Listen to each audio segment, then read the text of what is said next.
like to call this regular meeting of the Anchorage Assembly to order. Madam Clerk, would you kindly call the roll? Yes, Mr. Chair. Ms. Domboski. Present. Mr. Steele. Here. Mr. Stark. Here. Mr. Flynn. Present. Mr. Hall. Present. Ms. Gray Jackson. Honored to be here. Ms. Johnston. Here.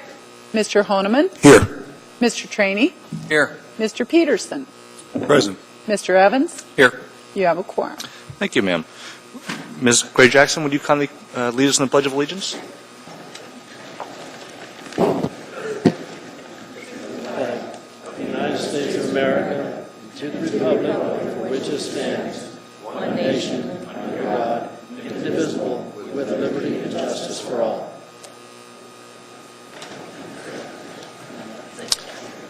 Mr. Trainee, do you have a motion for us, sir? Mr. Chairman, change order of the day to take up. What about my report? We have two special orders, I believe. I'll take up special orders first, sir. Second. It's been moved and second. Is there objection? Actually, we'll go ahead and have a vote on that just so we have it all. As soon as I can hit my button. Please proceed to vote on changing the order today.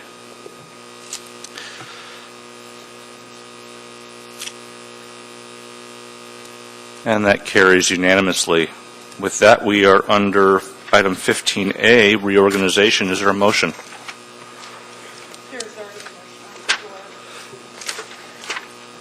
Mr. Starr? Oh, I was just going to remind, I think there is already a motion on the floor with a vote. As we left it, we were obviously apparently not to 6. So the procedure is to keep voting till 6, or do we need to take nominations again? I think we can do it either way. If anybody wishes to nominate somebody who was not previously nominated, we can do that. Otherwise, we can just proceed to a vote. Was the vote, and not to debate the observation that it was past 6, but perhaps the chair would guide the members to... Sure. If I may, Mr. Starr, Mr. Wheeler, would you kindly summarize the message Well, that you said? Mr. Chairman, it's really simple. I think the observation perhaps was somebody voted for somebody that wasn't nominated, so I didn't need a legal necessarily, but in your obligation to manage this election, I thought it was just clear that if there's another nomination, you've, I guess, apparently accommodated it. So if Mr. Trainee and Mr. Flynn are the two nominations for chair, I guess if there's an intention to vote for somebody else, then they should be nominated. Or, as I referred, I believe it's the first one to 6. Yeah. Thank you. Thank you, Mr. Starr. Are there any further nominations besides Mr. Trainee and myself? Seeing and hearing none, Madam Clerk, would you kindly distribute the ballots?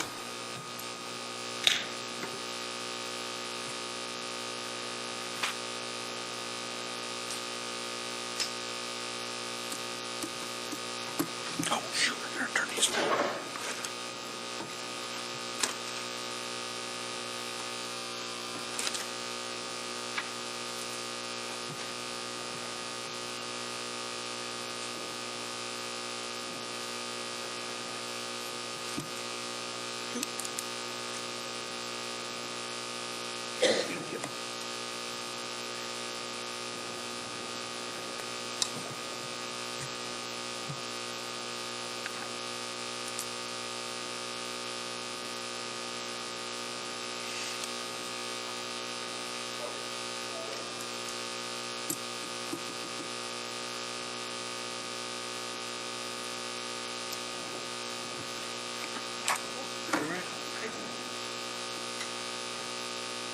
Next time I'll pull this chair in.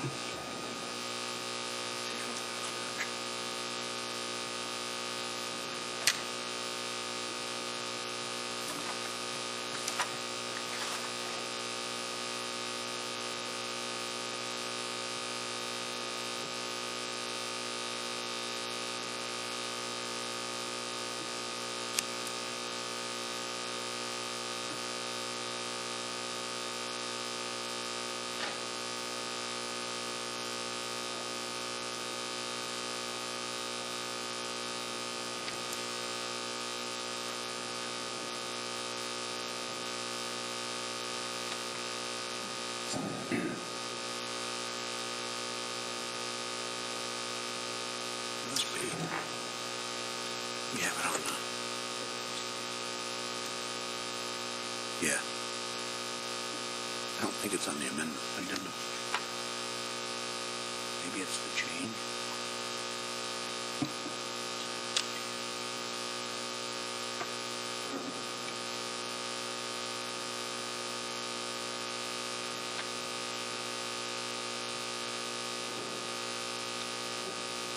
Too early to send this Christmas card to you?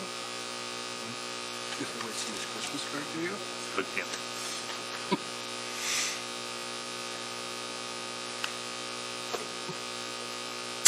Mr. Trainee is elected chair. Thank you, Madam Chair, or Madam Clerk. Mr. Trainee, would you kindly conduct the election for Vice Chair?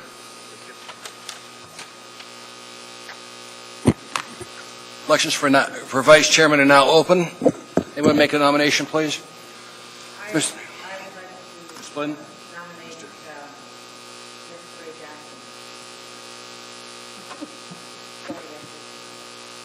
Ms. Gray Jackson's been nominated. Jennifer Johnston? Nominate Mr. Honeman.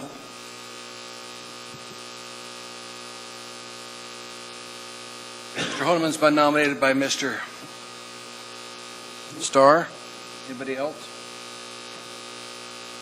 Seeing nobody else, nominations are closed. Madam Clerk, please pass out the ballots, if you will.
Ms. Gray Jackson is vice chair.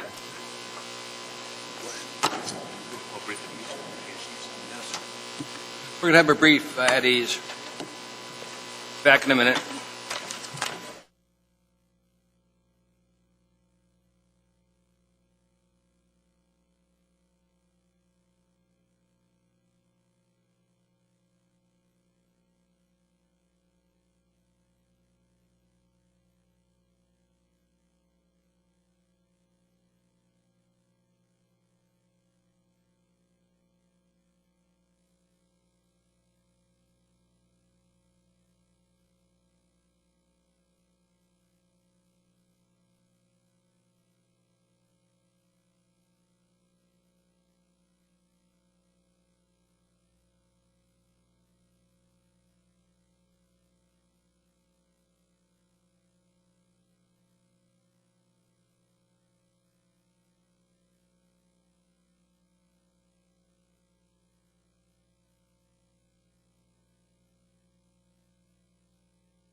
We're coming back to reorganize the meeting. We're back on our agenda. We're on item 15B. Ms. Gray Jackson, you want to take this? 15B is mine. Mr. Trainee? I've got an item here. Let me read it to you.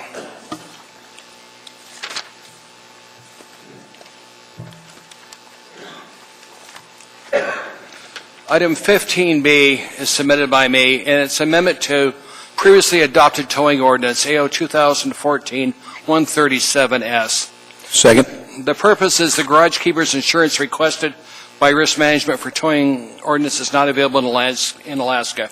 Risk Management has rescinded insurance available in Alaska with municipal insurance broker, and suitable substitute language for the requirement code is proposed under motion to amend something previously adopted. Towing ordinance AO 137S passed unanimously. The motion requires a second, and 8 votes are required to approve the motion to amend something previously adopted. So if we pass this, what it's going to do is wipe out the requirement to have garage keeper comprehensive and collision coverage. It's not available. Questions from assembly members on this item? You're not using this one anymore? For anything? No. Please set up the vote then, Madam Clerk. Start voting.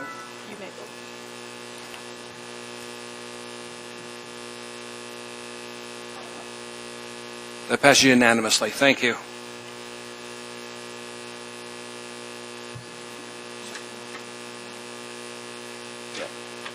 Mr. Mayor, sir. Thank you, Mr. Chairman. Just one thing to report, as I think most of the body is aware, we were successful with Congress in getting a reversionary clause bill attached to the Department of Defense authorization bill, which was been approved by Congress and now sits on the President's desk for signature. What it does is removes the federal reversionary clause from 3 downtown parcels, which gives the municipality complete control over those parcels, allowing us to, if ever we decided to do so, to develop the properties. There's been some speculation because the Egan Center was mentioned in this reversionary clause bill, and it also includes the parcels to the north where Historic City Hall and Peratrovich Park sits. But we have no intention of selling the Egan Center. It's serving a very vital purpose for our tourism market.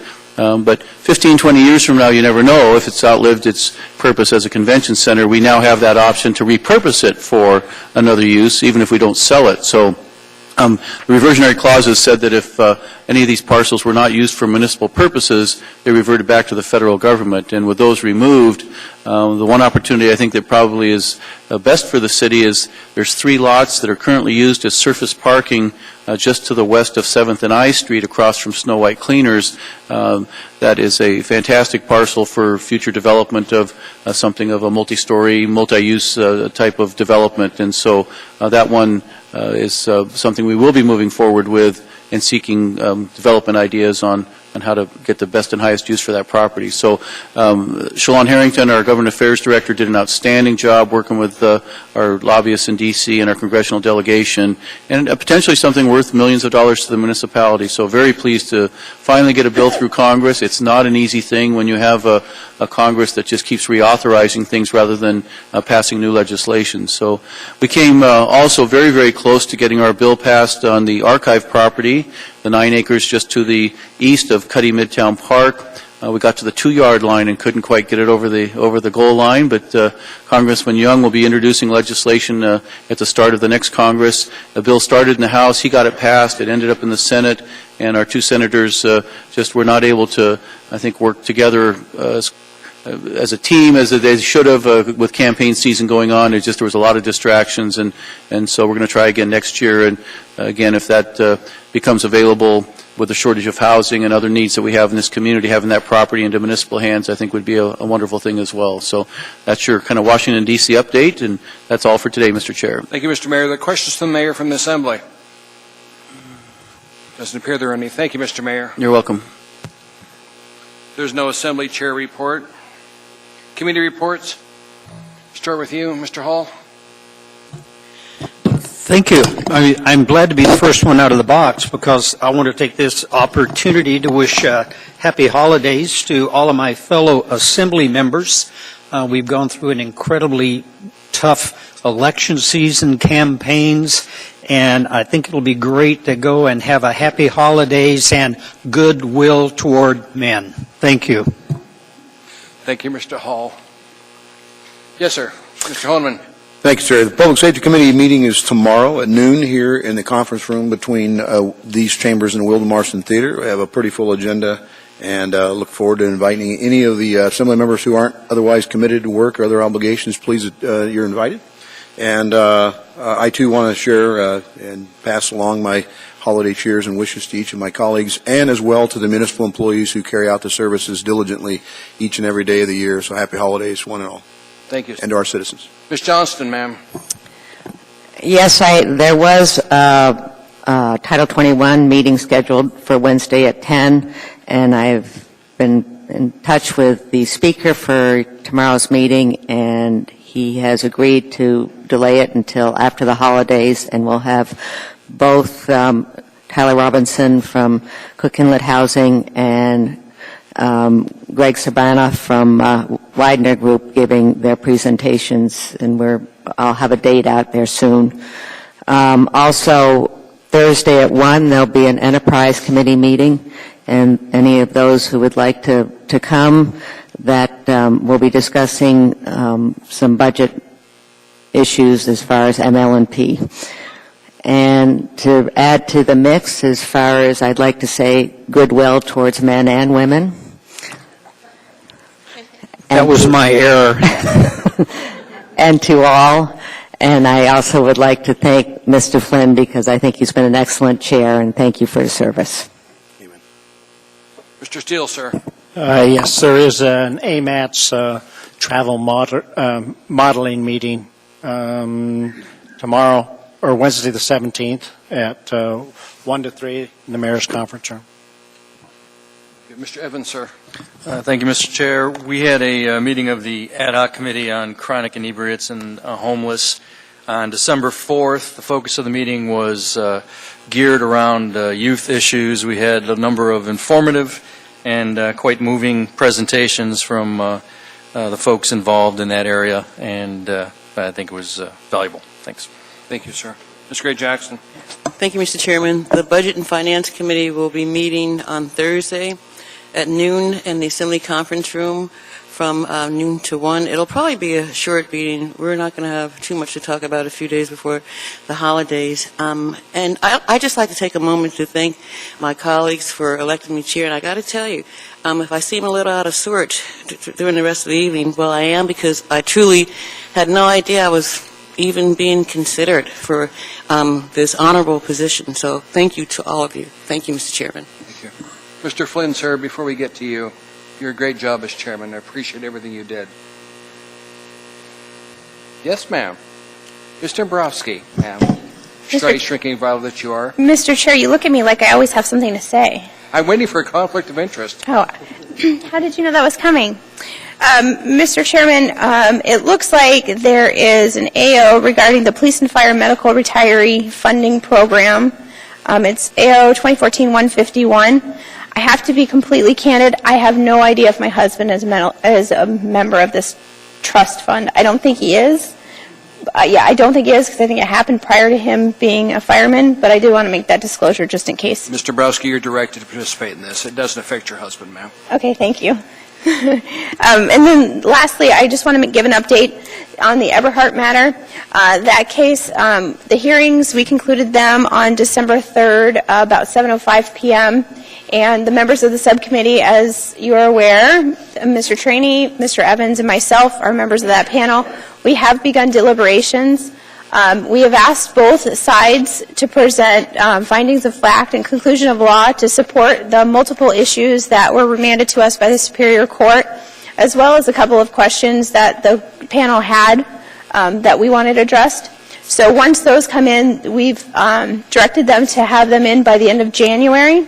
Once those briefs come into us, we will conclude our deliberations, and then we'll come back before the full assembly, and we'll have a work session to basically issue our findings of fact and conclusions of law from the panel to the whole assembly. We'll explain the case to you, and then we'll come back, and we will have public testimony on the tax rolls, and then we will, as a body of the whole, will make a determination in that case.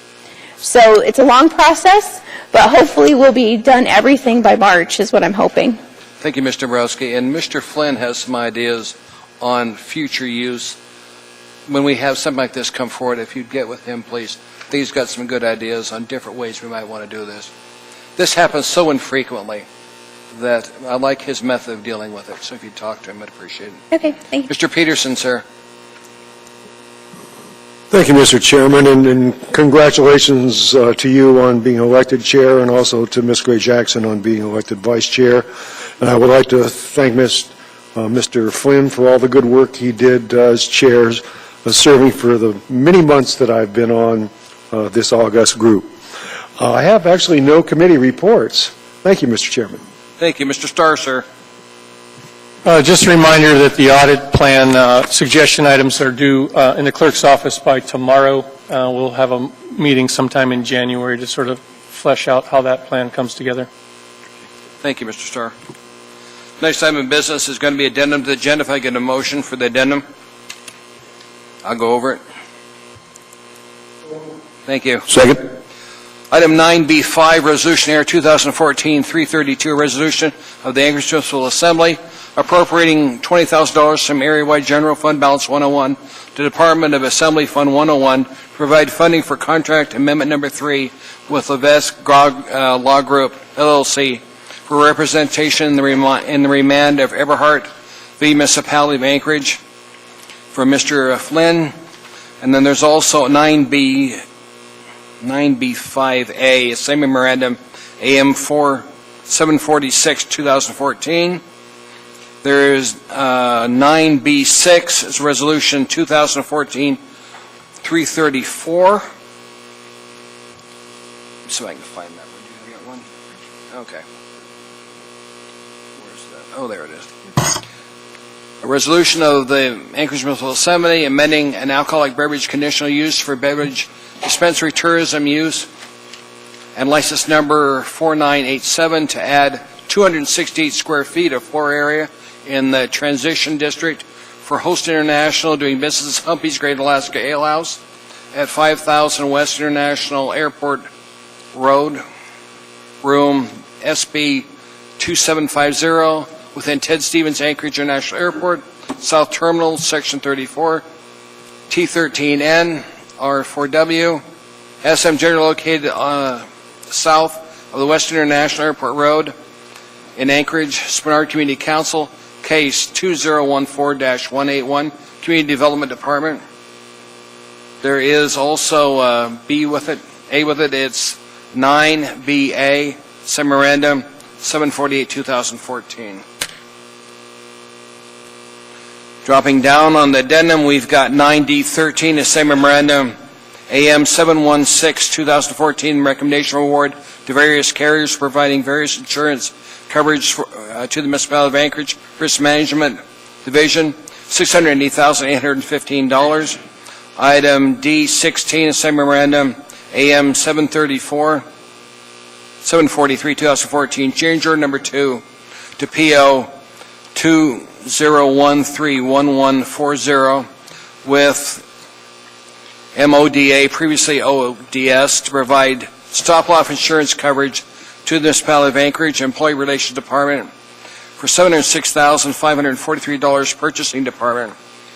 Item 9D17, the same memorandum, AM 744, 2014, change order number 6 to purchase order number 290265 with MODA, previously ODS, and purchase order number 290266 with Benefit Health Solutions, Inc., to provide third-party administration and preferred provider services coverage to the Municipality of Anchorage Employee Relations Department $1,374,737.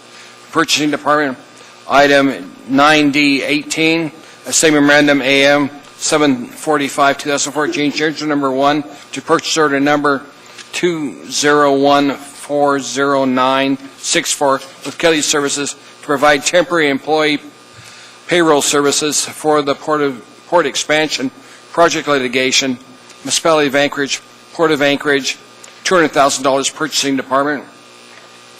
Item 9E7, Information Memorandum, AIM 281, 2014, final contract for audit of SAP implementation from Assembly Members Gray Jackson, Nabrowski.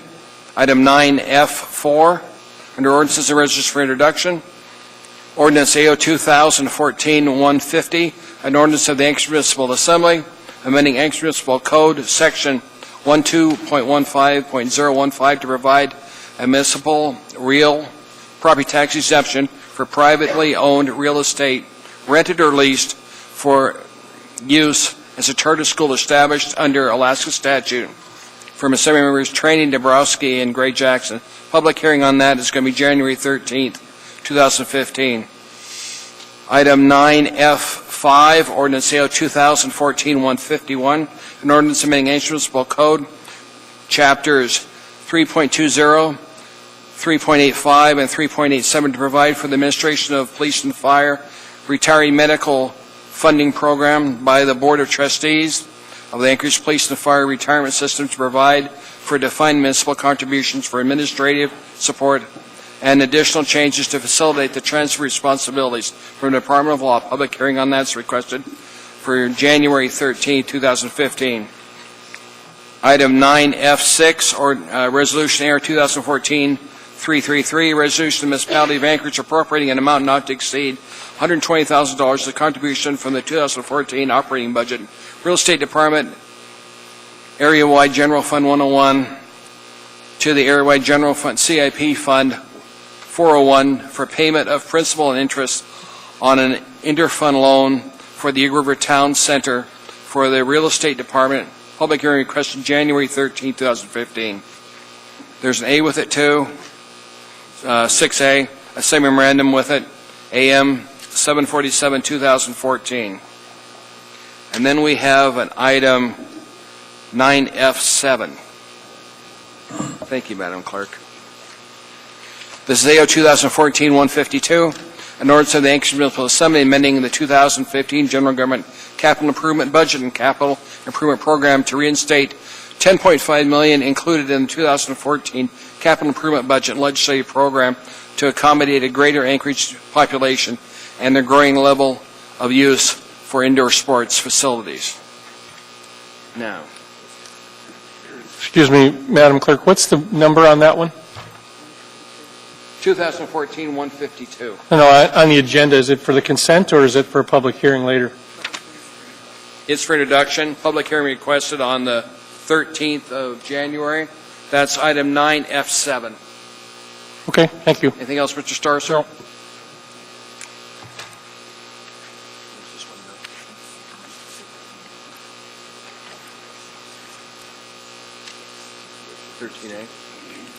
Okay, we've got another semi-memorandum for you. It's item 13A. And this one deals with Ranscom's computations on the collective bargaining agreement with International Brotherhood of Electrical Workers, 1547. So we have copies for all the semi-members on this? Okay.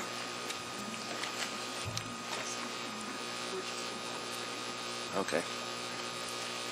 One more to read in under special orders. Be a special order. It would be B. It was amendment to something previously adopted towing ordinance, AO 2014-137S, which we already dealt with, Madam Clerk. Anything else? Okay. Good. Let's do a vote on the addendum to the agenda. Incorporate. Please vote to incorporate the addendum to the agenda. That was unanimous. It's been adopted, incorporated into it. Next item in front of us is a consent agenda. If I could get a motion on that, please. Second. Okay. Mr. Starr, we'll start with you for those things you want to pull, sir. I have no items. Mr. Peterson, sir. Thank you, Mr. Chairman. No items this evening. Ms. Dombrowski, ma'am. No item, sir. Mr. Flynn, sir. Ms. Gray Jackson. Thank you, Mr. Chairman. I'd like to pull 9 Elephant 7.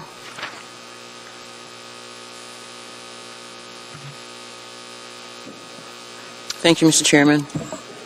Okay. Mr. Evans, sir. No items, sir. I'll pull that one for you when we're done. Thank you. Mr. Steele, sir. No items, Mr. Chairman. Ms. Johnston. No items, thank you. Mr. Honeman. 9F5 to declare. It's on the addendum.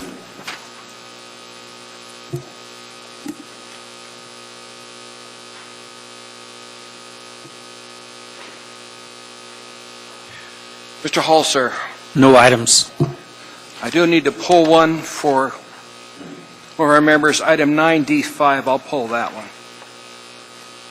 Okay. D Delta 5, sir? 9D5. D is in dog 5. Thank you. So let's go through them. We've got 9D5. We've got 9E7. 9F5. Please vote on the balance of the consent agenda.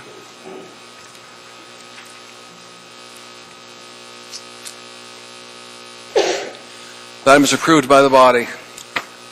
Was there anybody who was appointed to Board of Commissions here tonight that we approved?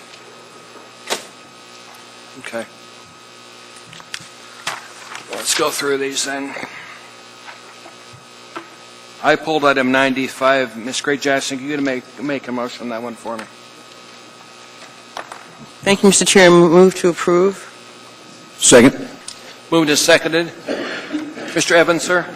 Yes, Mr. Chair, thank you. I did ask for this to be pulled simply to make sort of a disclosure. I don't believe it's a conflict, but the gentleman being appointed to the Ethics Commission, Mr. Bill Falsey, is one of my esteemed law partners. We work together at the same firm. I recommend him highly. I don't believe I have a conflict in voting on this matter, but I did want everyone to be aware of my connection with Mr. Falsey. Mr. Dombrowski, ma'am? I have a question for Mr. Evans. Okay. Mr. Evans, does Mr. Falsey rely on your advice in matters that might become before the Ethics Board? I would not. I think we both would realize that those such matters as that would not be discussed between us. Okay. Thank you. Any other questions from assembly members? Mr. Evans, it's a ruling of chair. You don't have a conflict. Please vote on this item. Thank you, Mr. Chair. Also, I do believe, I think you want, look, I know there are a couple members I've seen out here that have been appointed to some of the commissions. I think. Let me ask for unanimous consent on this. Is there any objection to this one being approved? Madam Clerk, please indicate with unanimous consent on that item. Mr. Evans? Well, yeah, I just want to say I know there are a few members that we just appointed that I don't think got up in time when you called. So if you want to try that again, I think we'll get some takers. Is there anybody here that's appointed to Board of Commission? Come on down, sir.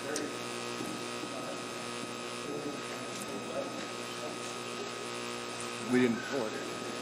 Which one are you here? Which one are you appointed to, sir? I'm sorry? Which board were you appointed to? Community Development Board.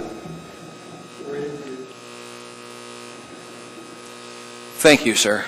Okay. Appreciate your service. Thanks. Which one are you appointed to, sir? My name is Bill Falsey. I was just appointed to the Board of Ethics. Oh, heavens. Yes. We're going to see. Never do. We're going to see lots of you. Hopefully not. Oh, no. We value your opinion. All right, So thank you for serving on that board. Thank you. Moving on, the next item is item 9E7. Ms. Gray Jackson, you pulled that one. Thank you, Mr. Chairman. Move to accept. Second. And Moved and accepted. Ms. Thank Gray you, Jackson. Mr. Chairman. If I may, the only reason why I pulled that is because I really wanted to thank the evaluation team for the proposals for the independent audit of SAP. It went really, really smoothly. And I talked to Mr. Raskins today, and Mr. Raskins is your contract Mr. Raskins is the contract manager, and he's already made contact with the contractor, and things are moving along probably quicker than we anticipated, but we're very pleased. And thank you, Mr. Chairman. Thank you. Mr. Starr, sir. This is the one we originally appropriated $200,000 for, and what did it finally bid out as? Do you know? Ms. Gray Jackson. Thank you, Mr. Chairman. I'm not sure if I could say. I mean, the contract was awarded and didn't need assembly approval, but Mr. Raskins, since you're the contract manager, can I? Sorry about that, Mr. Chairman. If I may, Mr. Haddon is here. Can you answer Mr. Starr's question, please? Thank you, Mr. Chairman.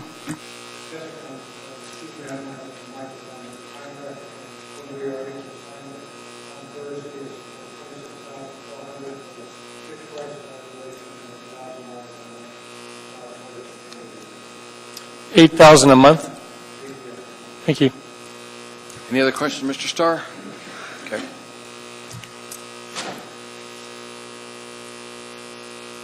Please vote.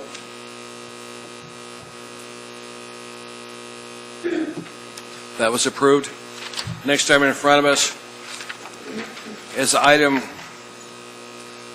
9B.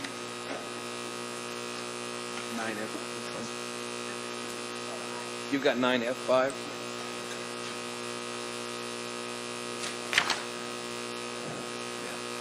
Next item in front of us is item 9F5. Mr. Honeman? Yes, I needed to declare, but it hasn't been introduced. Move to introduce. Mr. Yes, Honeman. thank you, Mr. Chairman. I am a retiree of the Anchorage Police Department, so it's the part of this particular section of the code that's being introduced for substantial change would affect me or apply to me. However, it is not a substantial part of my income. It's a reimbursable trust, and so I do receive reimbursement fees. Since I've joined the body, I do not vote on the members when they come up for re-election or election. So I've made sure to not do that. But I don't believe it's a conflict, but I am a member of this health trust. And whether it stays in its current form or it changes doesn't make a difference. It's still money that gets reimbursed. Thank you, sir. Mr. Starr, sir? Well, Mr. Honeman, do you converse with the board members very often on either side of the items? Only to the extent of this particular ordinance, I've been notified that there's a change coming, and there was an audit report that's still pending, going before the audit committee, and they've asked if I knew anything more about when the audit committee was going to meet on it. But do you anticipate that they'll call you and ask you for opinions beyond that initial conversation? I don't believe so. Will they have a formal meeting amongst the members? I believe they will. They were asking me what direction to go, and I basically said, you guys are the board, and you have to make decisions on your own. So. And my challenge is if you go to that meeting and you're put in a position where your sort of expert authority on the topic becomes a question, that might be awkward for you. Are you talking about a member? Oh, I see what you're saying. Yeah, I would avoid that. I wouldn't go to any meeting that they might have. Will they ask you to formally vote? Excuse me? Will they ask you to formally vote on the combination of those two ordinances, or the two charter numbers? Well, that's the question to the body. I'm declaring as a potential conflict whether or not. I don't believe it is, but it's up to the body to determine whether or not. I have not voted on board members' appointments or confirmations or re-elections, and I don't make decisions for administering of the plan. I do receive reimbursement fees for medical expenses. That's the extent of it. And thank you. Mr. Wheeler, sir. Always good to hear legal counsel come into play. Mr. Chairman, Assembly members, just a couple of notes. One, board members that are part of these boards are also beneficiaries under the program, so that the non-municipal representatives are elected by their own membership. Number two, the ordinance proposal is to combine the boards. It's not designed either in substance or by title to change benefits of any kind.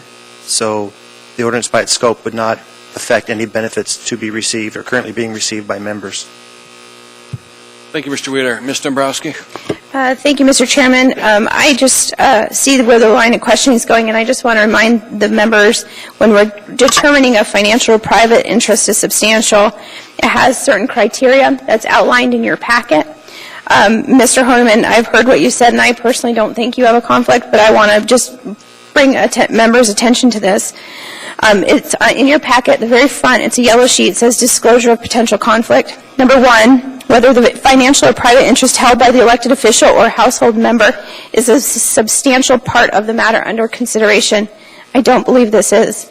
Number 2, whether the financial or private interest varies directly and substantially with the outcome of the official action. Number 3, whether the financial or private interest is immediate and known or conjectural and dependent on factors beyond the official action. Number 4, whether the financial or private interest is significantly monetary. And lastly, whether the financial or private interest is the type of interest which is generally possessed by a public or large class of persons to which elected officials or household members belong. I believe if we read those, it's very clear, Mr. Honeman, in my opinion, you don't have a conflict. Thank you. Thank you. Other questions from assembly members? Mr. Honeman. Mr. Honeman, direction of the chair, you're to vote in this item, sir. Let's vote on this, please. It's for introduction. Sorry. I know. Okay. Sorry. I'll get better. It's been too long. Okay. What? No, we're fine. No. You got this ready to go? You don't. I reset. I liked it better when I did it manually. Huh? Yeah, why not? Okay. It's just fine. We're down to the end of the consent agenda. Next item of business is item 11A. We can take up this item now. Is there a pending motion, Mr. Chair? There's not one that I see. Madam Clerk, do we have a pending motion? Mr. Honeman? Move to approve. Moved and seconded. Is there any discussion from assembly members? If not, please vote.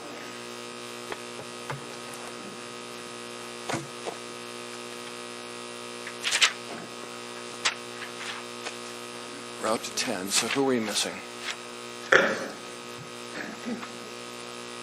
Mr. Sarcer? Item is approved. Next item in front of us is item 11B. Is there a motion here pending? Mr. Honeman? Is there a motion pending here on this one? Move to approve. Second. Second. Madam Clerk? She's checking. I didn't see a sheet with it on there, so. We usually get orange sheets that have it on there. No motion's pending. Mr. Honeman? I'm not sure if I recognize who this Lucinda Mahoney is, but I was wondering, is this the only, I kind of remember us appointing to her another board here recently. Is she serving in multiple capacities? No, it was this one, but it had to have that holding time for public Had to review. hold that So, time on it. Thank you. Is there a motion? Move to approve. It's been on. Is there a second? Yes. Okay. Ms. Gray Jackson? Thank you, Mr. Chairman. I can't find the document right now, but I thought when I was reviewing my packet that Ms. Mahoney's nomination or appointment was replaced by Mr. Rada. Did I dream that? we have two members of the administration on that board, and since Lucinda Mahoney has left the service of the municipality, she's going on the board as a public member. Okay. And so we need, administrative members as well. Okay. Yep. Thank you. Thank you, Mr. Chairman. Thank you. Mr. Honeman? No, that's it. Mr. Starr, sir. No, only to make a comment that two of these last board appointments replaced Ted Carlson, and I would hope that perhaps the mayor's office would go additionally out of their way to tell him our thanks for his service. Yep. He sat up on this body from the very beginning, I think, of his public service, and he just hasn't let up. So Yep. perhaps just acknowledge that he got the accolades from this body for us. Thank you, Mr. Starr. I spoke personally with Mr. Carlson, who's a longtime friend of mine, and we had a great conversation, and I did thank him for his service, and I'll convey the body's thanks as well. Yeah, thank you very much. Yep. Thank you, Mr. Starr. Carlson is important. He served for a long time on that. Thank you. Please vote. No other comments?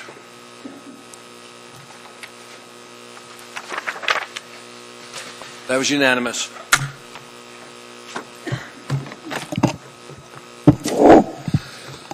Okay, we're going to take our dinner break. We should be back at 6 o'clock, and we'll start the rest of this meeting.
I'm going to call this meeting back to order. I know most of you are here for 14G, but we have some other things we have to deal with first. Next item in front of us is item 13A. Under continued public hearings, ordinance AO 2014-142, an ordinance approving collective bargaining agreement between Municipality of Anchorage, Alaska, and International Brotherhood of Electrical Workers, Local 1547 technicians, and reducing the 30-day period for public review and comment. Public hearing this item is now open. Anybody wishing to testify, please come forward. State your name clearly for the record and spell your last name for us.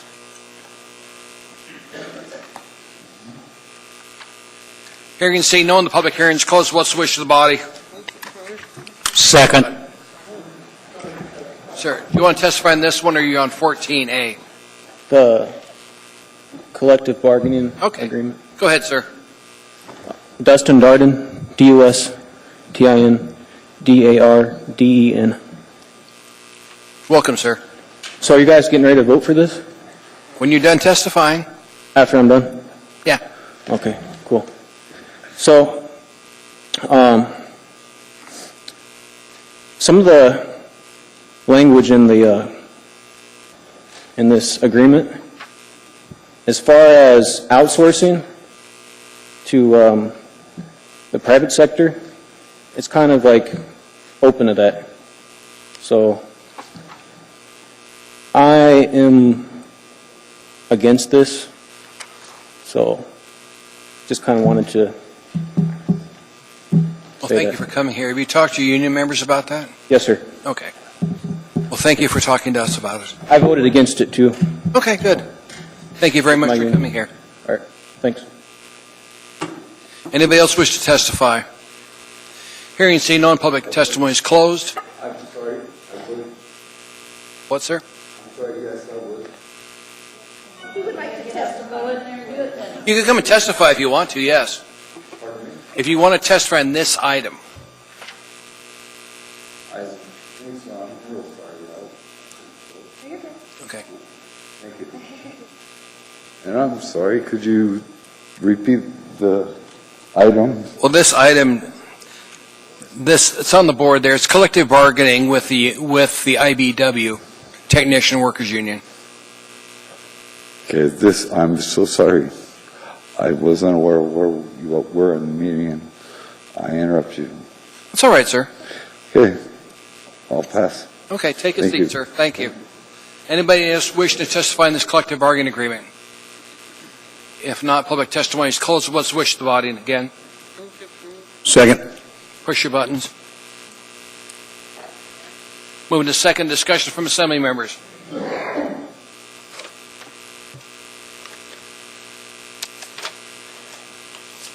You ready? We need this. You got, LB, would you push your button for motion? We get the second, okay. Any discussion from assembly members? Seeing none, please vote.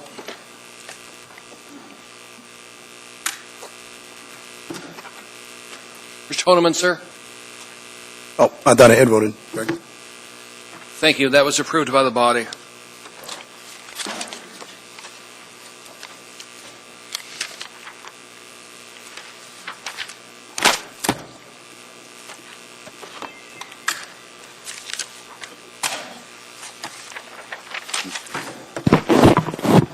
Next item in front of us for public hearing is item 14A, ordinance 2014-143, an ordinance authorizing a long-term lease between the municipality of Anchorage as lessor and Fox Papa LLC as leasee of Lot 1C, Block 2, Merrifield replat, edition number 6, located between runway 0725 and 5th Avenue, Merrifield Airport.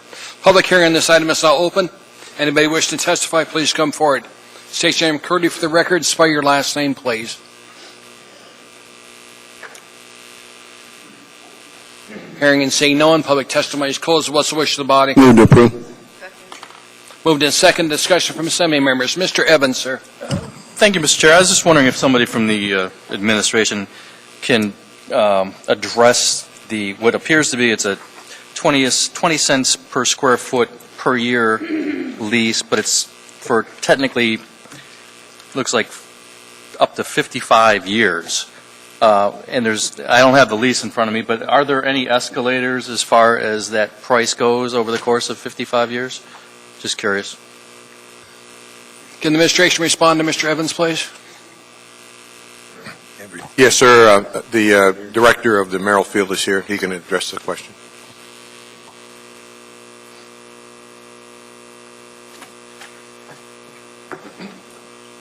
Good evening. My name is Paul Bowers, Airport Manager, Merrifield. Yes, we have escalators, and it's done annually. Thank you. Anything else, Mr. Evans? That's all I had. Mr. Starr, sir. No, and the duration is primarily related to the size of the facility they just built. This is the new Alyeska Helicopters facility that you see right off of 5th there. So his obligation's been met to contribute the bottom line, and so ours is to extend his lease out. So I think that's how it works. I'm not conflicted out, by the way. I do work on the field, but I'm on the other end, so I'm happy to see construction. And we tax him, by the way. Thank you, Mr. Starr. Any other comments from assembly members? If not, please vote.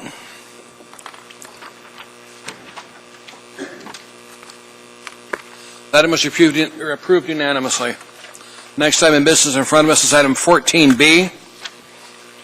Item 14B is Resolution AR 2014-319, a resolution appropriating an amount not to exceed $3,100,000 of Anchorage Metropolitan Police Service Area Fund 151 and fund balance to the Anchorage Police Department, Anchorage Metropolitan Police Service Area Fund 151, 2014 operating budget, commensurate with anticipated 2014 expenditures from Office of Management and Budget.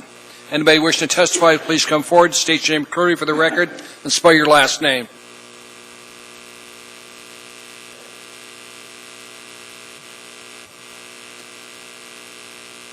Good to see you again, sir. Hi, my name's Ed Larrivee, and that's Larriv is a victory, EE. And a lot of our money comes from fuel and oil and gasoline, and how can you predict 2015's budget? That's what we're talking about, right? I don't see how you can with the price of oil dropping so drastically in the last, 3 weeks? If I were you, I would really review this, because we're going to be on a big budget crush. We're going to have to slash the budget big time. And I want the police, I want the fire department, I want all that to have superb funding. But it's really up to you all, now that you see the train coming down the tracks, to get prepared for it. It's basically, proceed with caution. That's what I would say. And that's all I have to say about that. Thank you, sir. There's a couple of questions from Assembly members for you. Okay. Mr. Steele, sir? Yes, is this not for 2014 budget? Yes, sir. Yeah, so it's not for 2015. It's to finish out this year. Thank you, then. I just had to make that clear. Thank you all so much. Mr. Honeman, sir? Mr. Larrivee, just to put your mind a little at ease, I think you're more concerned about what would be at the state level. Not that we don't get some state funding, but most of our expenses on the general fund is by taxes and fees and fines that are a little more controllable. Of course, we'd like to have a little bit more of balance, but it's a little easier to predict for us than they are. Don't worry, the state is going to cut. Oh, yeah. Oh, yeah. Have a good night. Thank you. Thank you, sir. Anybody else wishing to testify, please come forward on this item. Hearing and seeing no one, public testimony is closed. What's the wish of the body? Second. Ms. Johnston, ma'am. I just want to echo Mr. Starr's comments 2 weeks ago as far as this. I understand that there are funds available in our fund balance, but it does make me quite nervous, because one of the efforts this fall was to build up our fund balance to make our 2015 year a little bit more sustainable. And so when I see us doing a large 3.1 million withdrawal at this point, it does make me, it causes me concern. We are going to be looking, I know that our revenue sharing, as I've told everybody, will be dropping this year. And we do have other aspects from the state that will be coming down. We all know which way, I will say, water runs. And so I look at 2015 as a struggle year as far as our budget, in 2016 after that. So I will support this, but I'm going to do it very begrudgingly, because I know that this was part of our safety net for next year. Thank you, ma'am. Mr. Holman? Yes, and I apologize to my colleagues and, of course, to the chief. I wasn't at the work session. I wasn't able to be there. So my comments are just this, and perhaps maybe, Chief, you may have to answer this, but I'm looking at the reason for having to dip into fund balance to cover costs at $2.9 million in overtime. Really, of that, $188,000 for the leave cash-in that wasn't expected. $188,000 is a cushion that I think we could adjust quite easy to without dipping too deeply. But I'm a little concerned because I know at the Public Safety Committee we ask each department head to give us kind of a temperature check almost regularly, monthly, And I was told earlier throughout the year that they thought they could come in right under budget, and that it would be close, but they would let us know. So my concern, Chief, if it's $2.9 million now, what have we done and what are we doing to meet this? I wasn't at the work session, and I apologize to my colleagues and to the Chief for that. Thank you, Chief. Chairman Trainee, Mr. Holman. Excuse me. You're right. If you recall, we discussed this almost monthly at the Public Safety Committee meeting. Ms. Gray Jackson often questioned me on it. And I think what I told you guys, excuse me, is about first quarter, we started realizing that this budget was going to be very tight, the way things were shaping up, and I can get into what those things are here in a moment. And I made everyone the commitment that I would watch this budget like a hawk, and that by fourth quarter, if I thought that we needed to push the panic button, we would do so. And we did ask for help at the beginning of fourth quarter. This process takes a while, and so it's finally before you now. But we worked this budget hard all year long. A lot of things broke the wrong way for us. Usually some things go your way, some things go the other way. This year things did not go our way. We had a great deal of overtime this year to keep the rosters full. We usually go to salary savings for that, but we're hiring academies back to back, so we're eating up that salary savings. We're not having the salary savings, yet those officers aren't on the street helping the roster. So we took it on both ends there. That happens when you're growing fast. On top of that, we had the leave cash out situation, plus we had the situation where some of our people who retired in December of 2013 and they cashed out a lot of leave. That didn't come out of 2013. It didn't get processed till 2014. So we ended up paying the bill, a 2013 bill, in 2014. And it was a huge attrition that occurred, as you remember, in the tail end of last year. So all that stuff added up to the predicament we're in now. We could see it coming, and I thought I could overcome it until about the end of summer. At that point, I could see that we would maybe correct it a little bit, but not come in where we wanted to be, and so we asked for help. Well, thank you, Chief. And I, just speaking on behalf of myself, I can't speak on behalf of the members, but we would appreciate a bit more of a lead so that we would know going into building the budget for the coming year, as Mr. Larrabee was concerned about, what's going to happen next year. And so I'm still a little concerned about where we're at with overtime expenditures and where we may be going for 2015. We've just adopted a budget that's a little bit more than what you had this year, but this is a little over 3% off of what your budget is, and although 3% doesn't sound like a big number, 3% of $90 million is a pretty significant bump here. There's another problem that went into, or another anomaly that went into this year's budget that doesn't exist in next year's budget. And that was a disagreement between, maybe a disagreement is the wrong term, a misunderstanding between us and OMB about what our vacancy factor was going to be. In 2014, I agreed to leave 10 sworn positions open to help some of the other municipal departments. That was what I thought my vacancy factor was going to be. I thought even in the best of hiring scenarios, I still would be unable to fill those positions, so I offered them up. What I didn't understand is that OMB believed that was on top of an existing $3 million salary savings that they had programmed in. I wasn't aware of that. So I took my 10 positions on top of OMB's 20 positions, and we didn't realize that until first quarter. So as I say, a lot of things happened in 2014 that didn't go our way. I don't believe those things are going to happen in 2015. We don't have the double salary savings scenario. We squared that away on the front end. The budget for 2015 is not as tight as 2014 was. We don't have the leave cash out scenario working against us. I think it is a much better budget, not nearly as tight as 2014 was. And Chief, just to follow up, last year we had a concern with overtime on the fire department, so you're not the only department that we've had issues with being careful about the budgeting, and particularly when it came to overtime. So I just wanted you to know that.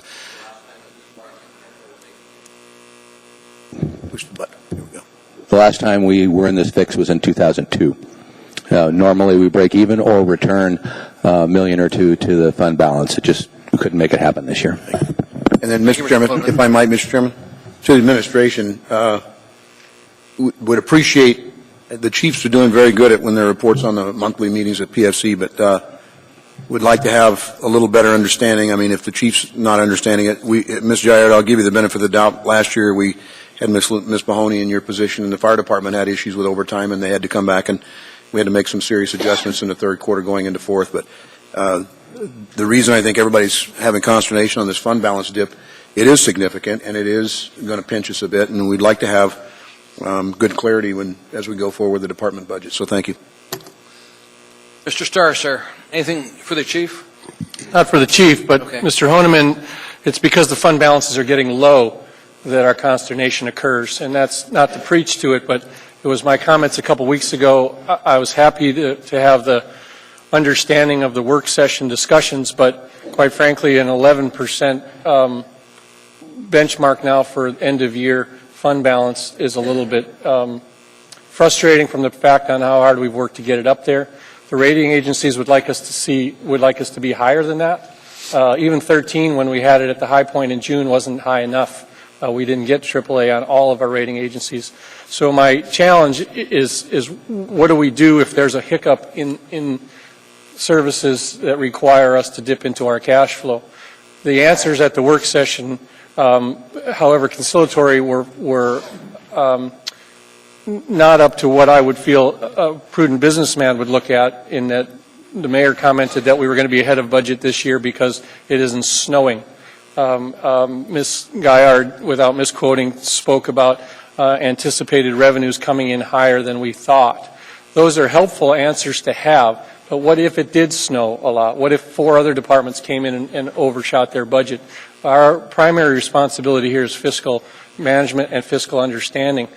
And I've been on this body long enough to understand the ramifications of that fund balance number, not just from what it means for fiscal health of our community, but what other folks look at it from. And when we go into the end of the year and record our financial balances and it turns into the CAFR, the Consolidated Financial Reports, the world sees that, and we don't look very good, and we're not going to this year.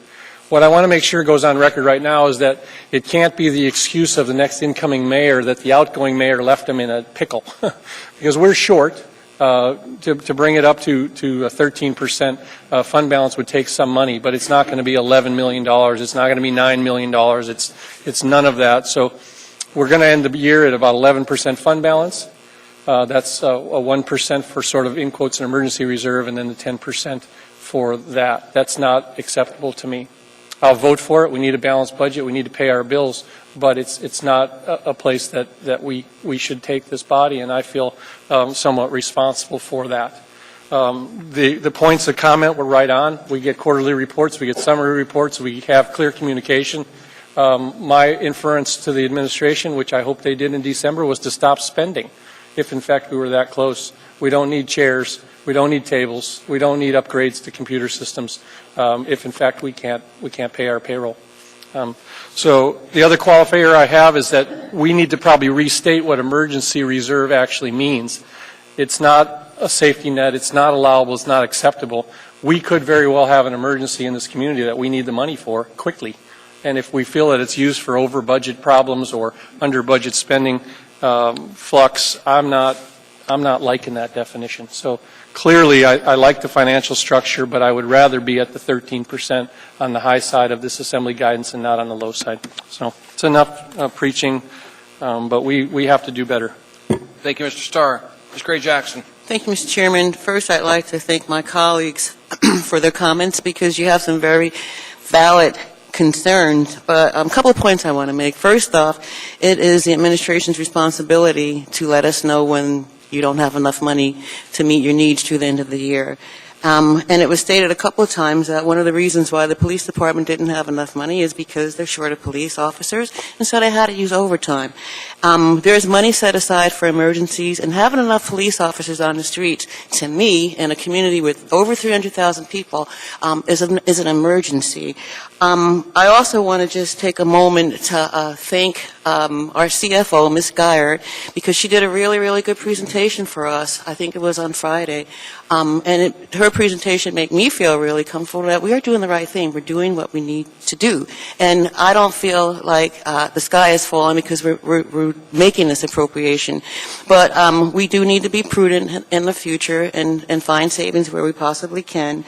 But and for those who weren't at the work session, the clerk sent us a copy of the PowerPoint presentation, so you may want to have a look at it. Thank you, Mr. Chairman. Thank you. There are no other comments. Please vote.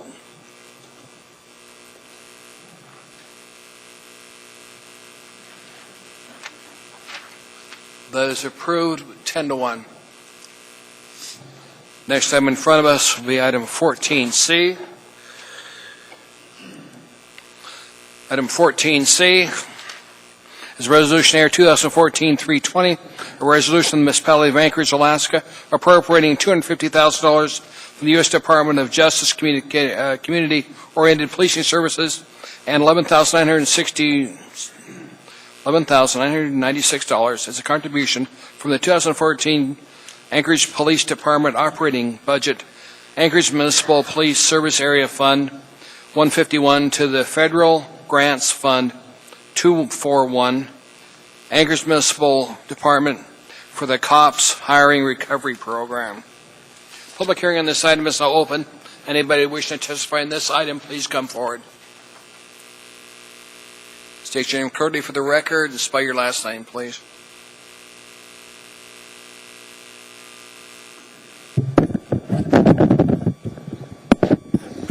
My name is Charles McKee, MCKEE.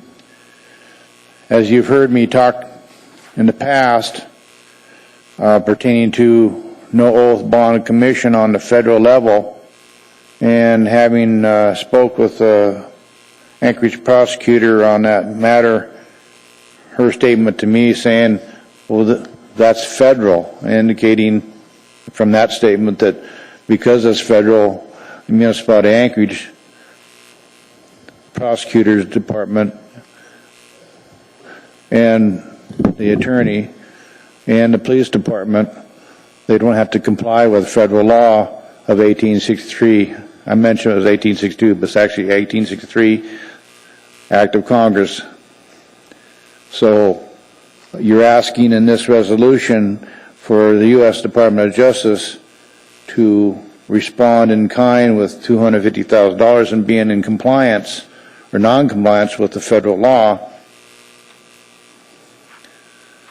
They have to have an oath, bond, and commission on file with the clerk of court, the police department, the prosecutor, the attorney for the city. That includes the troopers, that includes the court, the judge, the attorneys. This third judicial district doesn't comply with the law that was signed back in 1863 to prevent the carpetbagging that occurred in the aftermath of the conflict that was started in 1860 thereafter. So I voiced my concern about this because of that. And I'm asking for my own situation to be reviewed. I have not seen and requested, I have not seen any oath, bond, and commission from the prosecutor, from the attorney, from the judge, pertaining to a citation that I received from the damn dog catcher. And he called APD on me. And the resolution on that hasn't been resolved because it never occurred. It was a trumped-up case. I will take that up with Doyon and their hired employees, which are subcontracted from the municipality, the dog catcher situation. But I'm against the fact that, well, you should inform the Justice Department that you haven't complied with the oath, bond, and commission at the federal level. Thank you, Mr. McKee. Your time's up. Thank you, sir. Anybody else wishing to testify, please come forward. Hearing saying none, public testimony is closed. What's the wish of the body? Move to approve. Moved and seconded. Discussion from assembly members. Mr. Honeman. Just a quick question to the chief. On this particular grant, it talks about reimbursing costs for 2 sworn officers. Are these officers restricted to any specific unit, or can it just be added to our force, and as long as we're complying with community-oriented policing programs or practices, or do you have is there a specific program or area that you've applied for under this grant? Chairman Trainee, Mr. Honeman. No, there's no specific program. That just gets us 2 additional officers. Frankly, we jumped the gun and put them on board last month. They're in the academy. Well, this will allow us to start billing the federal government for their salaries rather than the taxpayer here. That's awesome. Good way to get some extra fun. Thank you. Thank you, Chief. Thank you, Mr. Honeman. No discussion from assembly members. Please vote.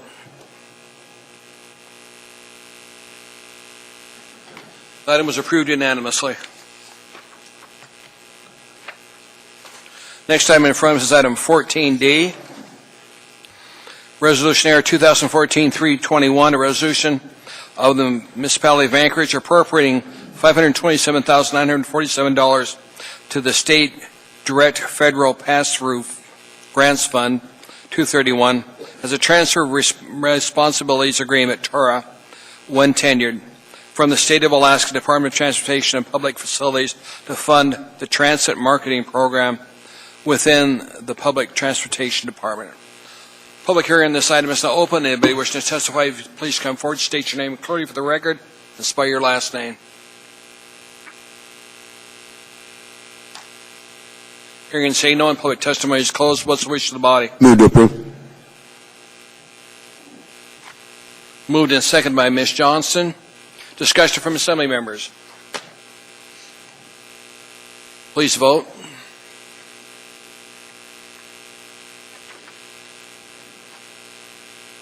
That item was approved unanimously.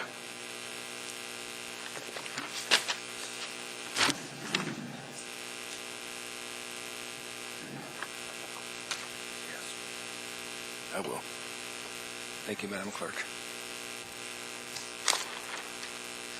Next item in front of us is item 14E, Resolution Air 2014-322, a resolution of the municipality of Anchorage appropriating $343,892 to the state direct federal pass-through fund grants fund 231 as a transfer responsibilities agreement, TORA, when tendered from the State of Alaska Department of Transportation and Public Facilities to fund the transit rideshare program within the Public Transportation Department. Public hearing on this item is now open. Anybody wishing to testify, please come forward. State your name clearly for the record and spell your last name. Hearing and saying no, and public testimony is closed. What's the wish of the body? Move to approve. Moved by Mr. Honeman, second by Ms. Johnston. Any comments from assembly members on this item? If not, please vote.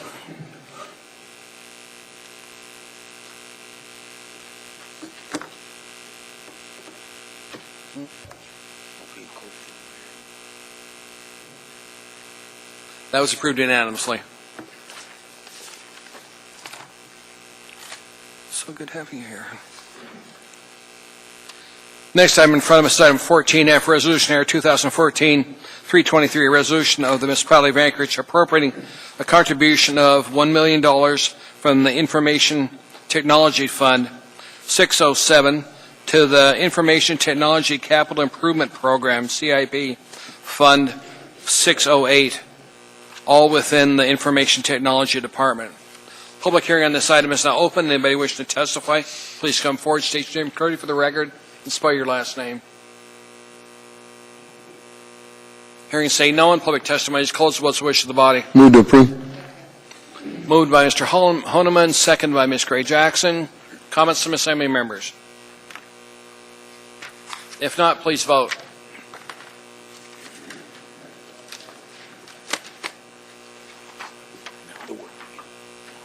That was approved unanimously by the body. Think the next one's going to go that fast? Think not, huh? Oh, yeah. Okay, before we begin the main event of tonight, everybody here can testify if you want to. So please don't stand up with this line. I've had people pass out before. So just seriously. So don't stand up. Just take your time and come up, okay? And we'll hear everybody. You've got 3 minutes, and you hear this obnoxious beep when the time's up. State your name clearly for the record. Spell your last name because we have to keep record of it. And please, no booing, hissing, chanting. Doesn't work here, okay? Yeah, no booing. And I've been known to clean... You can chant if you want. That's cool. So this particular item is item 14G, Ordinance AO 2014-148, an ordinance to prohibit the operation of marijuana cultivation facilities, marijuana product manufacturing facilities, marijuana testing facilities, and retail marijuana stores pursuant to Alaska Statute 17.38.110A. The item is in front of us for testimony, so please state your name clearly for the record. Spell your last name so our clerks can write it down because we have to write everything down. It's an easy one. Yours, ma'am. My name is Catherine Thomas, Thomas. Mr. Chairman, Assembly, the majority of Anchorage voters that voted did vote to legalize marijuana and to regulate it like alcohol, which implies a legal way to attain it, much the same that you or I would go down to buy a bottle of wine at Brown Jug or La Bodega, which was under fire about 80 years ago, going through similar resistance during alcohol prohibition, and I believe we all know how that turned out. There are currently no set statewide regulations for the rollout of legalization. To reject marijuana in Anchorage at this point is premature.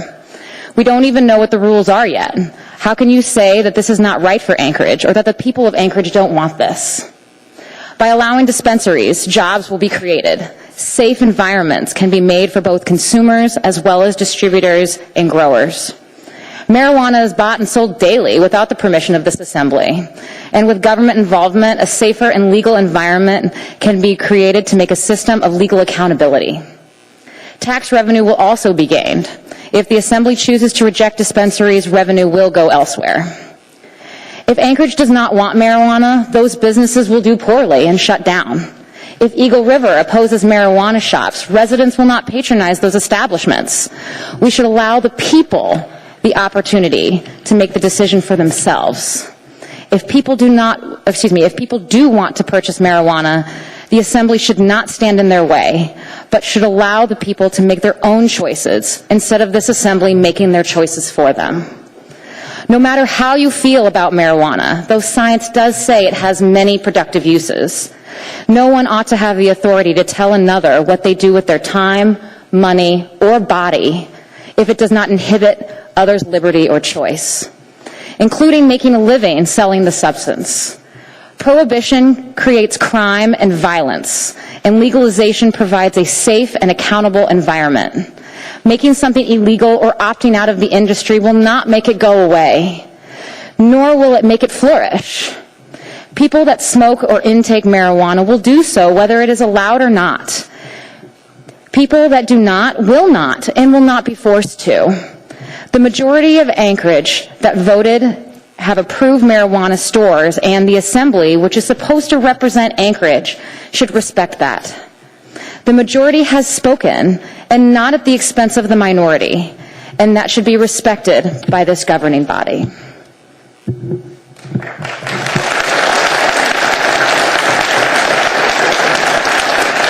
Ladies, gentlemen, I ask you, please don't do that. I know you think it helps, but it really doesn't. It makes me feel We good. need everybody to testify.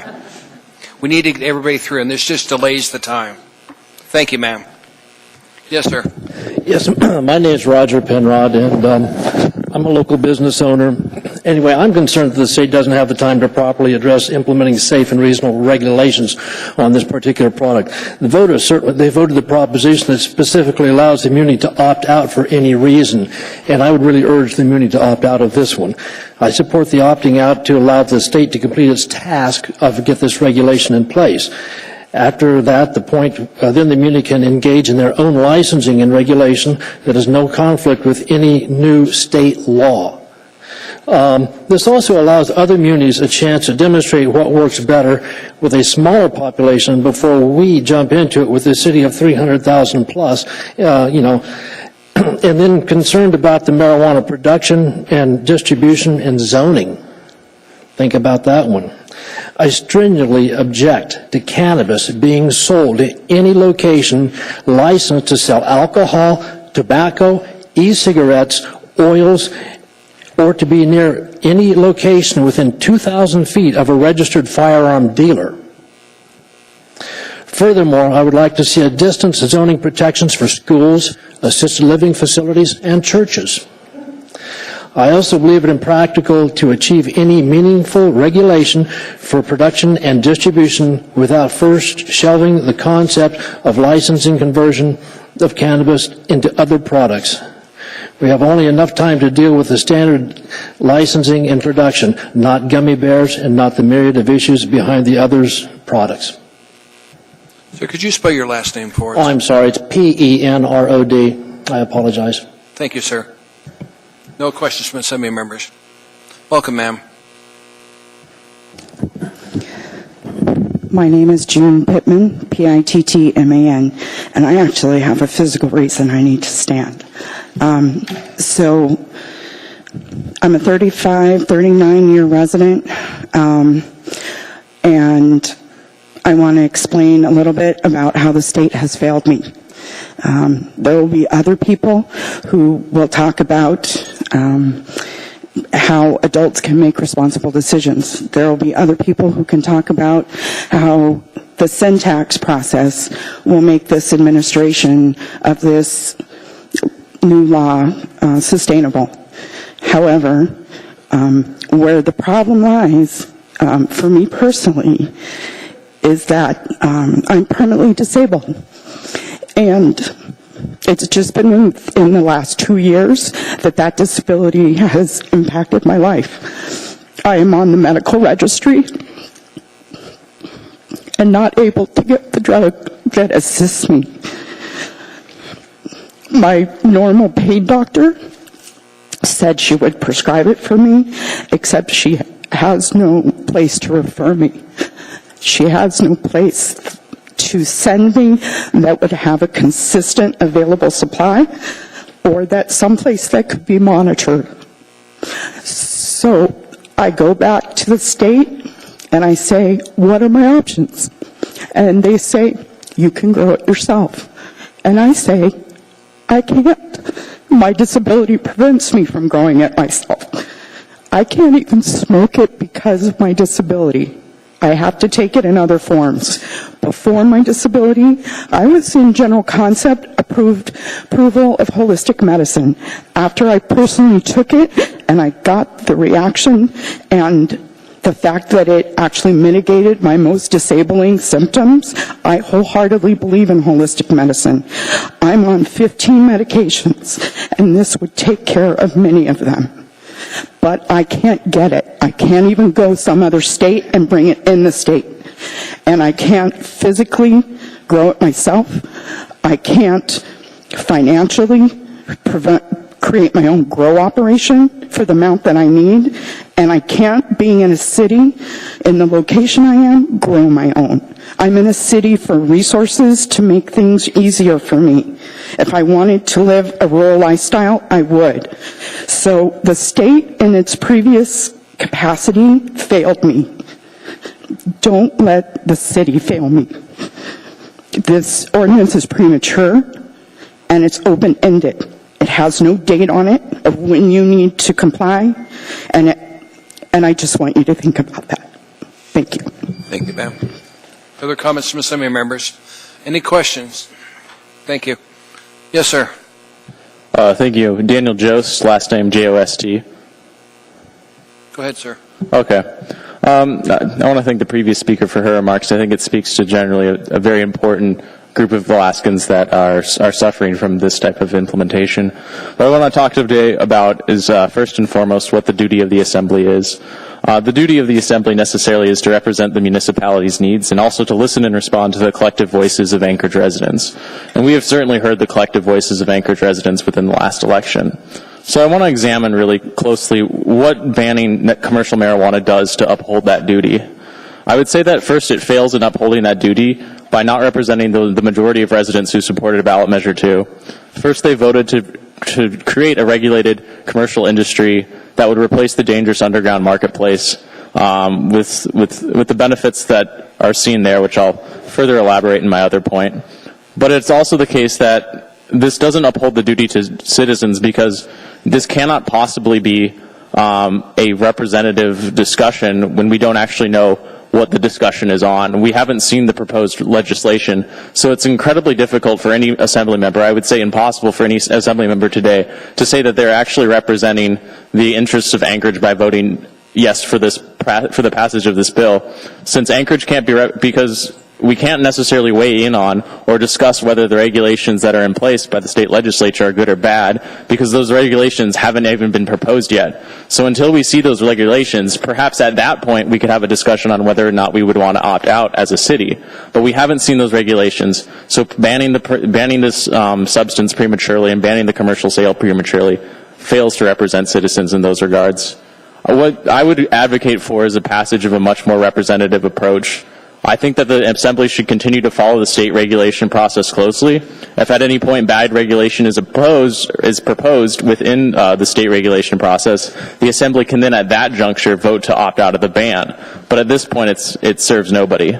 So what this option would do is necessarily, and one of the points that Dembowski brought forward when she discussed this with the ADN was that this approach actually will put more positive pressure on the Assembly, because right now if we decide to ban it tonight, the legislature's incentive, the state legislature's incentive, will not be to write regulation with Anchorage's interests in mind. The only legislation that they're going to write is legislation that has the interests of Fairbanks and Mat-Su, big commercial marijuana industries, in mind. So they're not going to care about Anchorage's interests because we've opted out of this program, and there's going to be no recourse for that. We think that it's much more important that we represent the democratic will of Anchorage.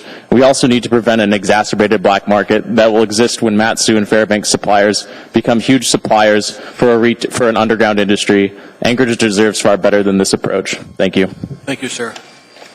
Another questions from assembly members? Welcome, ma'am. Hello. My name is Carrie Anderson, Andersen. I'd like to personally thank Ernie Hall for being a responsible assemblyman and returning emails in a positive manner and a helpful manner, so I thank you, Mr. Hall. This past weekend, our federal government made it publicly clear that there will no longer be federal prosecution for any charges related to medical marijuana. I don't know what you all know about the cannabis plant, but there are several cannabinoids in a cannabis plant. There are 87 that have been proven, clinically proven, to help people suffering with cancer, epilepsy, multiple sclerosis, PTSD, and autoimmune deficiencies, just to name a few. There is only one cannabinoid in the marijuana plant that gets too high, and that is THC. At this time, THC is being bred out, genetically bred out of strains to help different types of patients with different types of ailments. There are people in all of your communities that are suffering from ailments. There are people in all of your communities seeking help from cannabis. There are no legal options for these people. People that are too sick to get their medicine, too people to grow it, too sick to provide for themselves. Regulation would provide that for them. The people of the state of Alaska have voted to legalize marijuana. All of you here sitting in front of us were voted in to do the will of the people and swore to do so. Please trust Alaskans through this regulatory process to be responsible and fair. Thank you. Thank you. There are no questions, ma'am. Look in the meeting, ma'am. Go ahead. Hi. If there's any extra time left over, I'd like to donate it to Mr. Schulte, please. My name is Kim Cole, and we are here today because the Assembly is claiming to take... Spell your last name for us, please.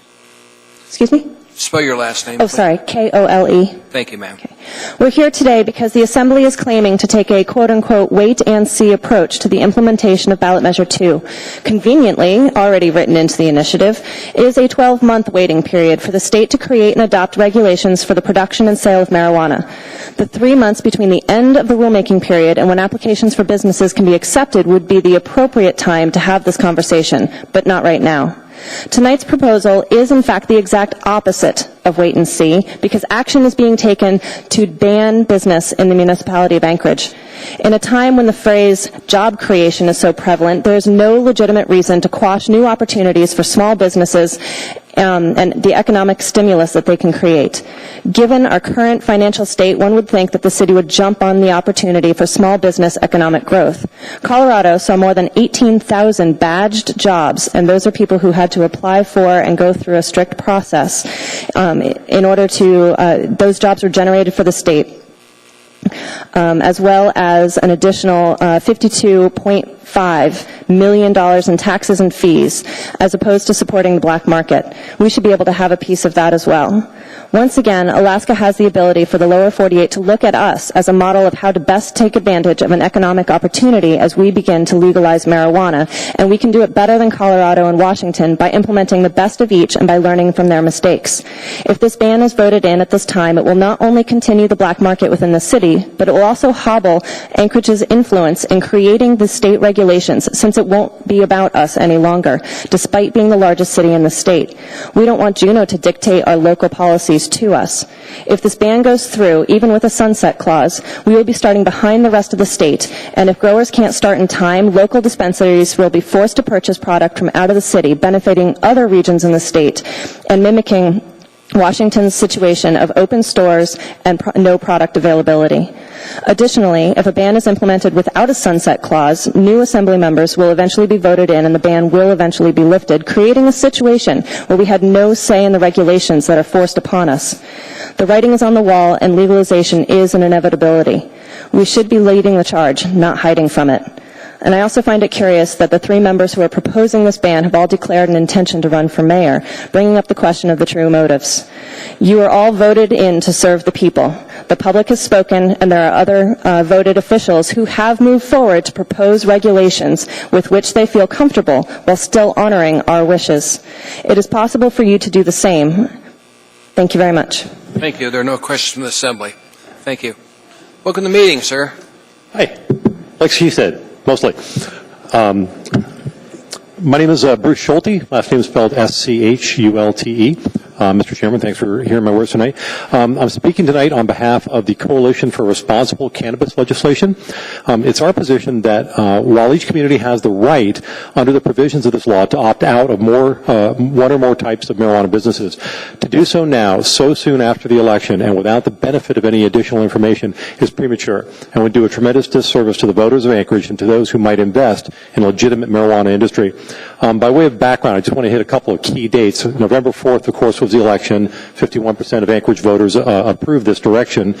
The law becomes effective February 24th of 2015. That begins a 9-month rulemaking process. So we can expect that in roughly 12 months from now, end of November, December of next year, we will have a rule structure that this business will have to operate under.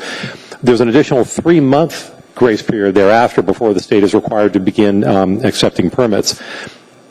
So we would contend that that period from 1 year from today to 3 months thereafter is the appropriate time for each community to look at the rules and evaluate them for the needs of the community and then make a determination.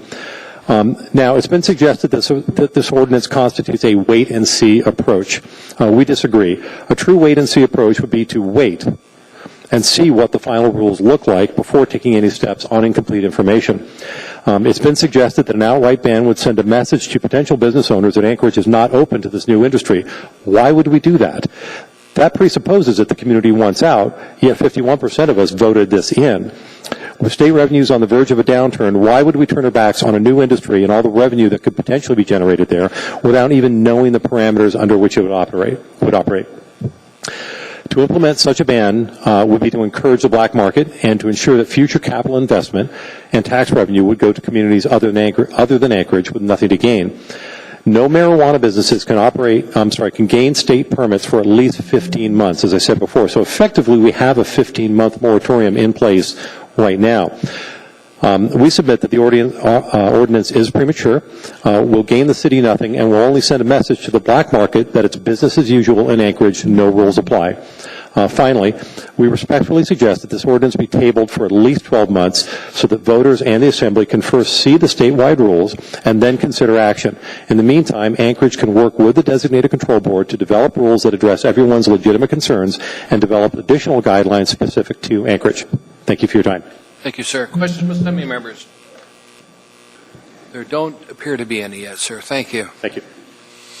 And those who wish to testify, please come forward. State your name clearly for the record. Spell your last name.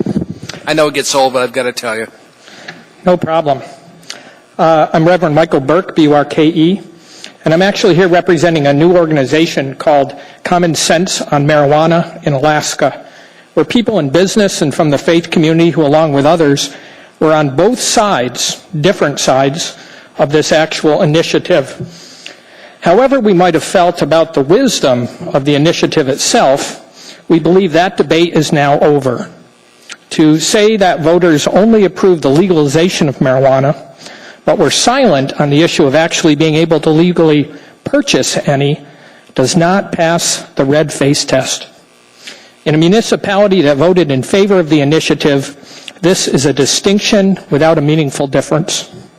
The decision has been made by direct democracy, that is, the vote of the people themselves, after a full public debate. For the Assembly to act otherwise increases the cynicism of citizens who have exercised their right to vote on this matter just a short 6 weeks ago. Our task now is to move forward in partnering with state officials and legislators who will develop and approve the actual regulations. There is a lot at stake here in getting the regulations right.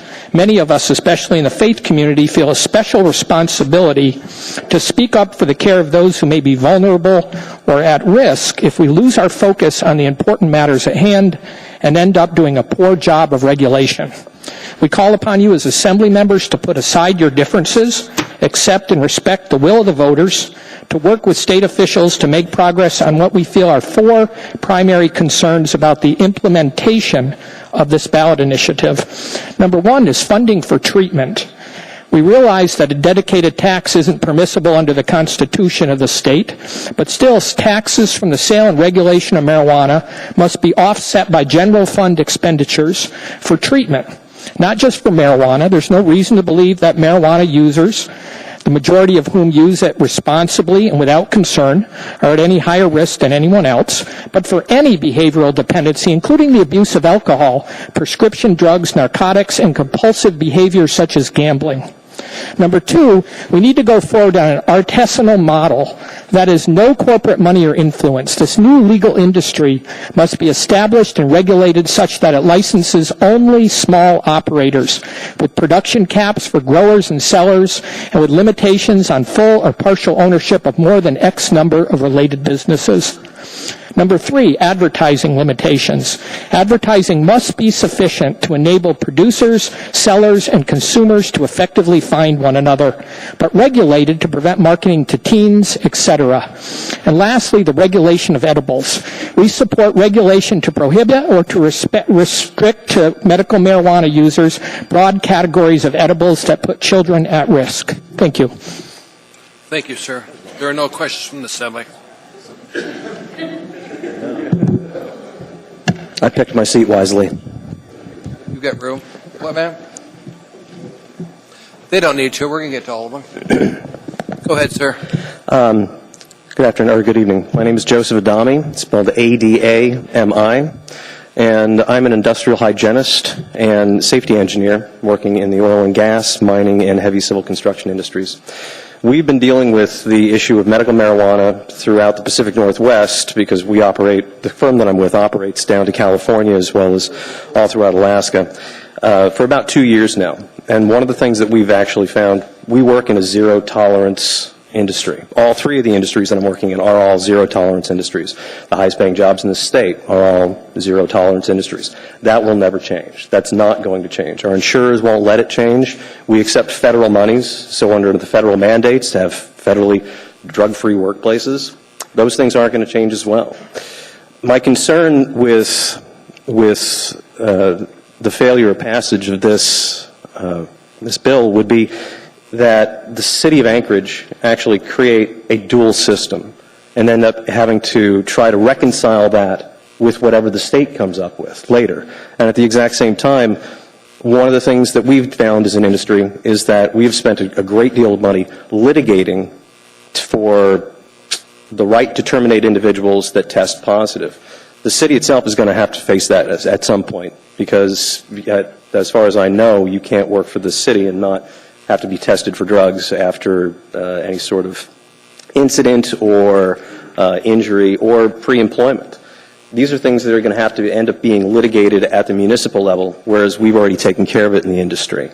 So I would hope that the municipality would be able to step back, watch what unfolds in the state, and then take from that to look at what kind of approach they want to use towards, opening the city for licensing and whatnot. But don't do it twice, I don't think. That's all I have. We got one question for you. Ms. Johnston, ma'am. Sorry, I'm slightly confused. So are you suggesting if we pass this ordinance this evening, we'd be setting us up for doing it twice? Yes. Okay, thank you. Yeah. There are no other questions. Thank you, sir. And you really don't need to stand up. We're going to get to everybody. I'm just telling you. You stand up if you want, but if you fall over, please grab something. Welcome, sir. Understood. Thank you, Assembly. To the chair, I'm sorry. My name is Sean Bob Kelly. I'm here to speak against the proposed action. I'm not nearly as well coached as everyone. Just spell your last name. Kelly. Thank you, sir. Not an EY, the Irish way.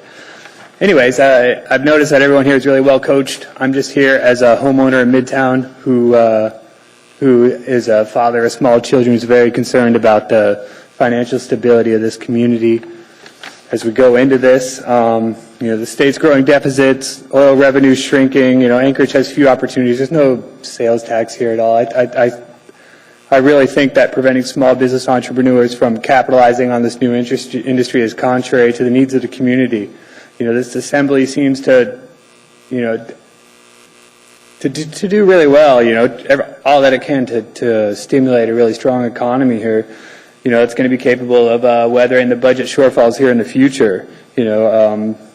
People are using cannabis today. They're going to use cannabis tomorrow. We might as well try to capitalize on this and not encourage folks to head to other towns to make the money. We have such a strong tourist economy here. I think this would be, a real bonus here for filling any budget holes that are going to be in the future. This assembly here is full of intelligent, innovative people. You guys should be leading the state, in establishing responsible industry standards that can be a model for other communities. I suggest you guys table this motion till a future time. I think you guys should focus more on zoning, planning, and developing really responsible regulations to get this industry going. There's no time limit on these opt-out provisions. Why now? Why don't we wait until later? Anytime we could turn this thing off. I think this is just an amazing opportunity. I'd also like to take the time to speak to the supposition that somehow the federal government would step in and remove different grants and matching funds and such. Just today, I think we've seen in the spending bill, I think I'm going to cite an LA Times article that came out today that both houses of the Senate and the House of Representatives voted to prevent the federal government from raiding any medical marijuana facilities in the United States. Now, this is something that's been going on on the executive side of things for quite some time, but if we're trying to read the federal tea leaves on where this policy is going, I think that this is a glaring statement that we have bipartisan support coming from the federal government, moving us in this direction. And I think, in summary, it'd be irresponsible, fiscally irresponsible for this assembly to pass this action at this time. I thank you for your time. Are there any questions? No questions, sir. Thank you very much. Thank you. You guys have a nice night. I can get back to my son. How old is he? He's 2 years old. I got another one who's going to be here in the end of February. Congratulations. Thank you very much. You guys take care. Welcome, sir. Well, happily I didn't fall over, Mr. Chairman. My name is William Toyer. I'm a longtime resident of Anchorage. I'd like to speak in favor of the ordinance before you. I think there's a variety of reasons people present information to you, But I'd like you to look beyond the appearance of the issue into what will really occur in our community and reflect on what a large segment of the overall market for Alaska Anchorage would represent. Why the people that are proposing this new intoxicant in our community are so interested in what occurs in Anchorage is just that. They're afraid of losing such a significant market share right off the bat. I would point out also that federal regulations, of which I have to participate in through the Department of Transportation, I have a commercial driver's license, they will be unchanged. It would not be any different for me if I was to bust a drug test now or later. The ramifications would be the same.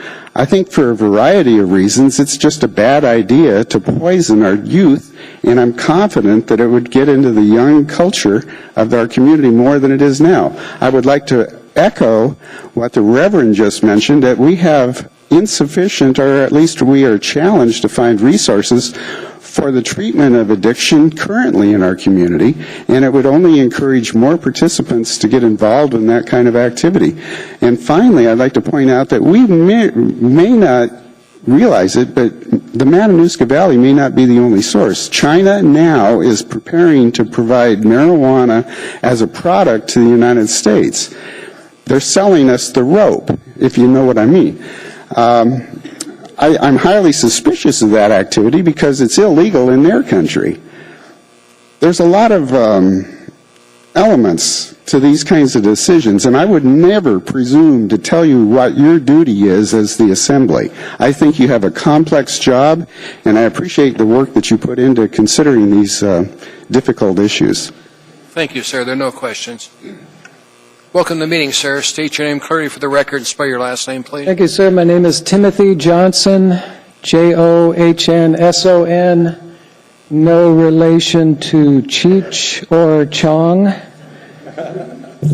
Assembly members, the only reason I support commercialized cannabis is I would really like to see the black market go away, or at least put a dent in it.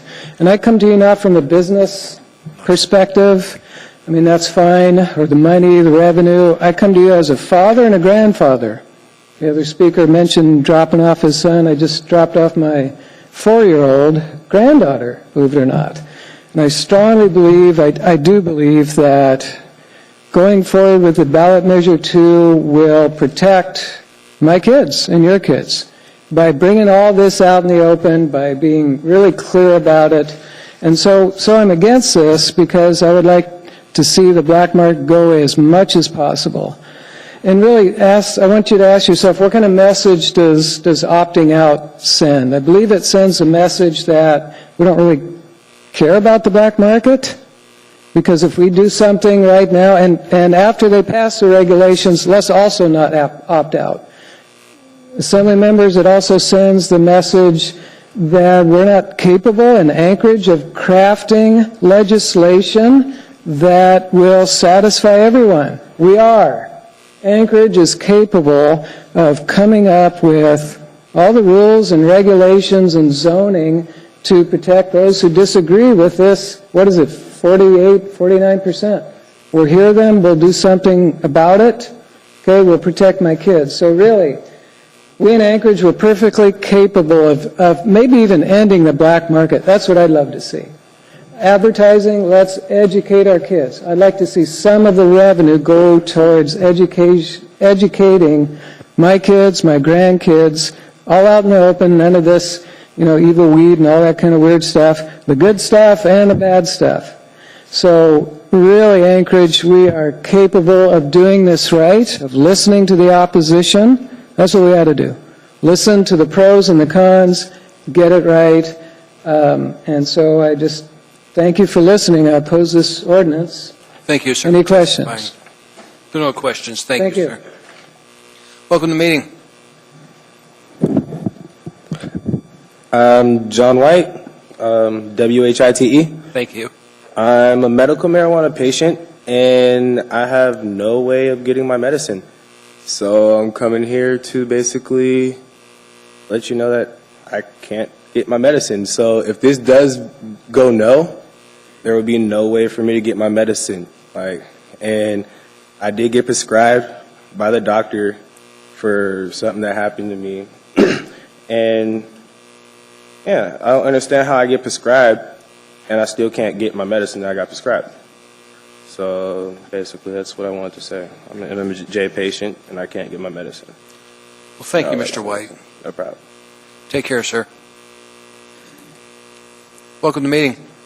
Thank you. I've heard a lot of people asking. We're going to need you to state your name and spell your last name, please. Bexley Brown, Brown. Thank you. I've heard a lot of people asking why. Why are we proposing this before we know what the regulations are? Shouldn't we be responding to the regulations? So I've tried to think about why we'd be proposing this ordinance now. I thought maybe it's because we risk social ills and we're worried about the social ills of marijuana, which are largely unfounded and haven't been extrapolated upon, which are largely eschewed by the democratic public that voted in favor of legalizing the sale of marijuana.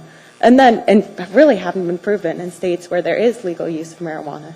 And then the other thing, that it's just something that's immoral, that we don't want people smoking it in Anchorage because we think that's immoral, and so we don't want other people to doing that.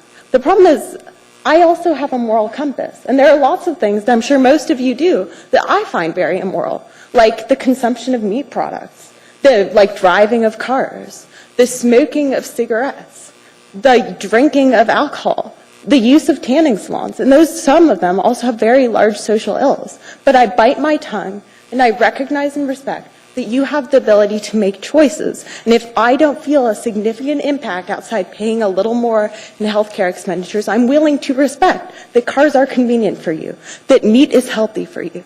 But I think it's a huge problem that other people are not willing to respect my ability to make choices I find to be moral, especially in a place like Anchorage. We recognize in the U.S. that 10% of women suffer PTSD, 17% of men do. From those who experience a traumatic event, it's both more than half of those people suffer from PTSD. Now, the problem is most people who suffer from PTSD and haven't been in the military are people who live in poor, impoverished, and violent neighborhoods like myself. Those are the people who can't afford to see a trauma specialist. They can't afford to go to someone for help. I've been referred to trauma specialists, but I'm not able to go see one because it's too expensive.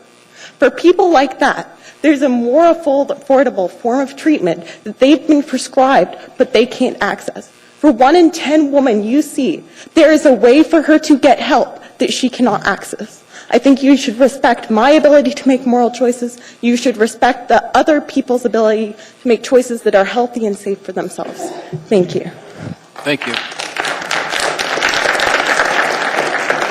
Good evening. I know you enjoy that, but please don't. It takes time up. Welcome, ma'am. Applauding takes time. Go ahead, ma'am. My name is Christine Hill. My last name is Hill. Perhaps it's inappropriate. We just had a white and we just had a brown, and I am now a Hill.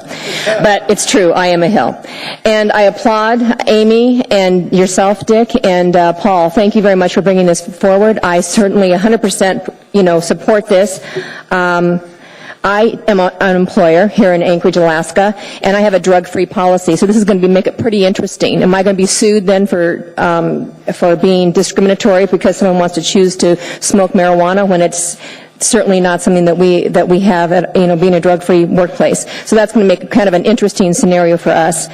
And they talk about tax revenue, but being a conservative and a Republican, I can say I am for less government and not more government. This talk about having extra revenue come in is kind of smoke and mirrors because it could actually cost us more in regulating this whole thing than the revenue that could ever generate. And lastly, what I'd like to say is that just because the majority of people have spoken and have voted, and it's a slight majority, I might add, but that doesn't make it right. It was a majority who crucified Christ.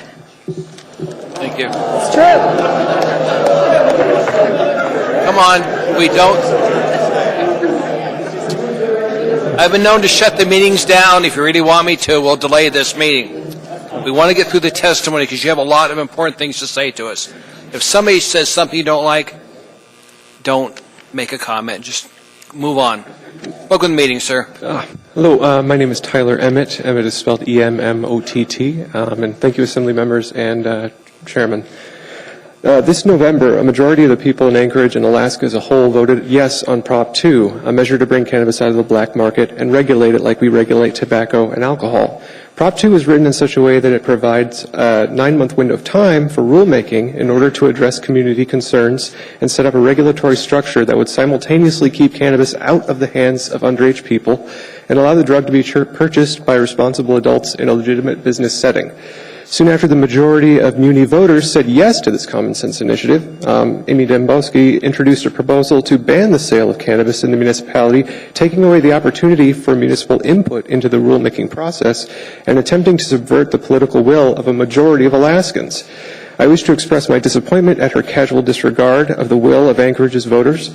Prop 2 is more popular than Don Young, more popular than Dan Sullivan, and yes, more popular than Bill Walker. A proposal to negate the outcome of the election this soon doesn't just reek of disregard for the democratic process, it also smells to high heaven like a political stunt to prove Ms. Dembowski's conservative bona fides in order to shore up support for her upcoming mayoral campaign. This illogical proposal has simply been presented too soon to be taken seriously. Let the rulemaking process proceed before making a decision. And if this is Ms. Dembowski's idea of an introduction to all of us as a sober-minded lawmaker who's ready to lead our community, then she might want to work on at least appearing sober first. Thank you. Thank you, sir. Come on. Please don't. Welcome to the meeting, sir. My name's Charles, you need to do your name and spell it again, if you would. Yeah, MCKEE is my last name. My name's Charles McKee. I'm against this ordinance. I recognize the amount of money that was spent on making something legal that was illegal, and we're treated as if we're a marketplace commodity in the process of this. Excuse me, I'm talking about Glass-Steagall Act and how they spent $50 million in a 10-year period of time and make what was illegal, legal, and then we experienced a wide-ranging collapse in the economy. But, of course, we're talking about something that might stimulate the economy, and we're also being used as if we are a commodity, a marketplace, and you're trying to regulate it, much like the Federal Reserve Corporation. And that is why I had to speak to this assembly on the matter of people being supposed to be administrators of justice, and they're nothing more than employees, and they could be capable of being sued by the victims of an unjust occupation. So I only point that out until this thing's cleared up at the Federal Ways and Means Committee hearings. That's where all this needs to be addressed. And to where we are either the owner of this government, or we're nothing more than chattel, commodity to the people that run this financial organization that will take us up and down into inflation and deflation until the point we accept the instrument called default, bankruptcy. And they're offering that to us on a daily basis at the U.S. Department of Treasury. Thank you. Thank you, Mr. McKee. There are no questions from the assembly. Welcome to the meeting, sir. I need your full name and spell your last name, please. My name's David Holdeman, Holdiman. I'm a third-generation resident of Anchorage. Last week, I flew to Washington, and I toured 5 marijuana retail facilities, 2 large marijuana indoor growing facilities, and a marijuana testing laboratory. I wanted to know what I was talking about before I came here to speak to you. If you go and see these places, it's responsible, respectable, ethical businessmen, technicians, and farmers that are running and selling their industry or their product there. It's not anything like what it's being portrayed to be. There's nothing to be afraid of as far as legal marijuana. The alternative to legal marijuana in Anchorage is black market criminal marijuana. Black market criminals don't card their customers. They don't care how old they are. They don't safety test their products. They aren't concerned about that. They don't pay taxes. So the conversation we're having is not about whether Anchorage needs to opt out of the marijuana industry. It's about who's going to be in charge of Anchorage's marijuana industry. Is it going to be ethical, responsible businessmen, technicians, and farmers like in Washington? Or is it going to be criminals that aren't concerned about any of that are just out for their own ill-gotten gains? And that's really all I have to say. Thank you, sir. There doesn't appear to be any questions. Thank you, sir. Welcome to the meeting, sir. Thank you, Mr. Chairman. I'm Jay Keener, Keener. And excuse me,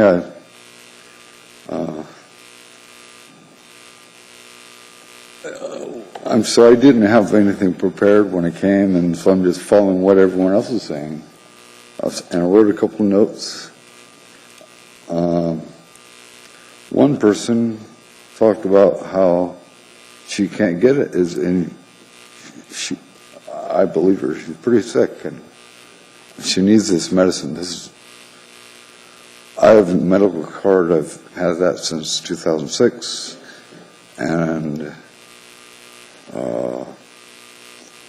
so it isn't a matter for me.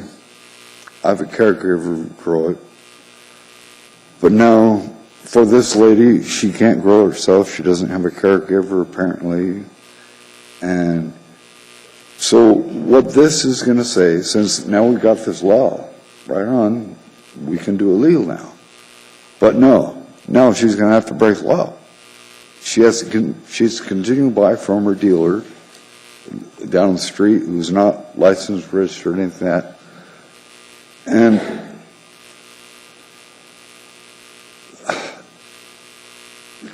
too bad for her and everybody else that, I mean, a lot of people in Anchorage, not just Alaska, but in Anchorage, voted for this. And so the idea of wait and see. So why ban it right away? That's, if you want to wait and see what happens. And then ban something if there's an innocent. But no, there's just,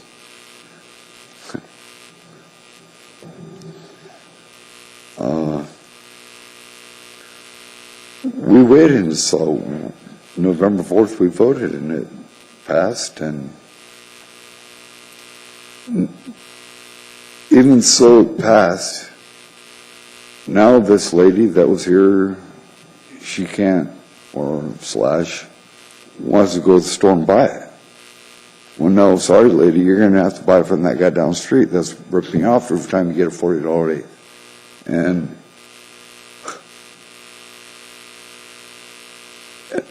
And the idea, you know, I didn't really totally agree. I voted for it, but a lot of the wording in this law talked about taxing and regulating the use. For one, how is they going to regulate my use? I use what I need, and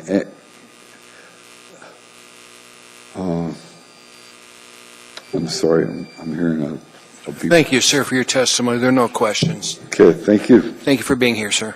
Have a good day. Welcome, ma'am.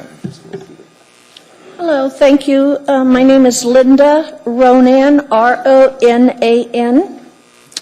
I've been in Anchorage since 1985 with my family. I have worked on the campaigns in the past. I do feel like by you doing this, Chairman Trainee and Ms. Demboski and Mr. Homan, that this is like a hijacking of what the people voted for. And I believe that this is sort of what happened back in the 90s when they told us we weren't going to have any money for our schools from the feds, which was a lie. I voted to end marijuana because of that lie, and I'm back now. I am a mother, grandmother. I have been smoking pot I'm different, not marijuana, even though I have post-PTSD, whatever it is, because of the government costing me $100,000 almost right here in Anchorage, because of guilt by association. I never went in front of a judge. I never had a deposition. I lost my grandson. My daughter died. But he went with the other family, and the father went to jail because he was a drug dealer. You're breaking up families when this law is not fixed, when we're not regulating it. You're breaking up families, lots of them. My daughter, my oldest daughter, is a nurse at Regional Hospital. My other daughter was in the Army for 19 years, and she's a school teacher. My grandson is a school teacher. He went to APU. He rarely smokes pot. My kids don't smoke pot. I smoke pot for recreational use. I do not drink alcohol. And I feel that this is a travesty what you are doing, trying to do this, because it hasn't been time. You have to let it be regulated. You have to end this. I work with the kids to teach kids in the Alaska Native community, teaching them how to say no to drugs and alcohol and sexual abuse. I've worked in the Anchorage School District teaching kids how to do the same in the past. And you cannot lie to kids. This is not about kids. This is a law for adults, for us to smoke if we would like to in the privacy of our homes without being worried about it, or to grow it ourselves. And it is not easy to grow pot. You may think it is, but it is not. And that's all I have to say. Thank you. Thank you, ma'am. There are no questions. Welcome, sir. Good evening, Mr. Chairman, esteemed members of the Assembly. My name is John Farley, spelled F like Frank, A-R-L-E-I-G-H. I'm not here to talk about what I think might happen. I'm here to tell you what the current situation is. This is my life. I don't need notes to tell you. I'm a third-generation Anchorageite. I've raised 5 children to adulthood, all of whom have gone to college, all of whom are gainfully employed and or in college at this time. I've contributed to charities. I've donated my time. I'm a good citizen. Alcoholism runs in my family. I've made a different choice. Since 1975 in this state, I'm allowed to smoke marijuana in my own home. However, there's no legal ability for me to get it. So rather than be an alcoholic like the rest of my family, I've chosen to use marijuana when I want to relax. In the course of my lifetime, I'm going to be 60 this year, in the almost 4 decades that I've been able to legally smoke marijuana in my home as an adult, due to the Raven decision, I've been in handcuffs so many times I can't even count. Somewhere between 5 and 10 times, but I'm not even sure. I've been to jail twice. This has affected not just me, but my family. Why? Because I'd make a choice to use a drug that's probably not a whole lot more powerful than coffee, rather than to destroy my life. I became the man of the house in my household at the age of 10 because my dad left. I had instances where I woke up to the fire department hauling the smoldering couch out of the house because my dad fell asleep or passed out behind alcohol and his cigarette caught the couch on fire. Or another time when police were questioning my dad, my mom had a patch of hair this big missing out of her scalp. This is what alcohol does to families. You don't have cases like this behind marijuana. Every time I've been incarcerated or detained, I've told the police that I don't have a problem with them doing their job. My problem is with the legislators that try to portray me as some social deviant instead of a productive citizen that I believe that I am. And I have one final thought. Several of the people of this diocese have called my home in past years seeking campaign donations. If you vote to advance this legislation, please don't insult me or waste my or your time by soliciting donations in the future, because they will not be available. This is a threshold issue for me. This is my life. I am not a criminal, and I don't want to be treated like one. The only way I can live a normal life. By the way, I would submit that not one adult in this room has ever been in handcuffs because of their attempt to go purchase alcohol. That's exactly what's happened to me. Because I choose to use marijuana outside my home or acquire marijuana in a less than legal fashion, I've ended up on the wrong side of the law many times. Not because I'm going out pushing it to kids, not because I'm doing anything destructive to the community, simply because I choose differently. And in a free country, that should be my right. Thank you, sir. Thank you very much. There are no questions from the Assembly members. Thank you, sir. Welcome, ma'am. Hi, thank you.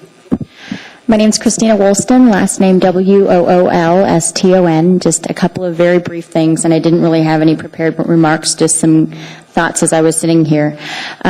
As the Assembly for our community, you do represent everybody that voted yes, as well as everybody that voted no, as well as those that couldn't vote, those that are underage, those that were unable to participate in the voting process. And so I do ask you to consider that it's not just those that cast their vote, but really the health of our entire community when you look at an ordinance such as this.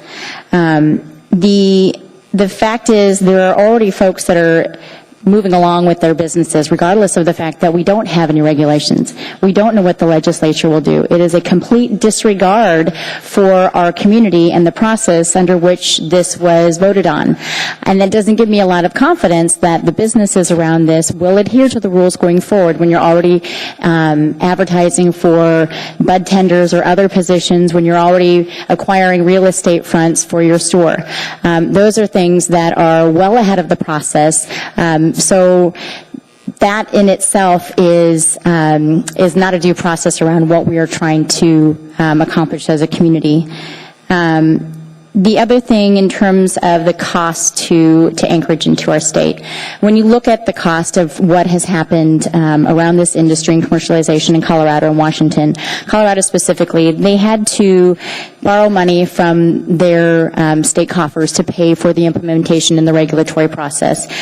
They've not been able to pay that back, and they will not in the foreseeable future. And it is because the black market is thriving. It is not going away. It is easy to find it. It is cheaper to find it, and the cost prohibitive nature of the tax structure makes it more likely for folks to buy from a black market supplier. The other thing is that we don't have a local sales tax here.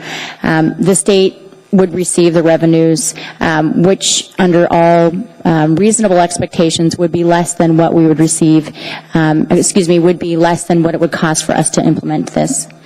And the other thing to really to recognize when you look at this as a conversation among Alaskans.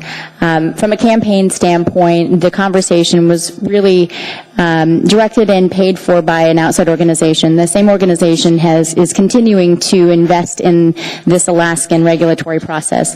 And so we need to look at it from that lens, that are we really talking about this from an Alaskan perspective, or is this continuing to be paid for and influenced by an outside organization really looking to better their interests? Thank you.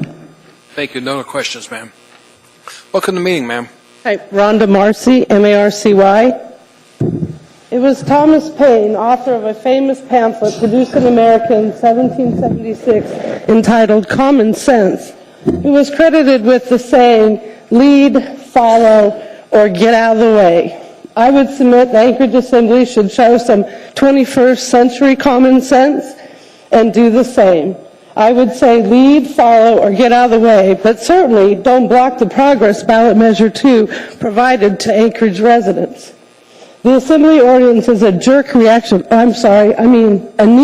reaction to the passing of measure 2 and is not well reasoned, Ms. Domboski, Mr. Traney, and Mr. Honeman.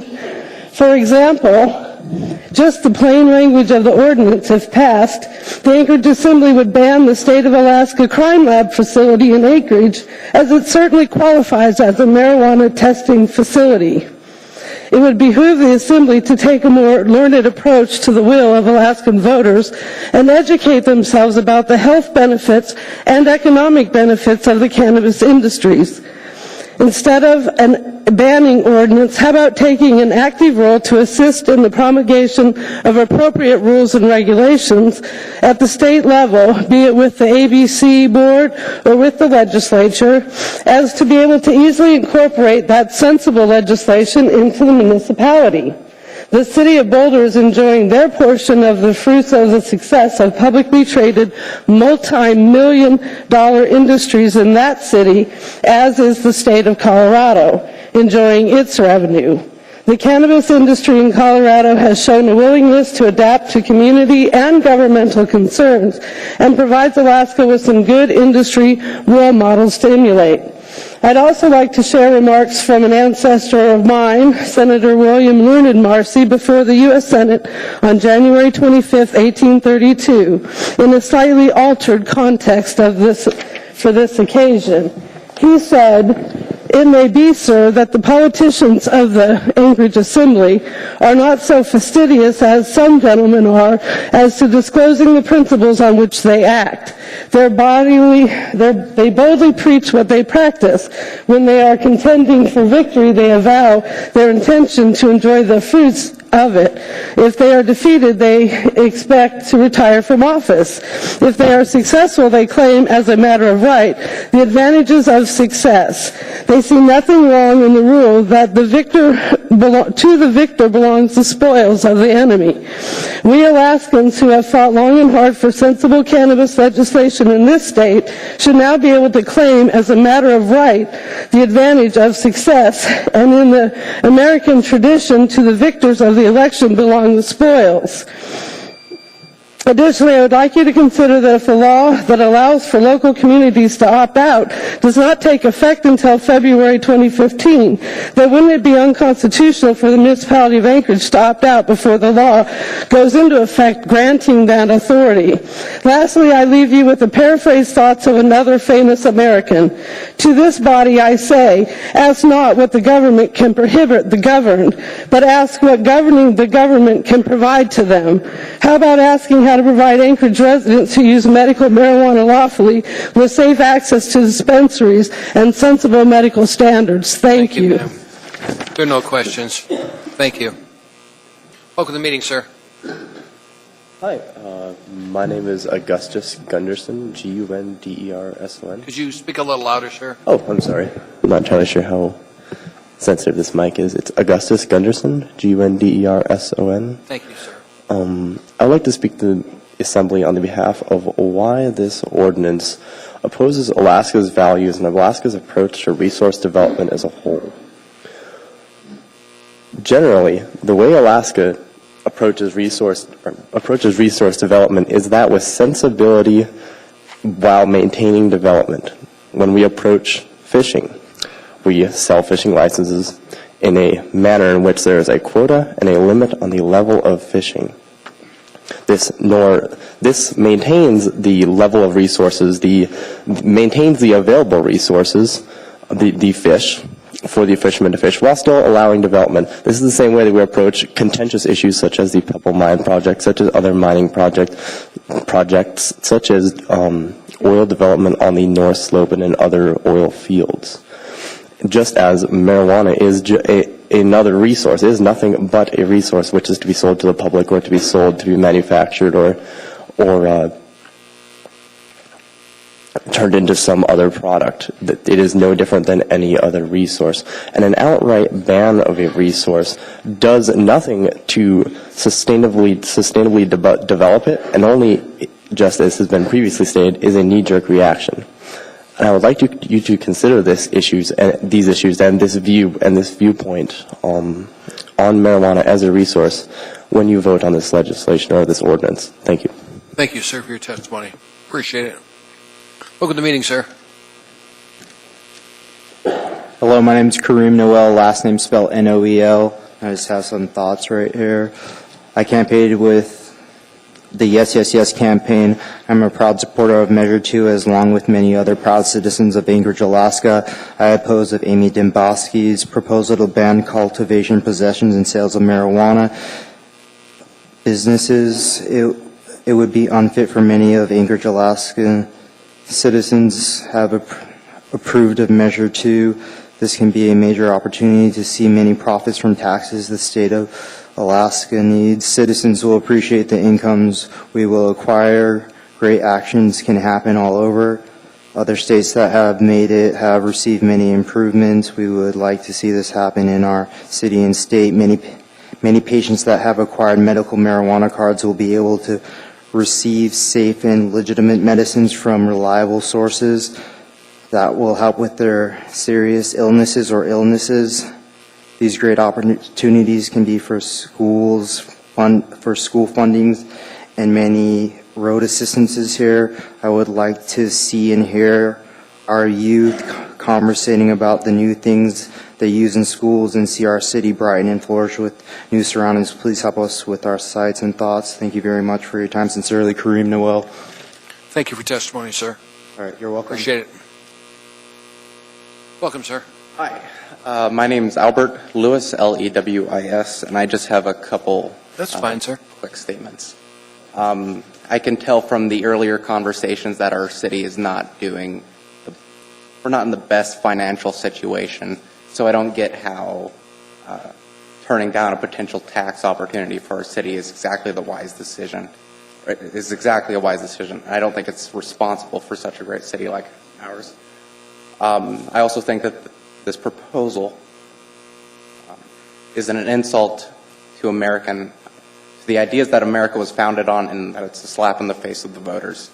And I don't get how anybody who would support this is responsible enough for higher office than the Assembly. Have a good night. Thank you, sir. Welcome to the meeting, sir. Hello, Dustin Darden, D-A-R-D-E-N. I want to thank you guys. It's so awesome. The last guy, especially, representing his First Amendment to the Constitution, and love you, man. So, anywho, I was led to go to Ephesians 5:18, and it says, "Be not drunk with wine wherein excess, but be filled with the Holy Spirit." I say that because we're talking about alcohol. We're in the season of a lot of alcohol on the wheel and stuff. So, and just talking about 1 Peter 5:8, "Be sober and vigilant, because your adversary, the devil, walks about like a roaming lion, seeking whom he may devour." So I say all that to say this. If you're not in your right mind, you are being accessed by other things. So it's just something to consider if you're drinking too much, or if you're doing pills, or if you're drinking a whole bunch of fluoridated drinking water. See, George Washington, throughout his lifetime, cultivated hemp. At Mount Vernon, for industrial use, fibers and hemp were excellent properties for making rope, sail canvas, and ships. So, that's George Washington. Some health benefits of hemp seeds: they contain essential amino acids, essential fatty acids necessary for maintaining healthy human life. No other single plant source has the essential amino acids in such a easily digestible form, nor has the essential fatty acids in a perfect ratio to meet human nutritional needs. So it's a plant. Bible also talks about, eat the seed. There's a lot to seeds, too. You can look into apricot seeds. You see it curing cancers many times. Now, about the First Amendment, we got to hold on to that thing. And the second one, I got to get that in there, because if we don't get the Second Amendment really heavily enforced, the First Amendment's really hard to hold on to. So I'm really thankful we have this, and we have the microphone time. It's cool that we can disagree on stuff and still have our mind on the main thing. Stuff that's going to last forever. It's really cool. A lot of you know what that is. And I just, if you know what that is, just praise God. And then big pharmaceuticals, that's kind of crazy. Think about that. And you got any questions? No questions, sir, if you're done. No. I'm running for mayor in 2015. I don't have a lot of money. I'm not, putting money into it. But it's cool. Amy's awesome. But I just, disagree with her on a few things. And Dan Coffey's awesome, too. I don't know if anybody else is going to run, but I just wanted to get that in there on me money. So, see you. That's all right. That's why we have elections, sir. What's this? That's why we have elections. You can run against them if Praise you want. God. Love you guys. See you later. Welcome, ma'am. Hi there, how's it going? Excuse me. My name is Leanne Gonzalez, Gonzales. No, it doesn't look like it, but it's, my family name. I know this is quite redundant, but as far as I've learned growing up here, going to ASD, repetition actually resonates. How will we be able to eliminate the illegitimate, unregulated, and untaxed and even criminal sale of marijuana if we ban the legitimate, taxed, and regulated sale, so the good sale, the sale where we make money. It just doesn't make any sense. We can't continue to reward the black market because we legalized marijuana. It's legal in the state, so now they can sell it and people can use it wherever. We can't continue to reward the drug dealers. We can't put our children in danger, my siblings, my family. We can't put anybody in danger because they can't legally access the marijuana, which is actually legal in the state. Also, like with AO 37, it was the will of the people to not have the law, although it was passed. If this is passed, we will vote on it, and we will probably vote to repeal it. So I'd like to let you guys think on that, because the will of the people actually does make change. Thank you. There are no questions, ma'am. Thank you. Welcome to the meeting, ma'am. Good evening. Good evening. First, I'd like to take this time to say thank you to Assembly Members Domboski, Trainee, and Honeman for doing what they feel they need to do to protect the Anchorage area. I would like to state, however, I believe that this is premature. Pardon me, I'm very nervous. This is premature and possibly based on fear. I went down to Washington to tour the marijuana growing facilities. I toured the places where they test the marijuana, and I toured the places where they sell the marijuana. I also sat in the parking lot for 2.5 hours watching people come and go in and out of the retail marijuana shops. Not once did I see an underage person try to enter the premises. Not once did I see anybody outside causing any problems whatsoever. I talked to the marijuana farm people, and they said that they did not have any increase in crime in that area. They had no problems with people trying to break into the facilities. I might also like to tell you a story about my brother, who has seizures all the time. He was told by his doctor that marijuana would help tame his stomach. My first thought when I heard this doctor say this was, how can you possibly say that to this ill person? Well, my thoughts were based on back in high school when never a year went by when you had somebody come up and say, oh my gosh, this marijuana was laced with this, or this marijuana was laced with that. Not a year went by, and that's what I was afraid of. And that's what's happening with black market marijuana. Not always, but it does happen. If we have the marijuana legally accessible by people, it's packaged, it's tested, we know it's pure. Not only that, they can tell you exactly what strain is good for what ailment. Did you know that indica marijuana is good to help you sleep? I bet not many knew that. There's different strains, there's different types, and they all have beneficial qualities and properties. I've seen elderly people walk in on crutches. I've seen elderly people walk in to these marijuana retail shops, pleasantly surprised and thanking them as they walked out with their marijuana. I talked with these people, and they were very pleased that the facilities themselves were in such a way that they could feel comfortable and know that they aren't being treated like drug dealers or drug users, because they're regular citizens like you or I or anybody else. I have raised 3 daughters in this community. I am an established mom. I have a good full-time job. And you know, I've smoked marijuana before. I had to. I needed to. Every day of my life, I am nauseated. Do I smoke it now? Nah. Can't. I can't grow it. Not where I'm at. I would love to be able to walk into a retail facility and be able to say, this is my problem. I have nausea. What do you have that can help me? And they do. Thank you for your time. Thank you, ma'am. Question for you. What part of Washington State did you go to? Pardon me. We went to Kirkland. We went to, where else did we go here? Wenatchee. Seattle. Those 3 places. Thank you, ma'am. Any questions? I would love to be able to sit down with any of you and talk to you about my experiences down there. I started off as being afraid, and now I'm an avid supporter of what we can do with this. Thank you, ma'am, for your testimony. Appreciate you being here. There are no questions. Thank you. Welcome, sir. Hello, my name is Dave DeLuca, D-E-L-U-C-A.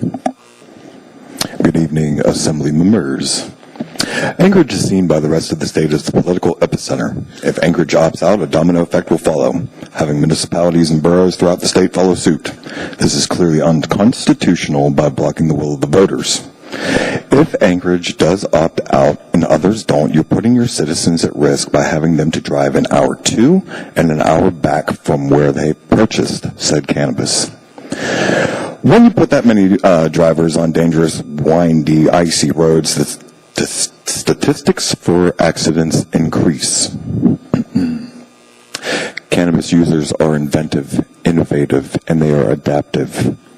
A lease building on sovereign native lands is one way to get around this opt-out. A collective organization who is legally allowed to give any resident over the age of 21 up to 28 grams can ask for, and forgive me, a donation to cover utility bills, grow materials, and time, tax-free. Buyers clubs, co-ops, charities can operate under those same guidelines. A collective of growers can then produce a fair amount of plants under that, and that would then be still as tax-free income. The opt-out poses an environmental risk as well. Micro-cultivators using heavily chemical herbicides, fertilizers, and pesticides will not likely dispose of these materials responsibly, polluting the water table, and now you are faced with the environmental cleanup from these types of things. Imagine this on a scale of hundreds, potentially thousands of guerrilla growers. Rather than the reaction to opt out before rules and regulations have been written, I would suggest that you Assembly members, legislatures, and other governing bodies act as leaders and show the rest of Alaska and the nation that responsible regulation, taxation, and lawmaking will be the model for the rest of the nation. Thank you. No questions. Thank you, sir. Welcome to the meeting, sir. Good evening. Thank you for your patience. My name is D.S. Hogan. I'm a local businessman. I'm in business strategy and government affairs. I'm here representing myself tonight. These are my comments alone. The vote is in. It's very clear. I don't question that. I have no objections. It passed. And what passed is what the voters voted on. There's a process here. We need to follow it. Otherwise, we're going to get regulations we're very unhappy with. And that really starts with the state. What was voted in was regulation like tobacco and alcohol or slightly greater than. That was the choice. Also was opting out. That is what everyone in this room, if you voted yes, voted for. Perhaps the outside interests haven't done a very good job of explaining the process of how this is implemented. We're all excited. We all want what we want. And I don't question what the voters asked for and what they're pursuing. But that doesn't happen right now. It doesn't happen at the municipal level. No one in this room has the authority to move forward right now and to enable anyone to do anything. That's just not possible. And to do so would be a waste of time. We don't know what authority that the state will assume or what will be left over for you to regulate. You may have very little to address, actually, when the rules are finished. Basically, the Assembly must follow the state's lead. It's like any other scenario with alcohol and tobacco in the state. It's happened many times. We can go back and look at the case history. We can see the procedures. 2 or 3 years ago, someone passed, you can open a wine bottle in a restaurant and take it home. That was exciting. I loved it. It was great to see that. That took almost a year and a half to get through the regulatory process. That's the way it is. Those are the processes we have. I just really don't see how we can deliver on these regulations locally before we've allowed the state to proceed through the normal process. Furthermore, whatever we or you do here, again, comes second to the state. We really need to give the state the time to work through this process. And to avoid any false starts or misunderstandings, I totally support opting out at this time. It doesn't mean it's no, it means not right now. And I think that's very appropriate. I've met with folks in Fairbanks. I've met with folks in Kenai. I've met with many federal law enforcement folks. The only way this is going to be successful if it's organized. It's not a free-for-all. Last I checked, I can't go out and get an ABC license in one day, and I can't get it in 30 days. So I respect the system. I respect the voter's choice. And I look forward to regulation that meets their expectations. But that doesn't start here. This is the wrong place, the wrong time, and not the best use of the effort. Thank you. Thank you, sir. There are no questions from Assembly members. Thank you, sir. Welcome to the meeting. Why, thank you. So I'm Joanne Henning, Henning, and I came here tonight not expecting for my voice to be heard. Could you speak close to the microphone? I sure can. We're getting hard of hearing.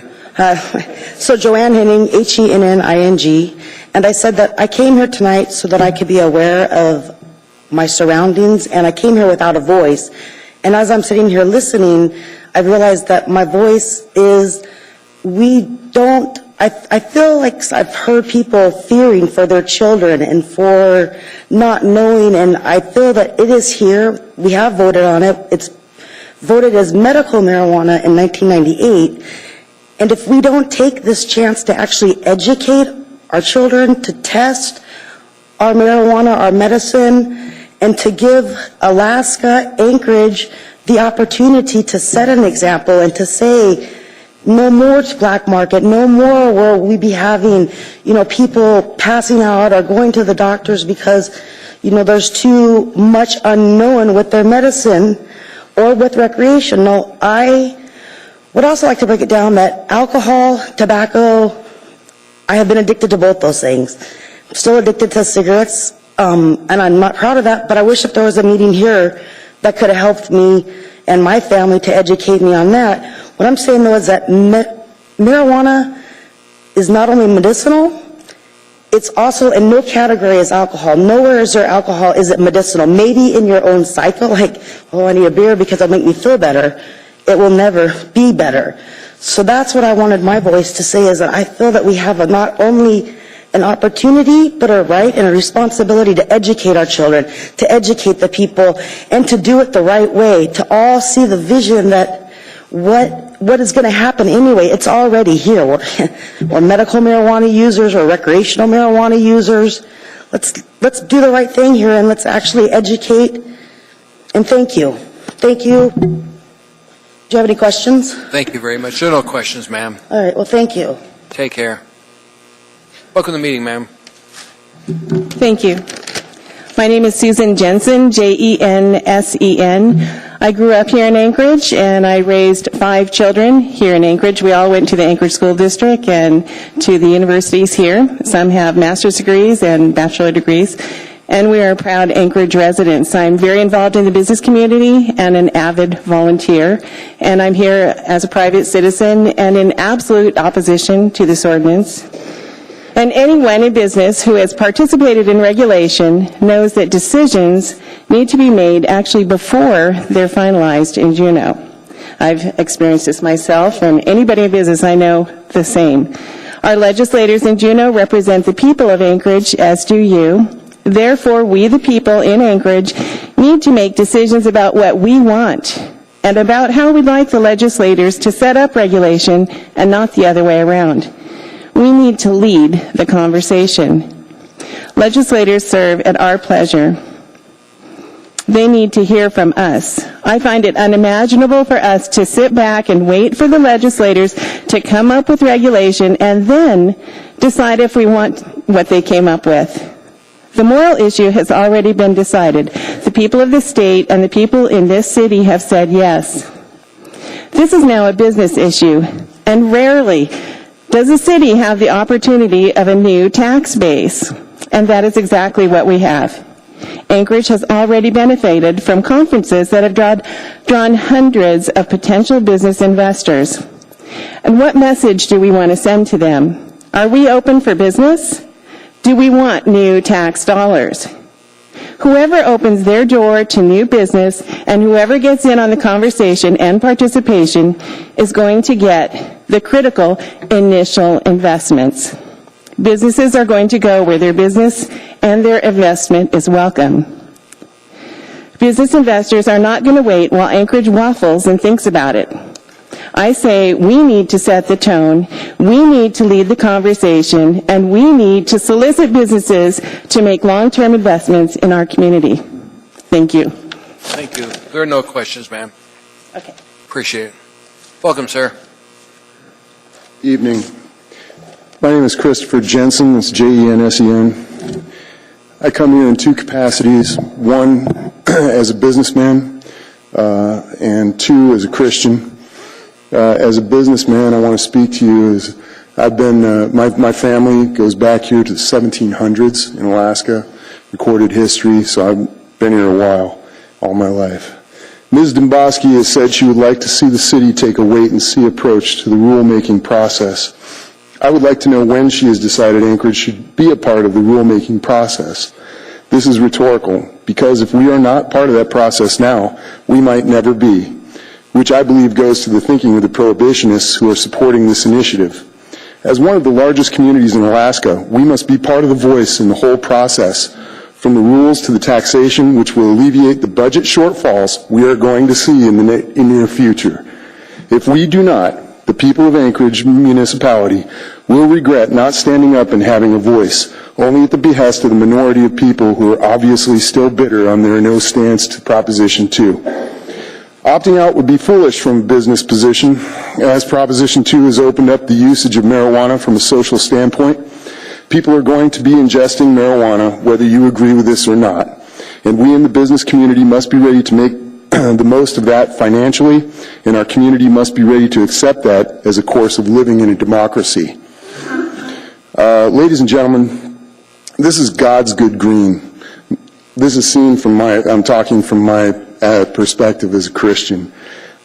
God gives us richly all things to enjoy, 1 Timothy 6:17. For everything God created is good, and nothing is to be rejected if it is received with thanksgiving, 1 Timothy 4:4. And let's not forget good old Genesis 1:31 that says, then God looked over all he'd made, and he saw it was very good. So, if we can accept drinking and all the issues that creates, drunk driving and the costs of prosecution, the violence from it in homes and on the streets, not to mention the costs of alcoholism, I am certain that we can accept the usage and sale of marijuana, which is known to be free of all those issues of alcohol we have dealt with over the years. You cannot OD on marijuana. Nobody is ever violent ingesting marijuana, and the addiction rate of marijuana is so low as to be non-existent. More people have died from peanut butter than from marijuana. Thank you. Thank you, sir. There are no questions. Didn't expect any. Look at the meeting, sir. Thank you. My name is Jeff Jesse, Jessee. The purpose tonight isn't to re-debate the Proposition 2. Proposition 2 achieved two things, had two things in it. One was limited decriminalization, and the second was to require every Alaskan to only purchase their marijuana from a government-regulated and taxed industry. When I was in Fairbanks listening to some public testimony up there were a number of people that testified that they were in favor of the decriminalization part of this initiative, but not in the commercialization part.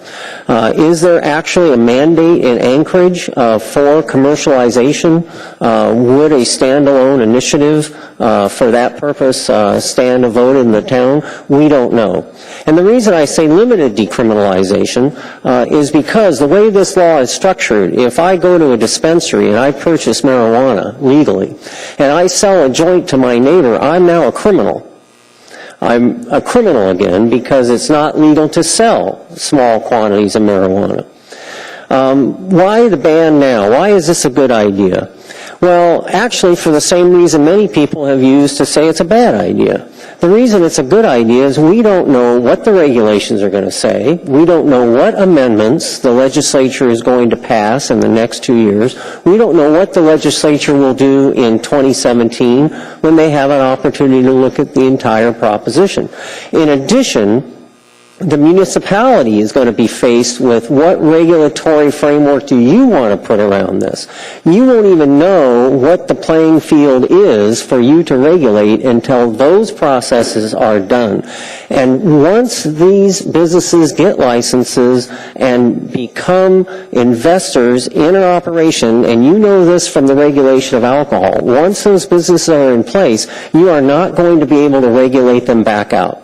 Once they exist, they are there. No one's going to go back and try to take their licenses away. So your one chance in order to regulate this industry the way Anchorage wants to is to hold in abeyance the creation of licenses and businesses in this arena until you have a chance to review this.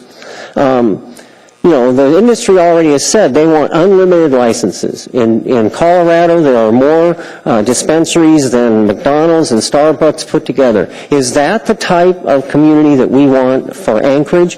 Which of your neighborhoods in your assembly districts are going to say, yes, we want marijuana industry in our neighborhood? The main reason to do this is to temper the expectation that it will be open season for this industry in Anchorage. It needs to be banned until you have a chance to look at what the state does and make decisions in your own right. Thank you. Thank you, sir. There are no questions from the Assembly members. Welcome to the meeting, ma'am. Good evening. Thank you for this opportunity. I'm a little short here. My name is Paula Colescott, Colescott. I'm a physician here in town. My specialty is addiction medicine. I practice at the methadone clinic as well as here at one of our residential programs and outpatient programs. I always think it's a good idea to show restraint and wait. Yes, there's choice, and yes, people have voted this in. However, we have evidence already of what's happened in Colorado. It's in our literature, and I'd just like to remind you in the audience of what we have already seen. I've heard and I've listened with interest what people have said, that this isn't about education. You're educating your children by what you approve. I've heard that regulation will do the trick.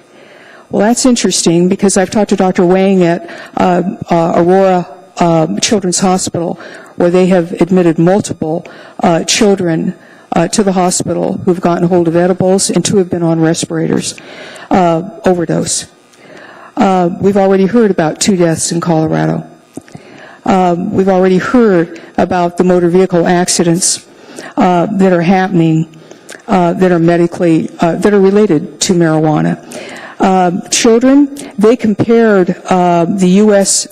incidence and rate of marijuana use to counties that already have opened their doors to this, Denver and Boulder. And in the 8th grade, U.S. rate of marijuana use, 6.5% in the U.S. In the Denver area where it was approved, 18%. Boulder, 11.4%. 10th grade, U.S. rate, 17%. Denver, 18%. Boulder, 14.4%. In the 12th graders, U.S. rate of marijuana use, 29%. Denver, 32%, and in Boulder, it's 36%. So these are rates that are high, that influence children who are trying to learn and their brain's not developed. ER visits, I talk to our ER physicians frequently, and we are seeing huge rates of people coming in with hyperemesis syndrome due to marijuana. In some instances, it might help nausea, but not in everything. We know very little about many of the components of this plant. ER visits, acute withdrawal, anxiety, depression, that's been reported from Telluride, and we're seeing it now in our ERs. In 2012, in this country, there were 461,000 emergency room visits. These numbers are skyrocketing. Ma'am, your time's up, ma'am. Okay. So I implore you, it's time to wait, and it's time to be very careful about this. Thank you for testifying, ma'am. There are no questions. Thank you. Welcome to the meeting, sir. Hi. My name is Paul Oliva, O-L-I-V-A. I'm opposed to this ordinance. When I was in college, our university had a very popular basketball event at the beginning of every season, and one year I was fortunate enough to get tickets to this event. And I quickly realized that supply for these tickets far outstripped demand, so being the entrepreneur that I am, I put them up on Craigslist for sale, $200 for 2 tickets. The ad was immediately taken down. It's illegal to scalp tickets. So I reposted a similar ad with a paperclip for sale for $200, and the paperclip came with a free gift of 2 basketball tickets.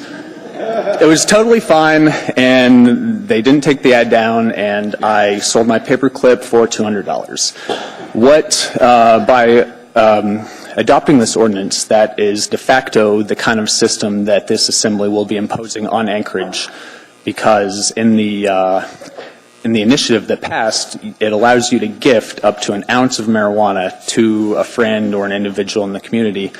So potentially what you're going to be seeing, as has been happening in other legal states like Colorado and Washington, is people have a delivery service and they come and they charge you a delivery fee, and then for your delivery fee you also receive a free gift of marijuana. So I urge the Assembly not to make the mistake that you are actually eviscerating the legal market for pot by passing this ordinance, because the industry is still going to exist. It's just going to be kind of a gray market thing. I also take issue with the so-called wait-and-see approach that you are labeling it as. The cynic in me fears that it's not going to be a wait-and-see approach. It's going to be a pass the ordinance and then never address it again approach.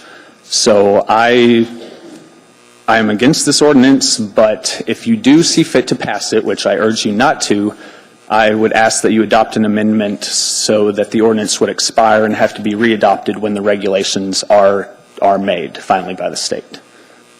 Thank you, sir. There are no questions. Welcome to the meeting, sir. My name's Don Hart. I came up here in 1959. Could you spell your last name for us, sir? H-A-R-T. Thank you, sir. And I know I've heard over the TV quite often that one of your main concerns is the budget. And I can't really understand this. You talked about having to eliminate over 130-something different teaching positions, having to close schools, and have other schools trying to find which ones could take in the extra kids you're having to move because of the budget. You did the same thing with closing down a fire station, taking other fire stations in a neighborhood to try to overlap to cover the one you're removing because of the budget. You did the same thing to law enforcement officers, where Honeman himself said, well, we can't replace them, we can't fill the vacancies, we don't have the budget. This is a serious thing to me that you keep talking about, but at the same time you're trying to eliminate the only facility to replace what you're going to lose because of your deficit, because not only was the $80 to $90 barrel oil dropped to $60, the Middle East said, we're not afraid of $45 a barrel, and they can even drop it to $25. So the idea of it is the state's not going to have the money to fund you. So the situation is, if you have something that you can look at for a budget and look at something you can tax, which you have the ability to do, it looks like you'd consider that. And another thing about your ordinance, I don't really have any complaints about someone trying to draft an ordinance, but I really believe what Rhonda Marcy brought up just a while ago seems to be overlooked by everybody. Right in the middle of your ordinance, it says you're prohibiting marijuana testing facilities. Now, that would require, apparently the interpretation of the law, require the Alaska State Crime Lab to be moved outside the municipality. I'm not really sure how the state's going to feel about all of that money they dumped into building this facility just to have to move it. But of course, you could take that up with them. But anyway, that's my concern. Thank you. Thank you for coming to talk to us, sir. Welcome to the meeting, ma'am. Mr. Chairman, members of the Assembly, my name is Deborah Williams, W-I-L-L-I-A-M-S. There are many reasons to pass this ordinance, but I would like to emphasize 3 right now. The first is that Section 17.38.110 of the legislation in question specifically provides for local governments to do precisely what the ordinance before you is proposing. As you know, I was in many debates and discussions regarding this initiative, and I can tell you at virtually every single one, the proponents of ballot measure 2 emphasized the local option provision, emphasized that municipalities and boroughs could do precisely what you are proposing to do tonight. And when many people in Alaska voted for this initiative, they voted because of the assurance of that provision that local option would control. You are doing precisely what this particular initiative, allows you to do and supports your doing. Secondly, commercialization is expensive. With the low price of oil, we do not have extra money, either at the state level or particularly at the local level, to cover the tremendous number of costs associated with commercialization of marijuana.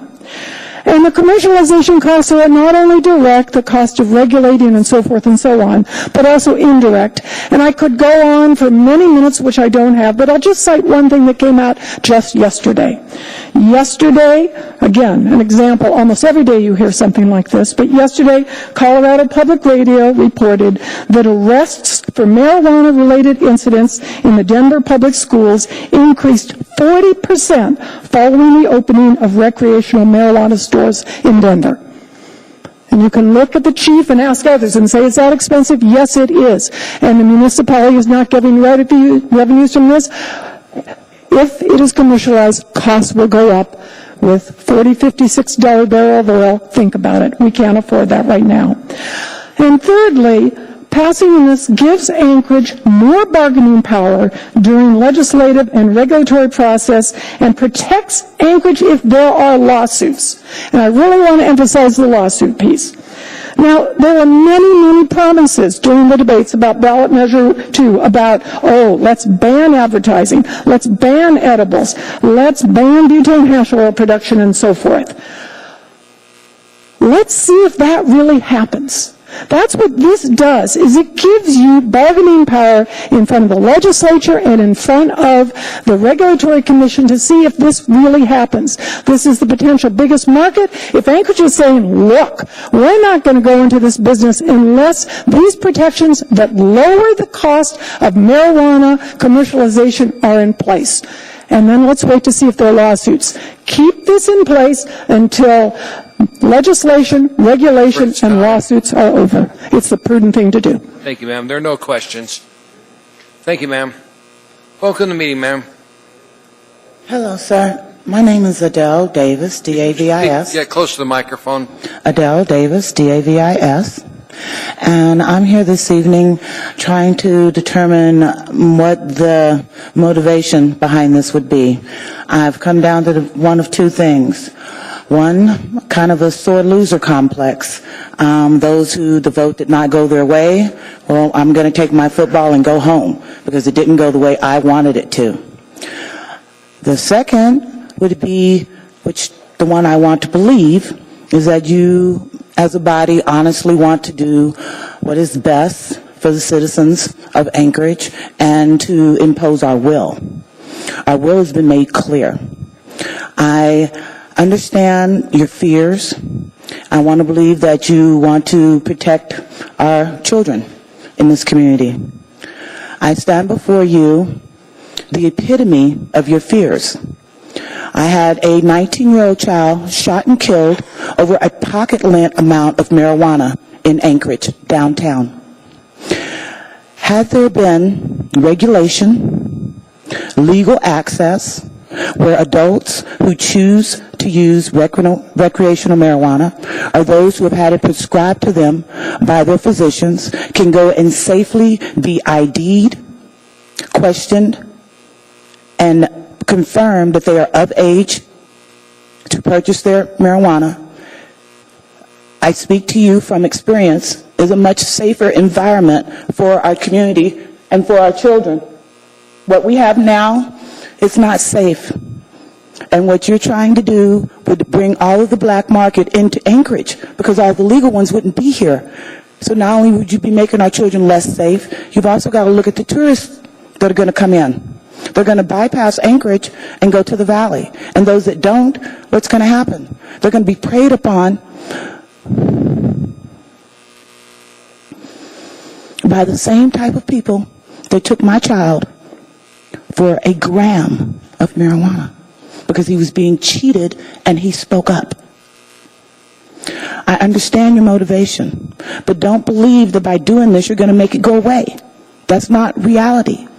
As adults and as parents, we want to protect our children any way we can. But the way we need to do that is based in reality and dealing with what is. It's already here. Doing this won't make it go away. It'll just keep it more dangerous in Anchorage and make it less dangerous other places.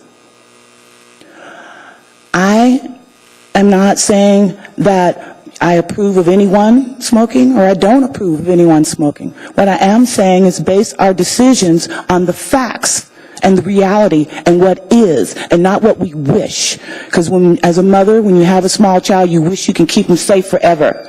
But that's not real. And opting out is not going to make the marijuana not be here. It's just going to make it less safe.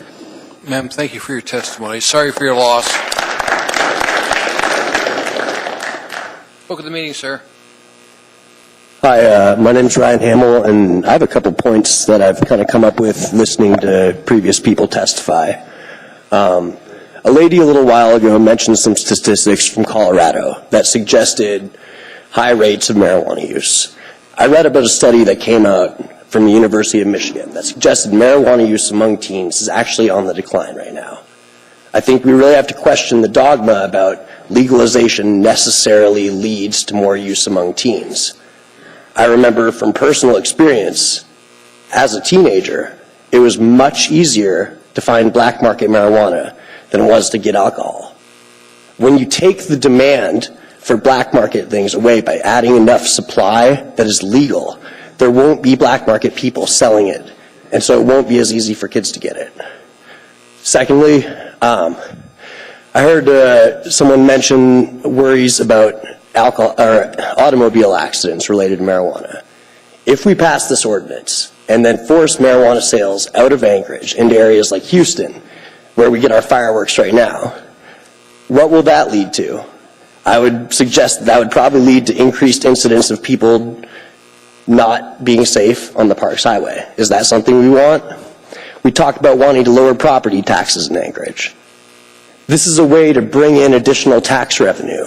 Why would we cut that off, especially at a time of low oil prices like we have? We need any revenue that we can get. And you talk about this measure being a wait-and-see approach.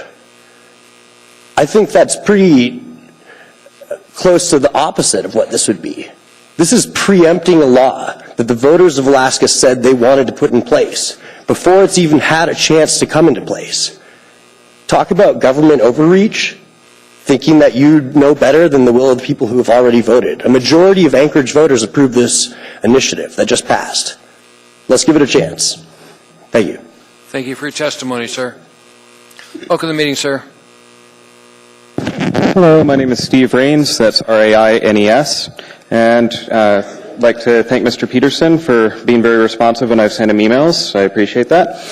This assembly or this ordinance is very premature, and my chief concern with it is if you go ahead and pass this right now, there's no expiry on it, and it's very hard to overturn an Anchorage ordinance. We'd probably have to have another ballot measure passed just for Anchorage to get it overturned, because I highly doubt any of you would ever overturn it.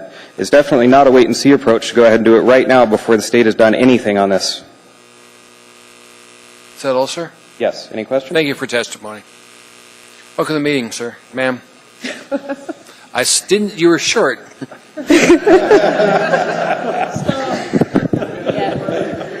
Okay. No, keep digging a hole. Do I get 4 minutes now? Meeting. My name is Darcy Dixon, D-I-X-O-N, and medical marijuana has been broken. The clerk tells me you've got to get close to the microphone, so bring it down to you. No, I'm just worried Mr. Starr can't hear her. Okay. My name is Darcy Dixon, D-I-X-O-N, and medical marijuana in Alaska has been broken. We have had medical marijuana here since 1998, and no way for patients to access it safely, let alone have it be the safe type of medication that you need. I personally have had severe Crohn's disease for over 20 years. It's painful just to stand here and sit here for this long. The type of medication I need, you can't find it on the streets. I take coconut oil mixed with cannabis oil, and it's more CBD than THC, and that's just no value on the streets. So I'm screwed. I grew up here in Alaska, went to Oregon for college, and when I was there, I was able to frequent the dispensaries, and I got myself off over a dozen separate medications, including chemotherapy, steroids, biological medications, and With Crohn's, there is no cause or cure. I'm stuck taking medication or finding other ways to medicate myself and to keep me able to be up and going and be a productive member of society. I feel that this ordinance is way premature. There's nothing in there to even help separate the medical versus the recreational. If you want to throw the recreational under the bus and we'll try to figure it out later, fine, but please keep in mind that there's quite a few people who love Alaska, want to stay here in Alaska. But if stuff doesn't get going soon, we're already looking at 15 months of still waiting. And if it doesn't get going soon, I'm going to have to leave again. Sorry for the emotions. It's all right, ma'am. Anything else you want to say? I know it's painful to stand. No, I believe that's it for now. Thank you. There are no questions. Thanks for coming down here tonight. Thank you. I know you like applauding, but please don't. It's taking time up. We've got a lot more people to testify tonight. Welcome to the meeting, sir. Hello. My name is Noah Sunflower. I'm a labor organizer. And Can you spell your last name for us? Sunflower, just like the flower. I'm a labor organizer. And full disclosure for everybody here, I have no interest in any marijuana businesses, and I don't even smoke marijuana. I'm here today. I just want to make a quick point about the democratic process here in Anchorage.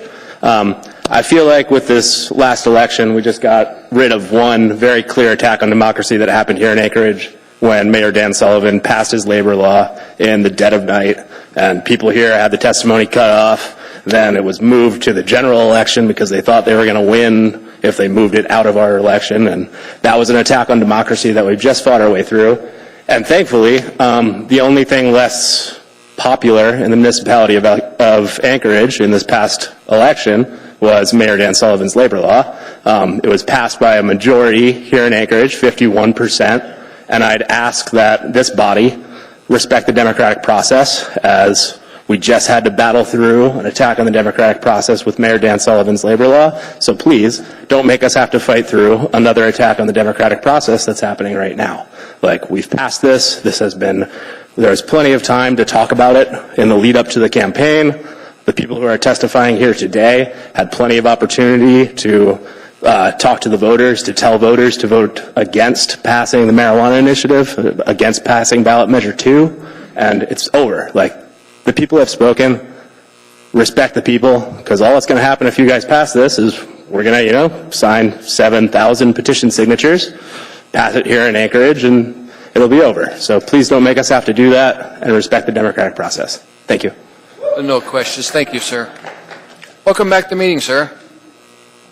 Thank you, Mr. Cheney. Don Smith, SMITH.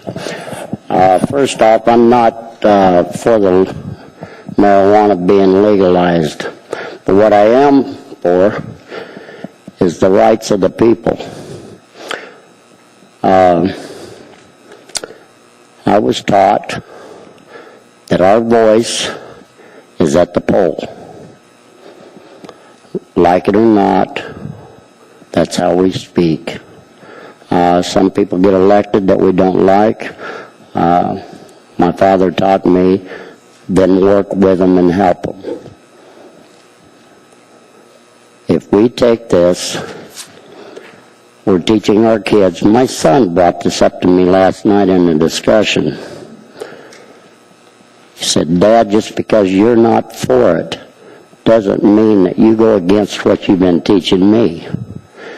And that is, your voice is your vote. What are we telling all these young people? That their vote's not going to count? That some way, we've got enough of that going on in Washington, D.C. The will of the people voted. Whether we like it or not, that's what it shall be. We have to take this into total consideration. I'm not getting into statistics or anybody's beliefs of what they think is right or wrong. I'm talking about our rights as Americans. I fought for those rights. Now, like I say, just what's our vote? what's it worth? That's how we speak. Like it or not, that's how the people of Alaska and Anchorage voted. We went through a lot of things that they said that was going to be rough to get through. I can remember when they said we could, back in the early 60s, we couldn't build on this properties out here. Well, we did. I say that we all just work together, follow the will of the people, and we can get through this.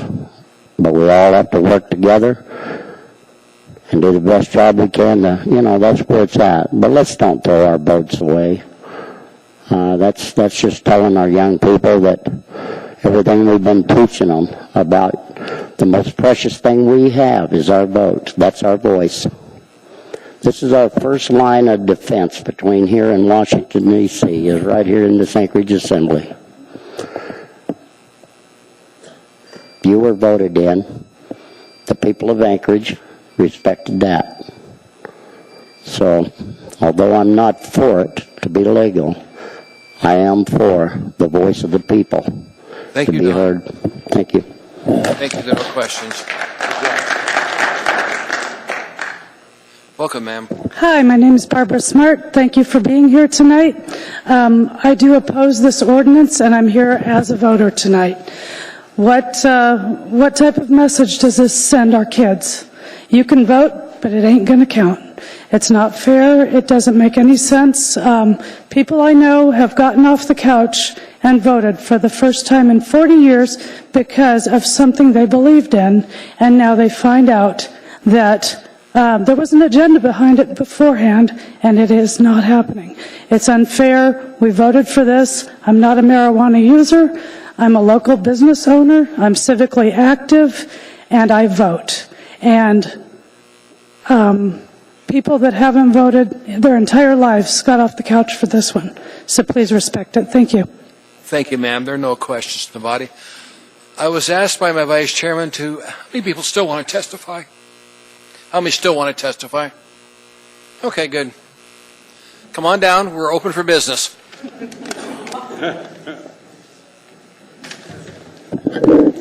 Good evening. My name is Matthew Sonic, S-O-N-N-E-K. I've been a resident of Alaska for most of my life. A good majority of that has been spent here in the Anchorage District. I myself, my girlfriend, and my mother-in-law have all seen dramatic improvement in our lives thanks to the use of cannabis. I would like to echo some of the beliefs that the people here in Anchorage today have shown you, that it is safe. There are people here that want to make it safely available for people who want to use it safely. The black market does have deep roots here in Anchorage, and they are thoroughly unscrupulous. We should not be allowing our money to go to these people. I see this ordinance as an attempted usurpation of the will of the people, because we have clearly stated that we believe marijuana should be accessible to adults in our state. And that is all. Thank you, sir. There are no more questions. Appreciate your testimony. Welcome, ma'am. I don't really need a microphone. I'm horribly loud. My name's Lynette Craig, C-R-A-I-G. I've lived in Alaska for a very long time. I wasn't born here, but I do claim it. This makes me crazy. I have been involved in this marijuana debate for many, many years. I've been active since April. I worked for quite a few different campaigns. I'm the executive assistant for the CRCL, which is the Coalition for Responsible Cannabis Legislation. I faithfully, they're all volunteers that do all of this. The whole story has been said by everybody here, both sides. It's putting the cart before the horse. Maybe anybody would understand that at this point. That's what you're doing, is putting the cart before the horse. Sitting back and waiting is what we have been doing literally since 1998. You know, we've been sitting back and waiting. The black market is here. I see it, I watch it, I was a part of it. Oh my God, please don't arrest me. My family owned Denali Car Rental on 12th and Gamble for 29 years. We closed it down in July. I watched many forms of illegal things going on from 6 o'clock in the morning until the next day at 6 o'clock in the morning. This is reasonable, what the people have voted on. It's what we are coming to. It's changing. We can't stay back and have it all be, oh my God, this horrible thing, and it's going to hurt our children, and da-da-da. I saw a gentleman tell his son that a beer was grown-up apple juice. Is that the way you want to raise your children? We're going to lie to them and say it's grown-up apple juice? Regarding edibles, if you're not smart enough to put away your marijuana, then, you know, it's you as the parent that are causing the problem, you know. I don't allow alcohol in my home, you know. I just feel that the same as so many people here, man, respect the vote, respect what the people of Anchorage in Alaska have said. Straight up. Thank you for your testimony. Welcome to the meeting, sir.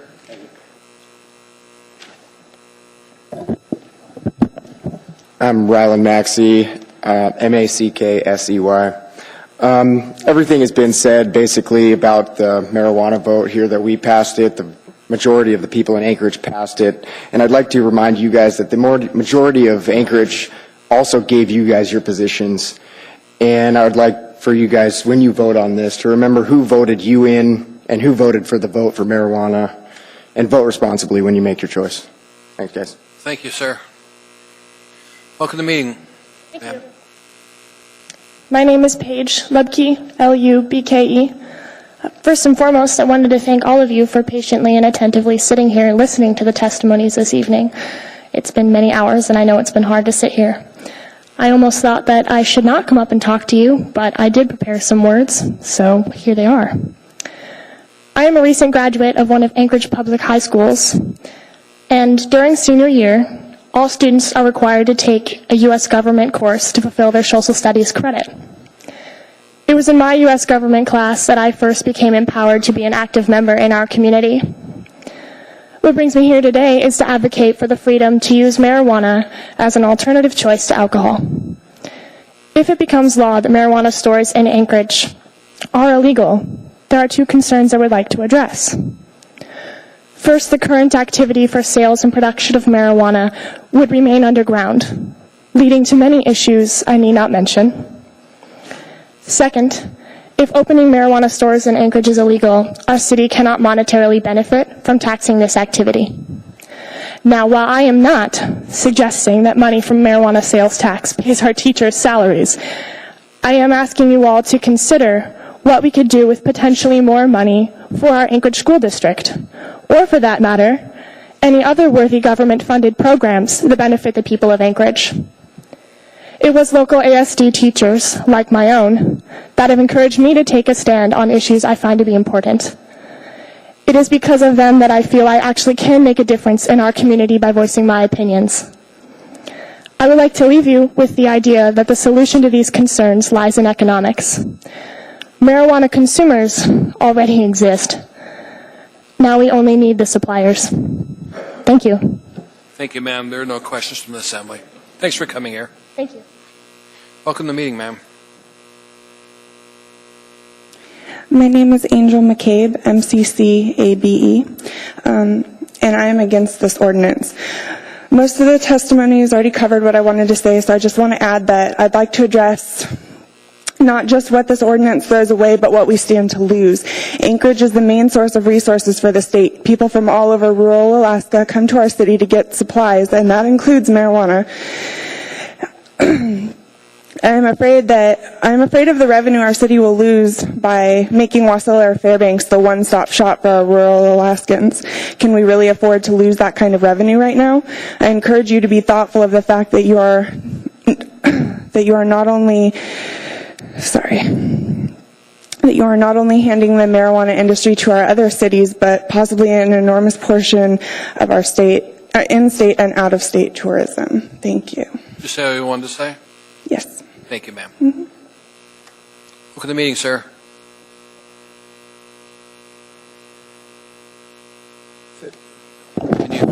Thank you, sir. Oh, now there's a pen. Okay. Robert Cortez, Cortez. I had this written out of what I was going to say, but everything I was going to say has already been said by others. But I do want to mention one thing that nobody else is talking about. One of the things that excited me so much that we passed this ordinance was that it was going to allow me access to get marijuana. I don't know any drug dealers or growers that have wheelchair accessible ramps. You know, this is my only opportunity. You guys are considering taking away that opportunity away from me.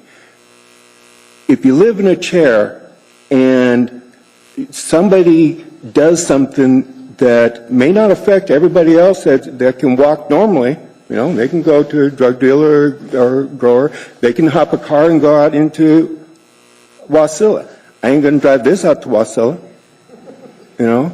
So what you're considering doing by eliminating commercial access to marijuana is you're telling me that I'm not as good as everybody else, because you're keeping me from being able to do something that everybody else will be able to do. And you're going to leave me hanging and have to go, like I do now, go to an illegal source to get my marijuana. I shouldn't have to be made a criminal. I shouldn't be any different than any other full-bodied individual. Now, please, I want you to really think about that and understand what you're doing. And I'm not the only one. I might be the only one here tonight, but I guarantee you that there's a whole lot of people like me, other disabled veterans, other people with multiple sclerosis and all kinds of neurological diseases that really need this access. So please weigh very carefully what you're doing. We've got plenty of time to come up with regulations. And we should be taking the lead in that process, not sitting back and saying, wait and see. No, damn it. We need to hit the ground running. You need to put a committee together and start figuring out what it is that we need to do to regulate. Yeah, we need to address edibles, okay? That's a problem. We need to address concentrates. Yeah, that's a problem. But that's all problems that can be dealt with regulation. Don't wait for the state. We don't wait for the state for anything. We lead the state. This is our state, our city, and damn it, we got to move it forward. And don't leave anybody behind. Thank you. That's all. Thank you, sir. Appreciate your testimony.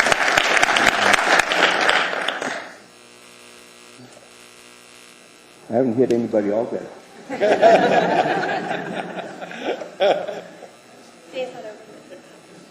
Welcome to the meeting, ma'am. Thank you. My name is Miranda Walso. Thank you. Miranda Walso, W-A-L-S-O. I think there's a problem with the conversation we're having. Did anybody think in 4 weeks that the general consensus in Alaska was going to be that nobody wanted marijuana?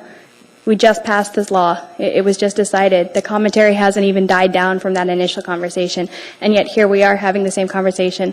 Lots of people have testified. Nobody has said anything new. We've heard some personal experiences. We've heard some individual stories, but they are all echoing the same things that we heard before over and over again. But prior to this conversation, there were a dozen motions that nobody testified on. Those were motions that dealt with millions of dollars. People don't understand the difference in how their votes matter. We have marijuana, we have the access. Yes, we're relying on you guys to implement what was chosen, but the systemic problems we have are because there's a lack of transparency in how budgeting is accomplished. It's hard for people to ask questions about a thing they don't understand. Projected financials, pro forma budgets, these are very, very complex concepts. They're not easy to understand. They're even harder to make progress with, let alone utilize effectively or identify a solution for something you're not involved in. You guys spend hours and hours and hours preparing these financials. That's one of your jobs. People in the community don't always have that luxury. They're trying to do this on their own time as a citizen outside of their job and still trying to understand what you guys are doing and find ways to participate in that process. People don't understand. When you ask somebody to provide you information on a budget issue and they consistently are unable to understand what you want, when you want it, and how you want it, that's not a problem with that individual. It's an issue that goes beyond that. Yesterday, the school district board meeting, we were there till midnight. Dozens of people testified about issues. This is an issue that's important to a lot of people. I don't think that it's one of the only ones out there. A lot of the issues people care about, they don't have an opportunity, a forum like this to voice that opinion. You guys need to make decisions on revenue. Even if 50,000 people spent $20 a day on marijuana and nothing but tax for a year, that doesn't even come close to replacing the budget of the Anchorage School District. Hundreds of millions of dollars are what we're dealing with. The population of Anchorage cannot support a marijuana taxation base that replaces oil revenue. We do need to admit, though, that the way we're dealing with this is broken. We need to start examining how we can improve communication, how we can invite more ideas, how we can update our processes to encourage feedback rather than have union contracts that affect thousands of workers that are overlooked because it's not popular or relevant. Thank you. Thank you, ma'am. There are no questions. What? There are no questions. Thank you, ma'am. Welcome to the meeting, sir. Hi, my name is Mark Malagodi. It's Malagodi.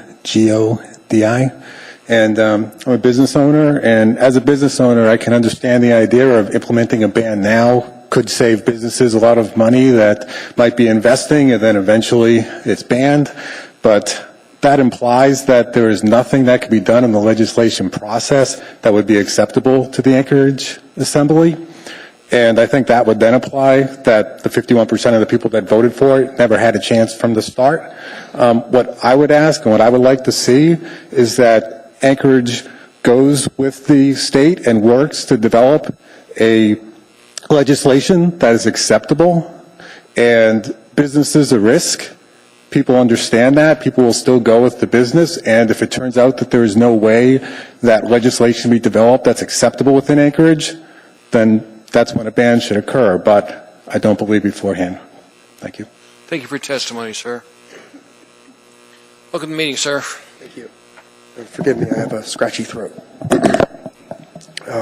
My name is Cecil Brown, B-R-O-W-N. Thank you, sir. The Alaska voters voted to pass legislation that asks our lawmakers to tax and regulate marijuana like alcohol. And that was passed. So draft rules to regulate and tax marijuana like alcohol, and like alcohol, make it accessible for people.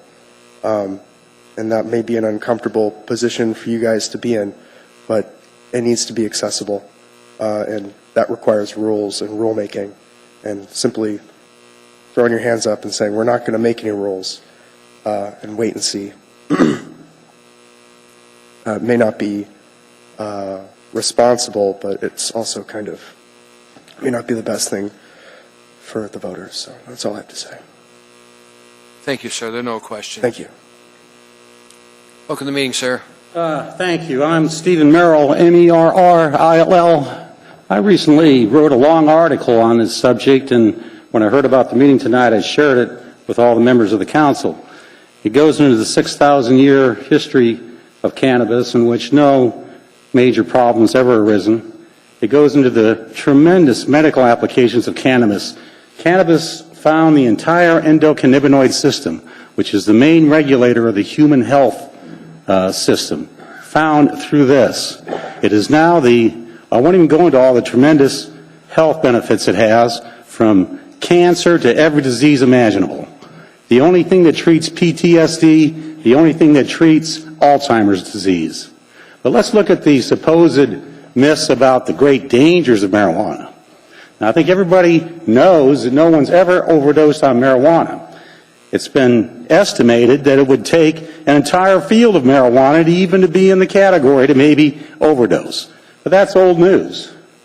New research indicates people who even smoke marijuana, like alcoholics, they're not getting sick. In fact, there was a stoner study of people just in this category, and they were better able to communicate, had happier lives, and it was recommended that as part of that, that you consider using it at a younger age if you're inclined to certain diseases. No one has ever died from the long-term consequences of marijuana, not one documented case ever. Compare that to alcohol and tobacco. And when you're talking about the highway, way back in 1993, the National Highway Safety Traffic Administration did a big study. And they actually had people smoke cannabis right before driving. And they found no difference in traffic safety because these people, even though impaired to an extent, slowed down a lot, watched what they were doing, and actually got in fewer accidents than perfectly sober people. They couldn't believe that result. They did it again. They got another result. When the Republicans got a hold of it again, they tried again recently and came up with the exact same results. If you don't believe the study cited my article, then how about talking to the federal bureaucrat in charge of traffic safety who was asked how many alcohol deaths were there last year nationwide? He said 10,849. And how many cannabis-induced deaths were there on the highway last year? He said, my guess would be at least one or more. That's his answer. That's the terrible thing the nanny state is protecting us from. We're tired of the nanny state running our lives for us, particularly when we go to the polls and tell the local legislature something and they do exactly the opposite. And this plot, obviously this local exception was for villages, not for the biggest city in Alaska. Thank you, sir. Doesn't serve a purpose. Sorry. Welcome, sir. Hi, I'm Jim Dyer, D-Y-E-R, and thanks for answering some of my emails. Appreciate that. So, and thanks for your stamina. You've been listening for a long time. Trying to think of something I could say that might make a difference, and I was really struck by some of the words that people have said tonight, particularly about the democratic process. And frankly, I've been a bit cynical for a number of years about voting, and I voted in some elections, didn't vote in others. But I voted in this one, and I'm against this ordinance that's proposed, and I respect all of y'all. I've been to a number of your meetings lately, and I really respect that the way you work together. And I know that you stay here long hours and late nights, but this ordinance is just wrong. It's fundamentally wrong. What I thought I learned on November the 4th was that the democratic process really works. I've been so cynical about the Electoral College and the way things work on a federal level and the two-party system, and I felt that my vote didn't really matter. But after this election and during this election, I was so excited, and I felt so good to have voted, and I felt my vote made a difference. I voted for ballot measure 2, and I really believe that marijuana should be legal, because it's going to free up law enforcement resources. It's going to make it easier for people that have a medical need for marijuana to get it. If we do the right kind of regulations, it's going to control the potency and the contents of the marijuana, and that's going to make things safer. And it's going to shrink the black market. Now, there's a very good report available on the state legislature website that shows some forecast for the tax revenues, and it's very impressive. And it quotes the study out of Colorado from the Marijuana Planning Group. You know, the first year tax revenues are somewhere between $7 million and $10 million. And that's a pretty good start considering that the state's estimated expenses are between $3 and $7 million. So in the worst case, we break even, okay? And in the best case, we make several $1 million on the tax. Now that same report gives a 5-year forecast that shows that tax revenue coming up to $23 million at the end of 5 years. And that's because as the demand goes up, the prices will go down, the price per unit for the marijuana, and overall, the market's going to be much larger after 5 years. So this is a big consideration. Thank you for your testimony, sir. There are no questions. Thank you. I think you're wrong, though, on the Electoral College. It needs gone. We'll talk sometime about it. I'd welcome that. It's Thank you. antiquated. I'm not returning to my skepticism yet. I still have hope. Thank you, sir. Sir, we're going to take your testimony, and then we're going to take a 10-minute break. Wonderful. Ma'am, if you want to take a seat, we'll be back at after 9 o'clock, 9:10. We've been at this for a few hours, and I appreciate the body staying here. Go ahead, sir. Thank you for listening. My name is David Schull, S-C-H-U-L-L. I just wanted to say that I don't think that this is just fiscally premature, but I'm not sure how this is not legally premature. We're putting in an ordinance under statute 1738110. It doesn't come into play until February 24th, 2015. Prosecutor recently said it's business as usual and we will continue to arrest and prosecute under the laws. How can you operate under 1738110 if we can't operate under 1738120? I hope I'm wrong. I'm not a lawyer. Thank you. Thank you, sir. There are no questions. We'll be back at 9:10. The body needs a break. Call this meeting back to order. Individuals will take their seats, please. Would appreciate it. Thank you, ma'am. My name is Claire Lettow, L-E-T-T-O-W.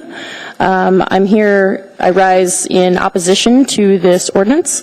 I'm a lifelong I'm a lifelong resident of Alaska. I stand here as a constituent of Anchorage Assembly District 5. And I don't know if, obviously we've noticed that it's been overwhelmingly against this ordinance tonight, but I did kind of keep track, and I just want to point out that it's 9-1 against this ordinance. So when I think of the priorities of the Anchorage Assembly, I think of two main priorities. I think of an assembly that is conducive to business and helps our economy thrive, and I think of an assembly that has a goal of keeping us safe. I don't see how this ordinance does either, really, because to me, a pro-business assembly wants to give business a chance. To me, a pro-safety assembly wants to encourage law-abiding citizens to recreate in a law-abiding manner. I understand that you want to proceed with caution. But for the love of liberty, proceed. Don't stonewall this. And that honestly is what this ordinance does. The wait-and-see approach doesn't work. You're talking about taking a passive stance. And I expect my assembly to be proactive. I expect members of my assembly to be a part of the conversation. If you don't trust the state to adequately regulate the industry, then get involved and help the state agencies shape policy that will work. I promise you that all of the relevant agencies with the state of Alaska are working on this right now to try and come up with the best way and the safest way to regulate marijuana in the state. And there's no reason why the assembly can't be a part of that. The people that work with the state agencies are just as responsible to you as they are to me, as they are to the rest of the people of the state. And if you don't trust the state to do the job right, then do it. Don't be passive. Don't stonewall. Don't say, let's wait. Be proactive. Otherwise, you're saying no to business You're saying no to opportunity, you're saying no to law-abiding citizens, and you're saying no to the will of the people. So as a constituent of Assembly District 5, I would strongly request that you vote against this ordinance. Thanks. Thank you, ma'am. There are no other questions. Anybody else wishing to testify, please come forward. Good evening. My name is Alan Straw, S-T-R-H. First off, I was born and raised in Alaska, and no, I don't use marijuana. However, I'd like to start with a few facts. According to a July 10, 2014 Forbes magazine interview with Governor John Hickenlooper of Colorado, it seems like people that were smoking before are mainly the people that are smoking now. If that's the case, what it means is we're not going to have more drug driving or driving while high. We're going to have some of those problems, but we're going to have a system where we're actually regulating and taxing something and keeping the money in the state of Colorado. And we're not supporting a corrupt system of gangsters. FBI data indicates the overall crime rate in Denver, the center of Colorado's marijuana industry, was 10% lower in the first 5 months of this year than the same period in 2013. October 2014 article in the Stranger Weekly in Seattle, the state of Washington has thus far rejected about 10% of the crops inspected by the state in all the retail stores, mostly either for mold or pesticides. One significant issue that I have with this proposed banning of sales is the lack of empathy for those that would vote for that direction have for their constituents. There are many who need a consistent, clean, safe supply of medical cannabis that have not been able to obtain it for years. You would be denying those in that condition that right, even though that it's legal. In the latest U.S. omnibus budget, they have removed all federal intervention into medical marijuana sales, and DOJ has given the green light for Native American tribes to sell cannabis on their tribal land. Legal retailers card all customers to make sure they're 21 or older, something black market street dealers do not have much incentive to do. Denying regulated sales will inadvertently promote continued illegal street sales. If you haven't noticed, crude oil spot prices are under $60 a barrel. I don't know how many of you were here in the 80s when crude crashed, but trust me, it's bad for Alaska. It made all the papers. Oil companies laid off, people left en masse. You couldn't give away commercial real estate, and the tax base of Anchorage crashed. We cannot anticipate any more handouts from the state. The money's not there. We don't have but we do have a new industry that will create jobs, provide a business tax base for the municipality, and help to ensure a safe supply of something that is now legal. Colorado is anticipating collecting $60 million in tax revenues by year end. The voters have already spoken on this issue. In the words of one of your assembly members, I believe as a representative of you that I don't have the right to block your voice. I believe you were right in that assumption. So if you oppose these businesses opening in the municipality by virtue of the aforementioned items, you are pro-gangster, pro-crime, pro-illegal sales, subsequently pro-arrest, pro-burden on the corrections infrastructure, pro-sales to minors, anti-will of the voters, anti-business, anti-revenue for the municipality and state, and safe supply for the people, including medicinal patients, for something that's already legal. And by the way, as my son once told me, as far as people out there driving while high and somebody running through an intersection and T-boning a car full of people and killing all occupants aboard, that doesn't happen because it can't happen when you're driving 15 miles an hour. Thank you, sir. Thank you. Anybody else wish to testify on the issue, please come forward. Like I told you, you didn't have to stand in line. We'd get to you. Good evening, Assembly. My name is Lee Haywood, Haywood. I am against this ordinance being passed tonight. First, I'd like to give you a little bit of background about myself, and I have some people that are willing to yield some time so that I can be able to do that as well. I have been a resident of Alaska since 1986. I'm a retired military veteran. I have a heavy law enforcement background. I'm a founding member with the Department of Homeland Security. I've served as Alaska Juvenile Justice Officer here in the state. I've served as a project manager for the Alaska Railroad, First National Banks of Alaska. Served as a community organizer, a youth league football coach. I've served as third vice commander of American Veterans and Vet Post. I'm a member of many different organizations here within our state with an emphasis on education and progressive thinking and economic development growth. I'm a senior member also for the Coalition for Responsible Cannabis Legislation, better known as the CRCL. I've been acting as a diplomatic emissary of sorts and kind of reaching out to the people that want to build this industry up, networking them together and coming up with strategic plans. I work with Nick Moe. I've worked with Miss Elvie Jackson as well. I know her son personally as well as we grew up together. I've traveled our state and our country for the last 2 years. I took a leave of absence from the state in order to do this. In 2005, I was in a major accident out on Elmendorf in which I lost my sight in my left eye, and I also have a lot of other debilitating disabilities that came along with that. As a result of that, I was prescribed probably 11 to 12 different medications at one time, a lot of those being heavy narcotics, benzodiazepines, mood-altering type drugs, things of that nature. I've made a huge speech here, but I kind of want to concise it down because a lot of things have already been said as far as, where we're going with this. Ms. Dembowski, I appreciate you, and I respect a lot of your views on this one. I'm just against you on this one. As Alaskans, we value our independence, our personal freedoms, our pioneering progressive spirit, and whenever we tend to recognize a new culture that's different from our own, we tend to use negative words like weird or strange rather than understanding and compassion. When you boil it down, the opposition, in my opinion only, is simply scared of accepting a new culture, a new way of thinking. It's been the same throughout history. Being a child of the 80s, we kind of were programmed into just saying no rather than educating our youth and asking them, to ignore and disregard, demonize those things that are different from the status quo. What we must understand is that the status quo will continue to evolve as humanity evolves and continues to educate rather than spread fear.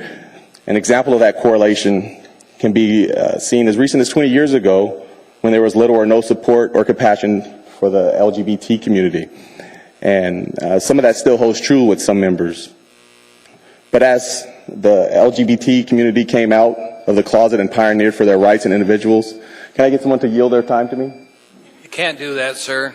Cannot do that? Can't do that. Well, you know what? At the end of this is not a partisan issue. This is a people issue.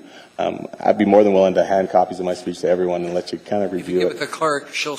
Absolutely. I'll provide that to the assembly and get it out in emails. We got a question for you, Mr. Peterson. Sure. Thank you, Mr. Chairman. Did you have additional testimony that you would like to give you didn't get a chance to finish? I would love to give additional testimony. Limited, Mr. Peterson. Please, sir. Just cut it down to another minute, maybe. How about that? I will try my best, yes, sir. Time it. So, back to the LBJ communities that came out of the closet and pioneered for their rights as individuals and continue to re-educate society as a whole concerning who they are as a culture. The Alaskans within the cannabis culture are pioneering a new era, a new understanding of acceptance and compassion and re-education that needs to be done here. There are growing pains associated with any type of growth, especially those that are with an ingrained stigma of evil and fear. We must reprogram ourselves to be accepting of others, especially those that have no intention to do us any harm. I found the cannabis culture in these last 2 years to be extremely varied and made up of many different people who are innovative, creative, compassionate, happy at times, sometimes a little bit hungry, but never violent or seeking to cause harm to anyone. I constantly hear the argument to let's wait and see what happens. And if we retain this do nothing approach as we know it, nothing else will come of anything. So I want to yield that time, but I'll. There are no other questions. Thank you, sir. Absolutely. Thank you, Mr. Peterson. I appreciate you. Anybody else wishing to testify, please come forward. You only get to testify once, by the way. Welcome, sir. Good evening. My name is Peter Beachy, B-E-A-C-H-Y, and a couple points here that I'd like to touch on. I am a medical marijuana card holder since 2008, and since that time, I have had to obtain seeds and plants illegally because our state government provides no legal way for me to obtain my seeds or plants for me to grow my legal medical marijuana. And over the course of those years, we've seen states like Colorado have a thriving medical industry. People have worked together, people have worked with the legislature to grow this industry, and people are moving from around the United States to Colorado so that they can have access to that medication. There are several thousand people in Alaska now that have medical marijuana cards, and by preventing the production and sales of medical marijuana in the municipality of Anchorage, this is sending a strong message to the medical community that you do not want the medical community within the municipality. I have many people in the state that I work with, and we are trying to make plans. We're trying to work with the legislature. We are trying to be legal business people as this moves forward. We do not see this as an attempt as the Muni to work with us on a business level moving forward so that we can pay taxes and we can grow the Muni to a place that people want to come and visit.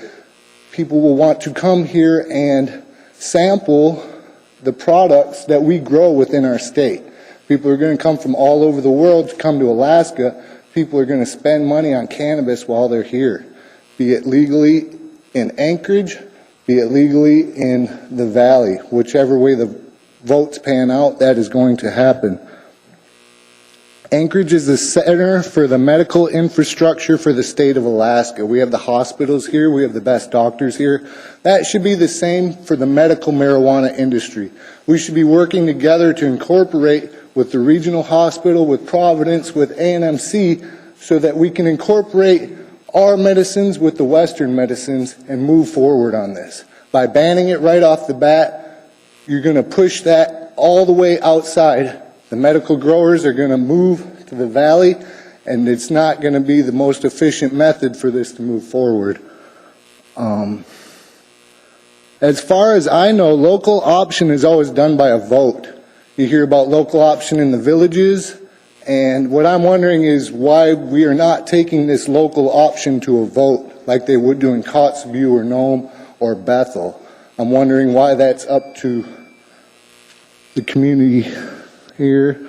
And I just want to say, if you want your constituents to respect the ordinances that you pass, please respect our vote. The people of Anchorage and the people of Alaska have spoken, and please respect our vote regarding this matter. Thank you. Thank you, sir. No other questions. Anybody else wish to testify? Anyone at all? Mr. Lazenby, how are you, sir? Larrabee. Larrabee, sorry. That's How are okay, you? Dick. What I want Your to... last name for the clerk. Larrabee, Larriv as in victory, E-E. And everybody calls me Ed. I'm the one with the common sense. Hey, how many times have I told you guys, you gotta look to the future and at the same time, look what's in back of you. Because it's coming down the pike. What really is kind of disturbing is that you guys are victims of Proposition 2. Because it does say in that proposition, you have the ability to opt out. Okay, that's what it says in Proposition 2. Okay, well, it passed. And now you guys make the decision. I've been watching your all's faces, by the way, and I know you all are going to pass this ordinance. You know, I can see it in every one of you. Maybe a couple of you are saying, yeah, you're probably right.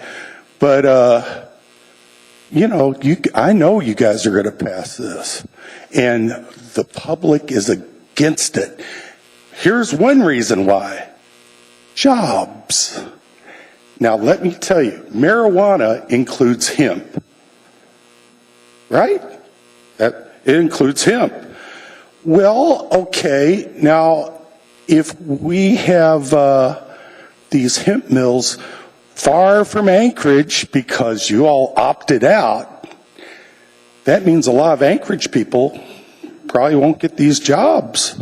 See, with hemp, you can make food, you can make clothing, it's softer than cotton. One big thing that Ford Motor Company looks at, back in the 20s, Henry Ford made a car out of recycled plastic and hemp, and it was 10 times stronger than steel. In other words, when that fender bender hits your car, no dent. And he took a sledgehammer to one of his Model Ts, no dent. Okay, now this is a big thing when you think about it, because look how many people drive, and look how many people own cars. Look how many you all own cars.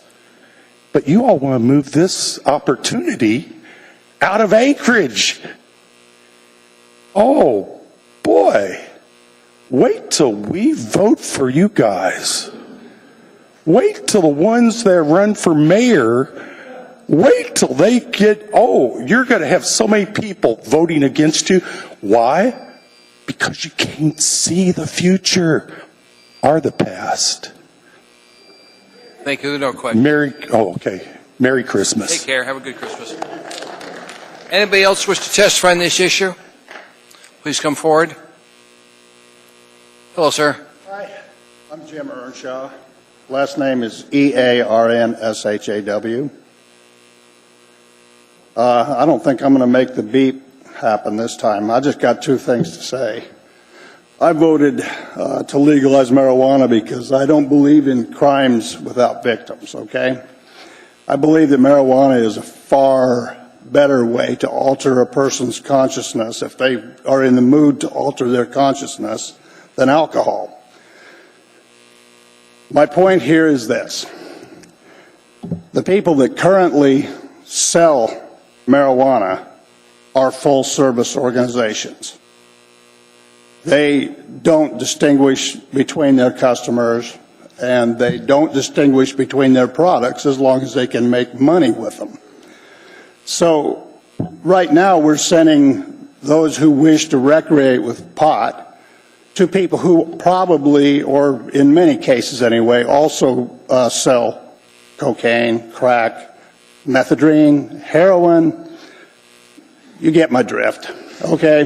That really is bad business, and it's big money. Oh, and by the way, for all those who need medical marijuana, the jury's out in a lot of ways about that, but there's no doubt that it has a place in medical use, okay?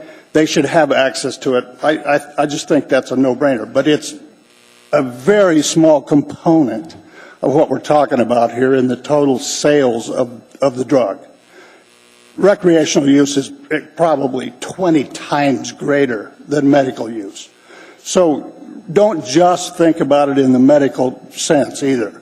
It needs to be thought about, in that context. Thanks a lot for listening. Thank you, sir. Anybody else wish to testify, please come forward. You don't need to raise your hand. We're here for you. Come on down.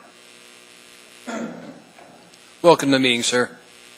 Thank you very much. My name is Steve Palavoda, and I live near East High. Could you spell that for my clerk, please? It's P as in Papa, A-L-I-W-O-D-A. Thank you, sir.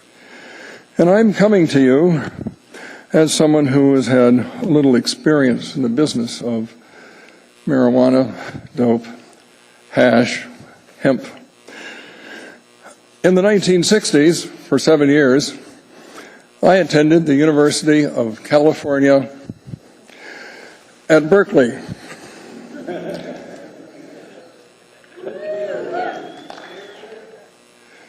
At that time, Cal Berkeley was the center of the universe as far as the use of marijuana and LSD and other experimental drugs was concerned.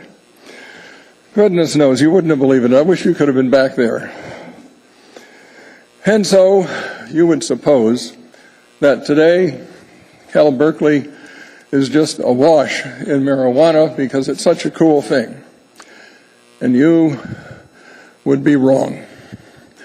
For many years now, the students of the University of California at Berkeley, as well as the city of Berkeley, have banned hash, hemp, marijuana, all types of cigarettes, tobacco, etc. You could walk across Berkeley today, you won't see a single cigarette. It's quite a sight to go to a Cal football game, 80,000 people in the stadium, nobody, the students, the faculty, the alumni, no one has a cigarette in their hand. And the reason for this is because everybody, the students and the alumni, drew the conclusion a long time ago that when you're on dope, you cannot engage in meaningful cognition. You're high, you're cool, you feel dopey, dude, but you can't engage in calculus. You can't write a meaningful paper for history. And you certainly can't do anything. You can't be a lawyer. You can't be an engineer. You can't be an architect. Forget it. It doesn't happen. Now, you might suppose, well, that's just those crazy students at Cal. You know, they've been known for that for years. Maybe they're the only ones in the U.S. who do that. And if you thought that, you would be wrong. Because when I looked on the web last night, I saw that the steadily increasing number of colleges and universities throughout the United States, not to mention the communities who surround them, that have banned the use of cigarettes and tobacco products, not to mention marijuana, currently stands at 1,477.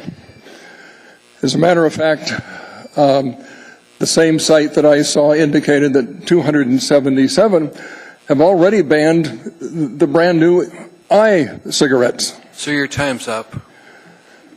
Pardon? Your time is up, sir. Oh, sorry. Okay.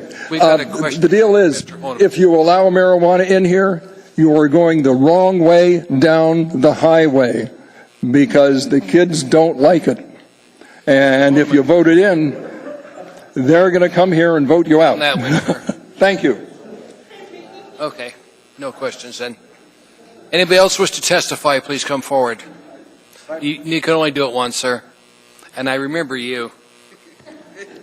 Welcome, sir. Howdy. My name is John Donkersloot, Donkersloot.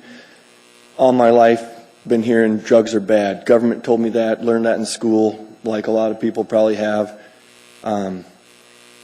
And as I got older, I always found it fascinating that people who had used drugs, marijuana, were still able to reach their goals somehow. You know, like some people like Michael Phelps, he was 8-time world champion, gold medalist, world swimmer. He can't help it if he can swim the fastest. He chooses to use marijuana. Excuse me.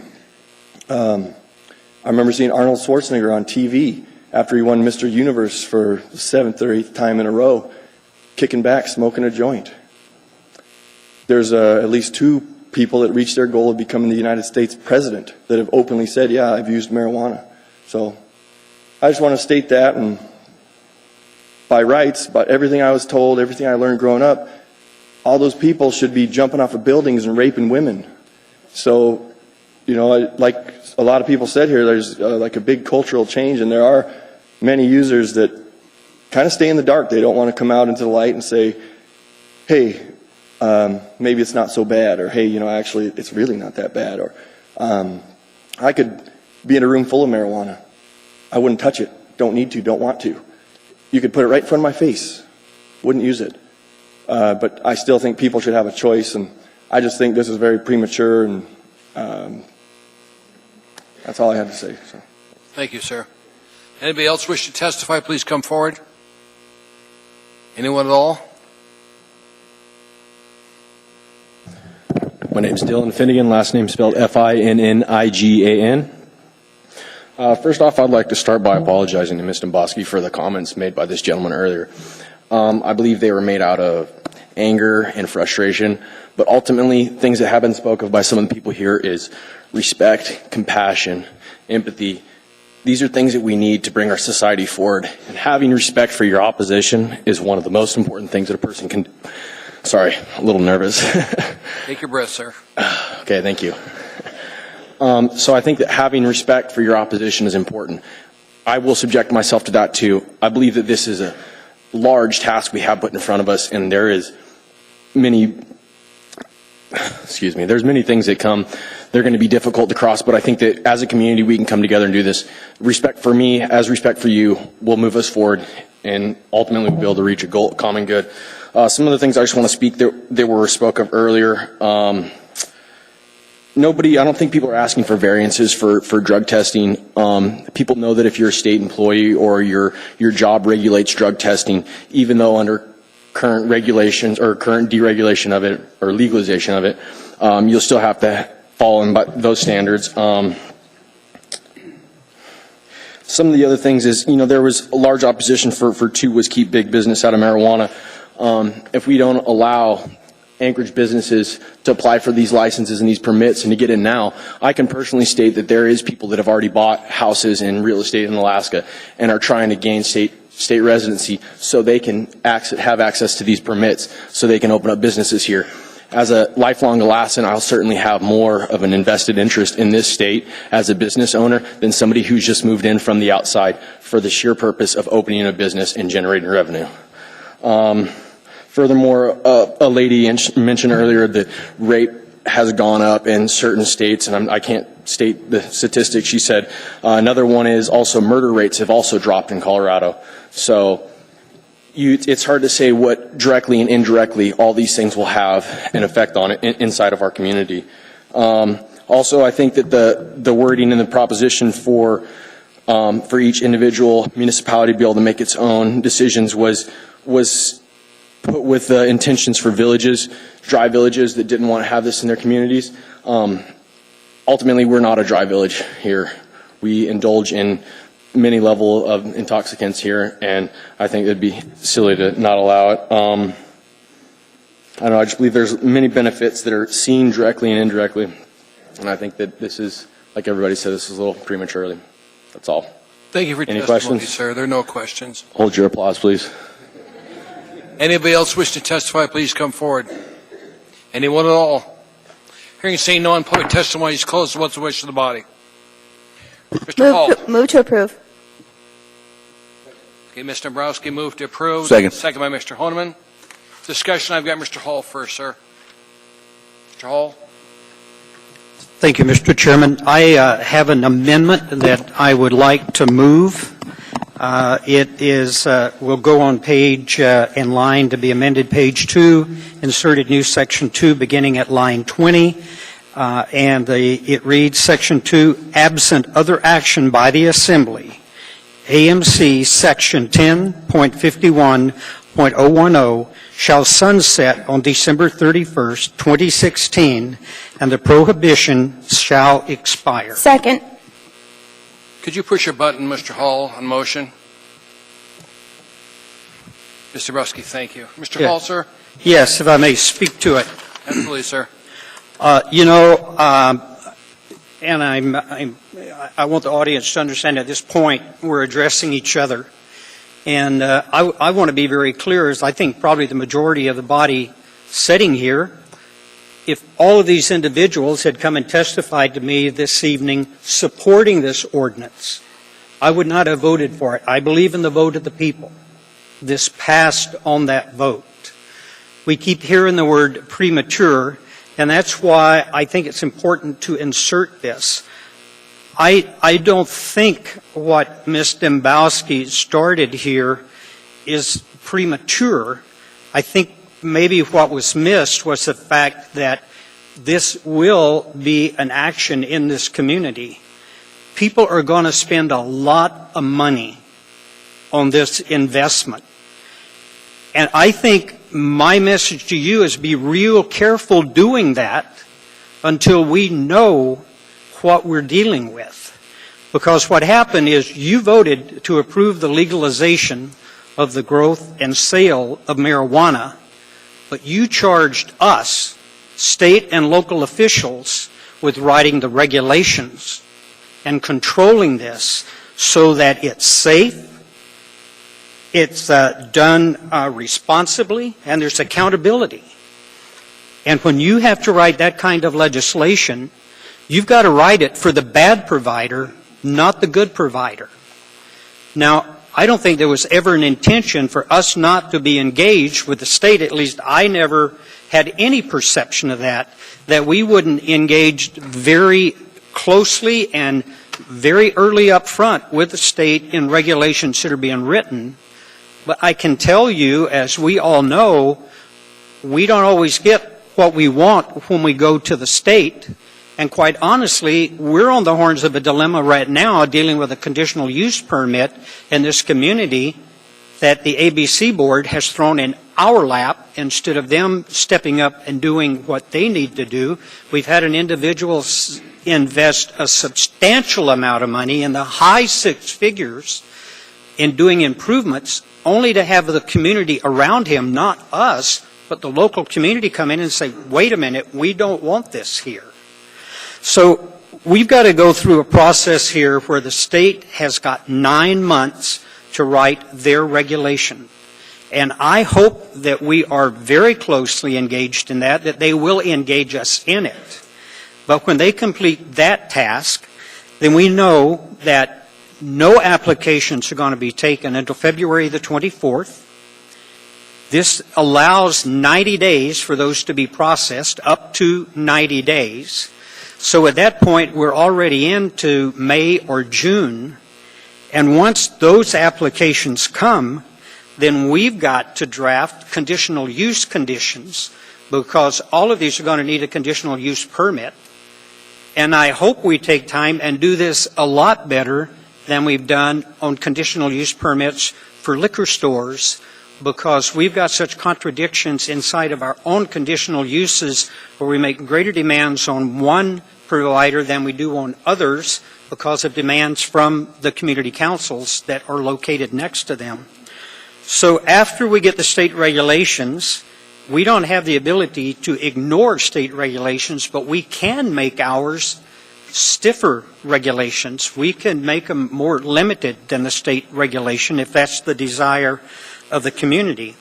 Once we come up with these conditional use permits, the conditions, then we've got a municipal code that when an application comes to us for a conditional use, we've got to go through the community council process that we give public notice, give them time to address it, and then come back to us with their own recommendation as to whether they want that conditional use in their community or not. If we do all of this right, then we will have safe, reasonable, and accountable operators. And that's why I think if we have a sunset date at the end of the year, and there's key language that I had inserted in this, and that's the first part of the amendment, and that is absent other action by the assembly.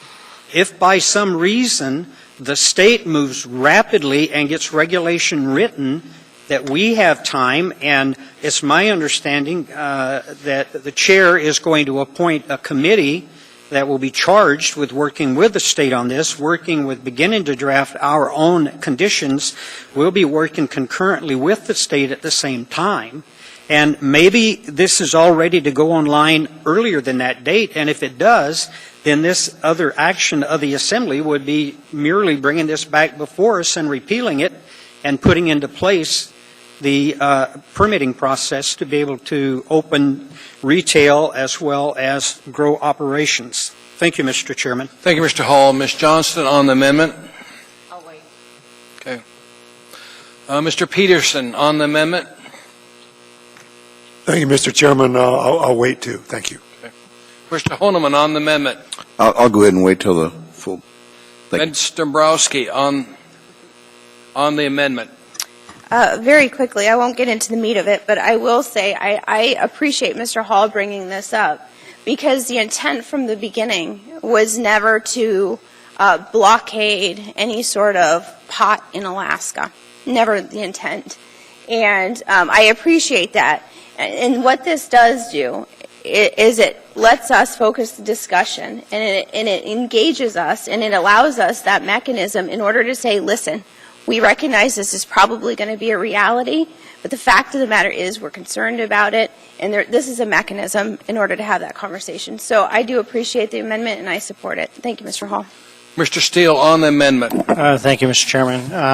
I like the amendment. When I first saw it, I thought it was pretty far out in terms of December 2016. But that's out near where the state's going to be anyway, and we can always appeal it. I think it has always been my intent, and I sure hope that we are involved with the state. I cannot imagine Senator Lisa McGuire, who's supposedly going to be chair of the committee writing the state portion, would not touch base with us, and we certainly will touch base with her. We need to draft up parallel legislation so that we have the system in place when it comes time to start issuing permits. We do have a kind of a cumbersome one for alcohol, but it's probably going to be the model. It's no accident that they say to regulate marijuana as like alcohol. And so the conditional use permit will probably be our method of implementing building codes and locations and things like that. So we need to be engaged. We will be engaged. And the purpose is to come out with a good set of regulations such that things flow smoothly and the community accepts the industry and that it all works well. I'm still in a quandary because I don't know how the taxes are going to work, but whether we have to be add-on or whether we get a portion of what's in the legislation. But all this will become clear, and I will be supporting the amendment. Mr. Starr, on the amendment, sir? Yes, sir. You know, one of the conversations we've yet to have is how are we going to engage those local state representatives? Nobody spoke about that, but they have an active role in that, and we have some good ones here that have been elected again and that are veterans. I think that the premise of Mr. Hall's amendment is that we've elected to sort of opt out.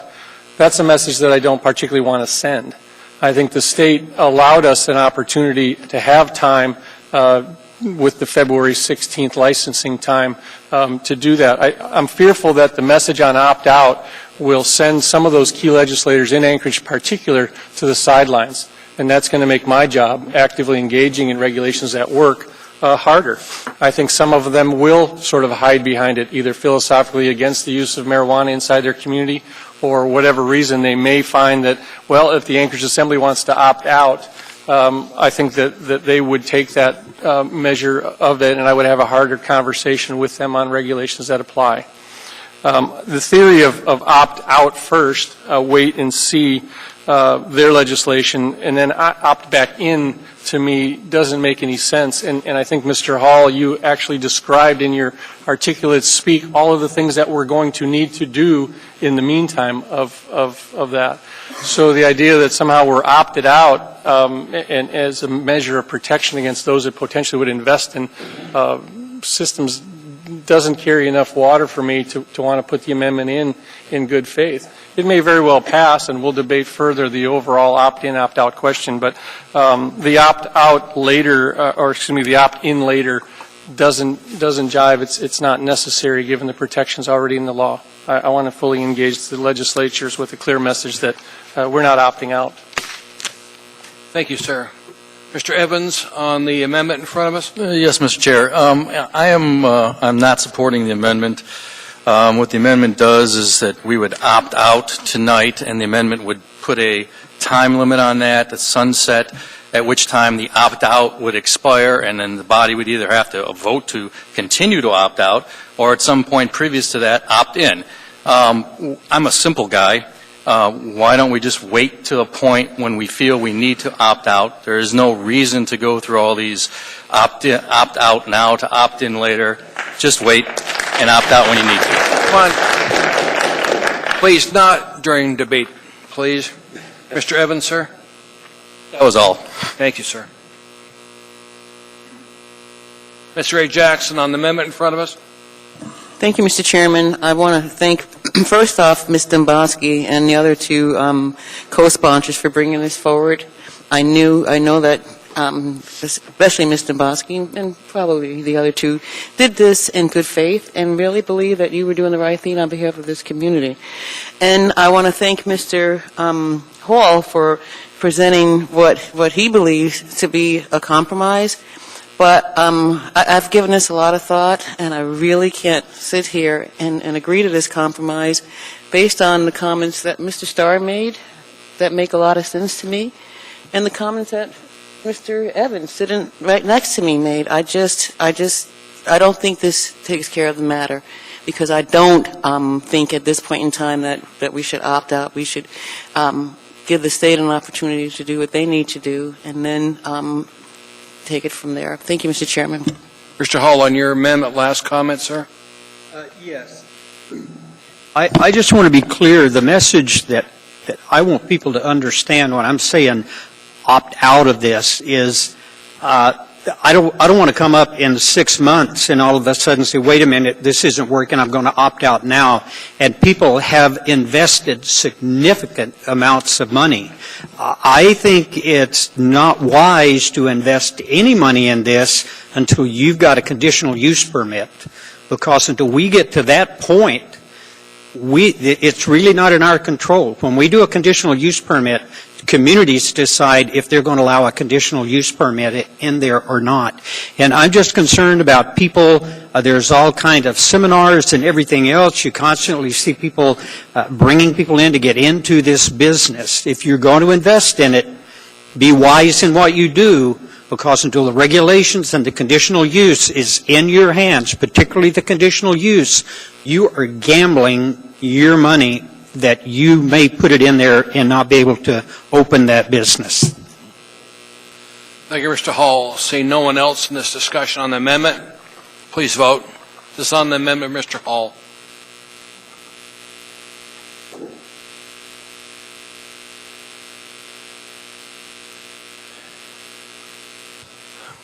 Should be 11. That is defeated.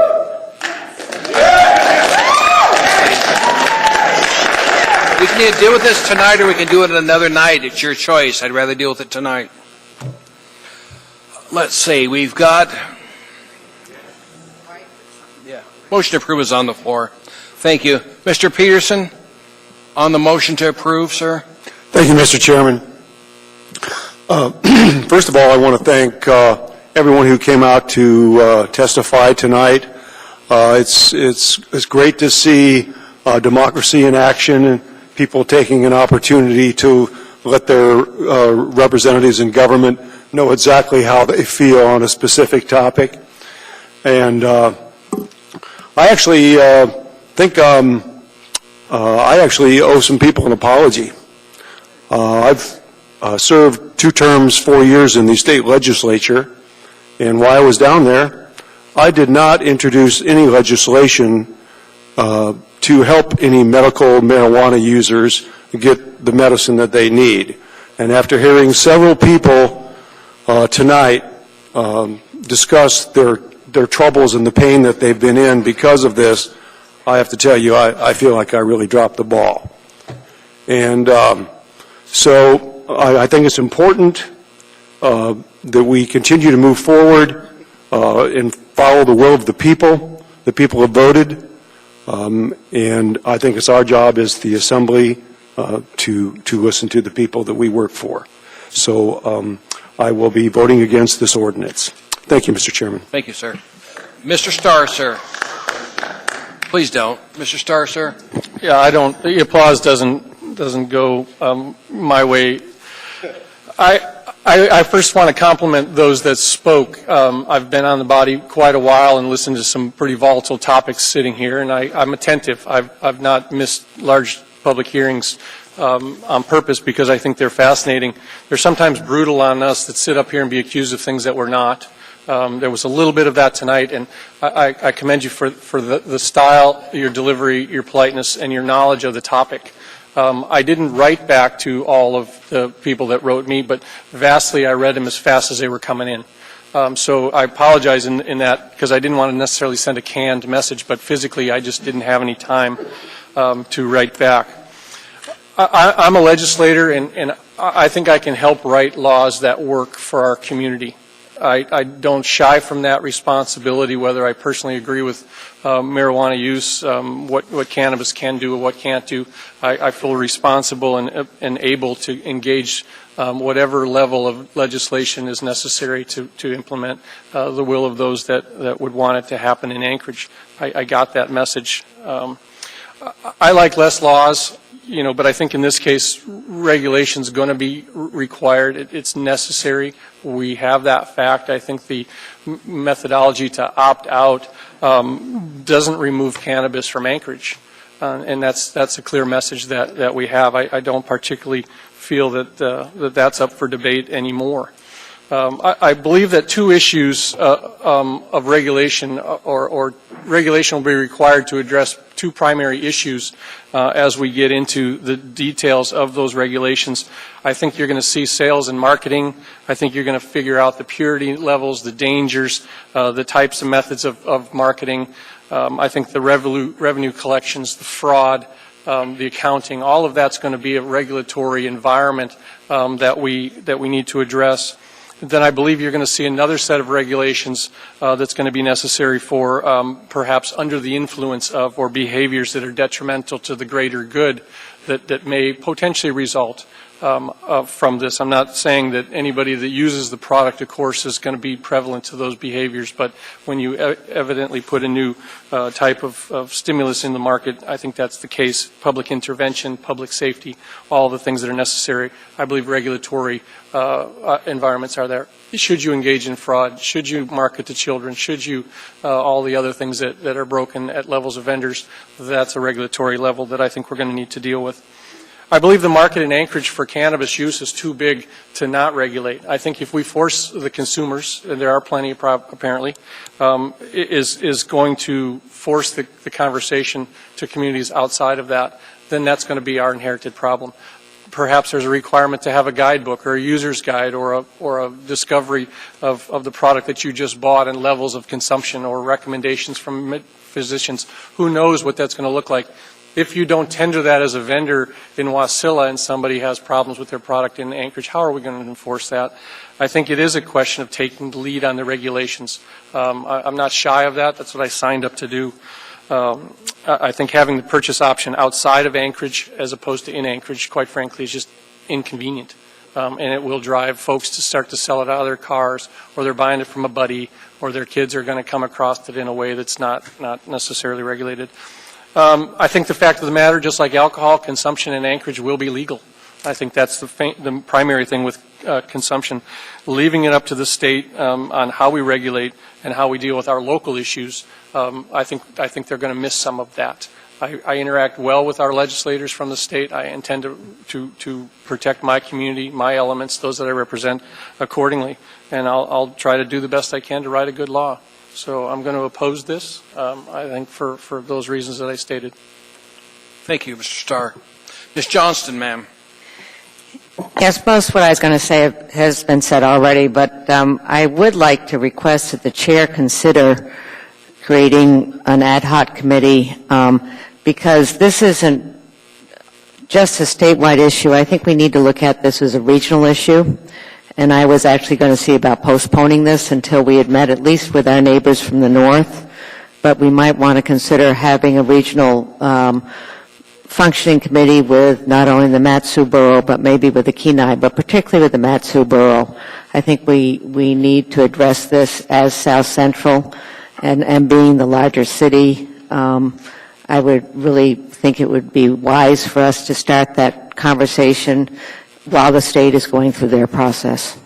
It's good advice, Ms. Johnson. I've asked Mr. Hall to lead our subcommittee, and I need 2 other semi-members. If you want to be on this, send your name, email into the clerk, please. I think a committee of 3 will work better than a larger committee. So I want Mr. Hall to deal with that and any other support he needs from us. Are you going to be asking or requesting at least the Mat-Su Borough to participate with us and maybe Kenai? Yes, it's a good idea. We need to because it's regional. Ms. Dombrowski, ma'am.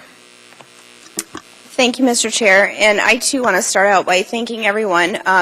The response and the tone tonight was a little different than I expected, I must admit, and I just want to say thank you to everyone. And the other thing I want to say thank you to is bringing to light the issue of access to medicinal marijuana. It's something that I think some of us that have never had an experience with just didn't realize. And I think Mr. Peterson said it best. It's something that we all have to proactively engage and ensure that people can get the medicine they need. So I appreciate that conversation. But I'm going to turn my focus now to some of the comments that were said and the reason why I brought this forward. The fact of the matter is, whether you like it or not, marijuana is regulated as a Class 1 narcotic by the federal government. So no matter what we say, it's still federally illegal, which makes it very complicated.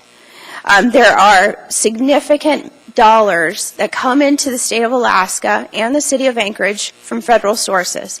Now, this particular president has chosen not to enforce federal marijuana laws, which means that money is probably not in jeopardy until 2016. But somebody else coming in at just the swip of a pen, that could change. And how much would that cost the city of Anchorage? How many millions and millions and millions of dollars?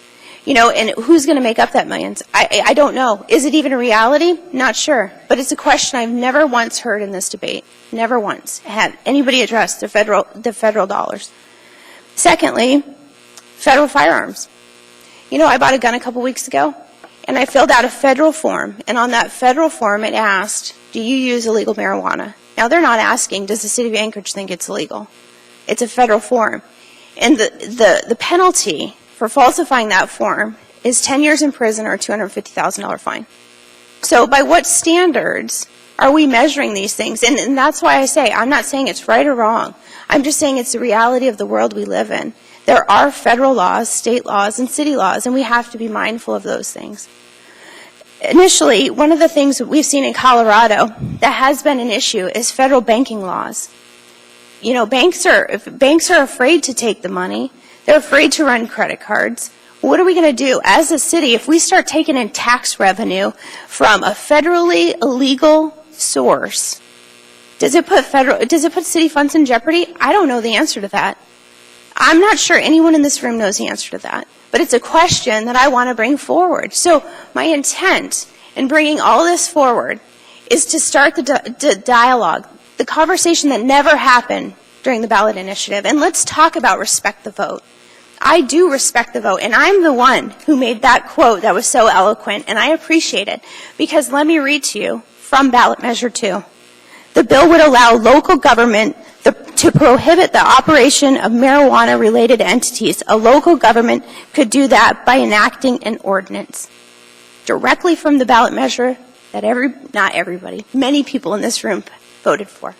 So this is absolutely respecting the will of the government. But let me tell you why I brought it forward.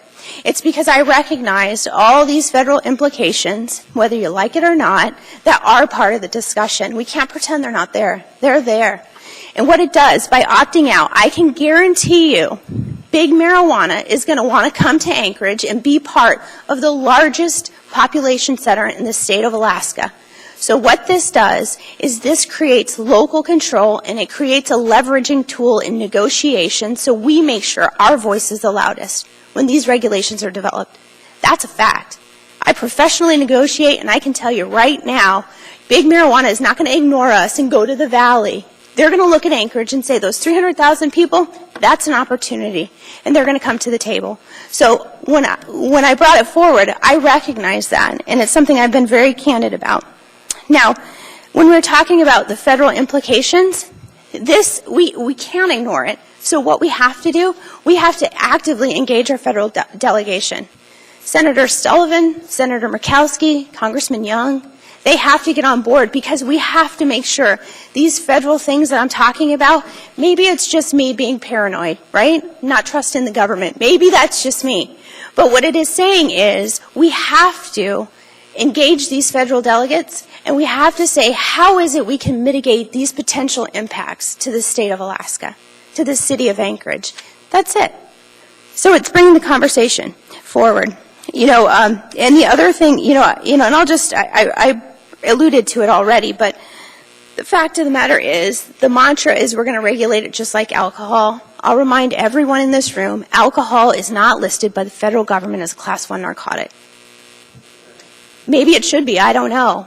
But the fact of the matter, it's not. So that's why when we have these conversations, my goal is to bring people together and have these conversations, whether they're hard to have or not. We can't pretend that we're going to get this huge tax revenue from this green industry that's all of a sudden going to pop up in Alaska. Because we know already Colorado did not realize the revenues that were projected. In fact, they haven't even caught up with how much it's cost them to implement it. And the other thing we know, we live in Alaska.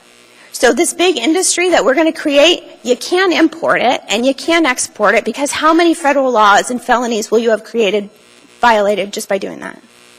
So those are the things. That's why I say we have to engage the federal level, whether we like it or not. We have to realize these are the pitfalls. These are the things we're trying to avoid. So some may disagree about this strategy, but to me, I am forcing the conversation. I'm putting the citizens of Anchorage back in control, and I am telling Big Marijuana, you don't run the city. The citizens of Anchorage do, and we are going to make sure that this conversation includes some of these things that could be a challenge. You know, and when I hear a couple of people have mentioned comments about personal agendas or moral high ground or whatever, I don't care if you smoke pot. It's not my business. Whatever you do in the privacy of your own home, if you're not hurting somebody, you know, it's not my business. I do not have a personal agenda against marijuana. I don't. But what I am concerned about is if we lose millions and millions of dollars in federal funding, who's going to make up that revenue? Are you going to go to my neighbor who maybe is on a fixed income? That's what concerns me. So I just want to tell you all that I truly, from the bottom of my heart, thank you for bringing forward your concerns and your comments and opening my eyes to the medical marijuana industry and the shortfalls that exist there. And we will do what we can to mitigate those factors and move this conversation along. But it really has been an educational experience, and I want to thank every one of you for coming out tonight. Thank you, Mr. Dombrowski. Mr. Honeman? Thank you, Mr. Chairman. First of all, the spirit of the day, Merry Christmas. Happy holiday to all of you.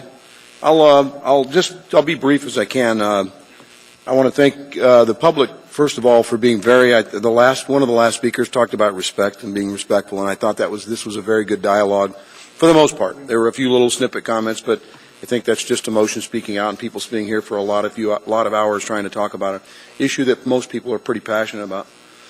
I just not really for a civics lessons, but just as a reminder that legislation and government tends to move fairly slowly. And I used to get very frustrated about it. I used to think that was kind of a dumb thing to do, but I've learned lately that it seems to be actually when we move slower, we take our time to try to get it right. And just as one little example is changing the towing ordinance in this municipality to try to protect consumers took about 6 years and multiple attempts and stabs at it. So it took a long time to get it right. We're not going to, I don't pretend to think that we're going to wait 6 years to get these regulations or ordinance in place. But clearly, one of the things that I think that we're lacking here is a piece of an education component. And I'm going to give you just a quick story, and I'll tell you why I believe that's happening. I heard it here tonight at least a couple of times where we say, hey, we voted this in, it's law. And that's true. But remembering that we've got a reminder that it becomes effective after a certain period of time, and we're talking about 12, 15 months at the minimum. And still there's regulations to be let. Mr. Hall alluded to business perspective. What if, and I'm just saying a what if, that we may end up with a government-controlled or an operated, like a package store model like you find in other states for hard liquor. What if it's the government that actually decides that they're going to be the part of the growing and the testing and the purity level, and maybe have a warehouse like a Sam's Club or Costco where you have a membership where you go in and show your ID card. And I mean, what if that's the direction we go? Hey, the state statute allows that. That's what we voted in, folks. Yeah, I see some people shaking their head, but that's exactly what we voted in. We have that option in local communities. We have an option to go dry and not have it. We do. That's provided for in the law. So really, laws are on the books purportedly for the protection of the masses. And I am not one to sit here and say from the moral high ground or the majority versus the minority. I can tell you that it wasn't wasn't a landslide, and it certainly wasn't some edict or, it wasn't a 100% vote, and it was a 51-49, which tells me that there's a whole lot of people that are just as concerned about how we're going to do it as the fact that we are going to do it.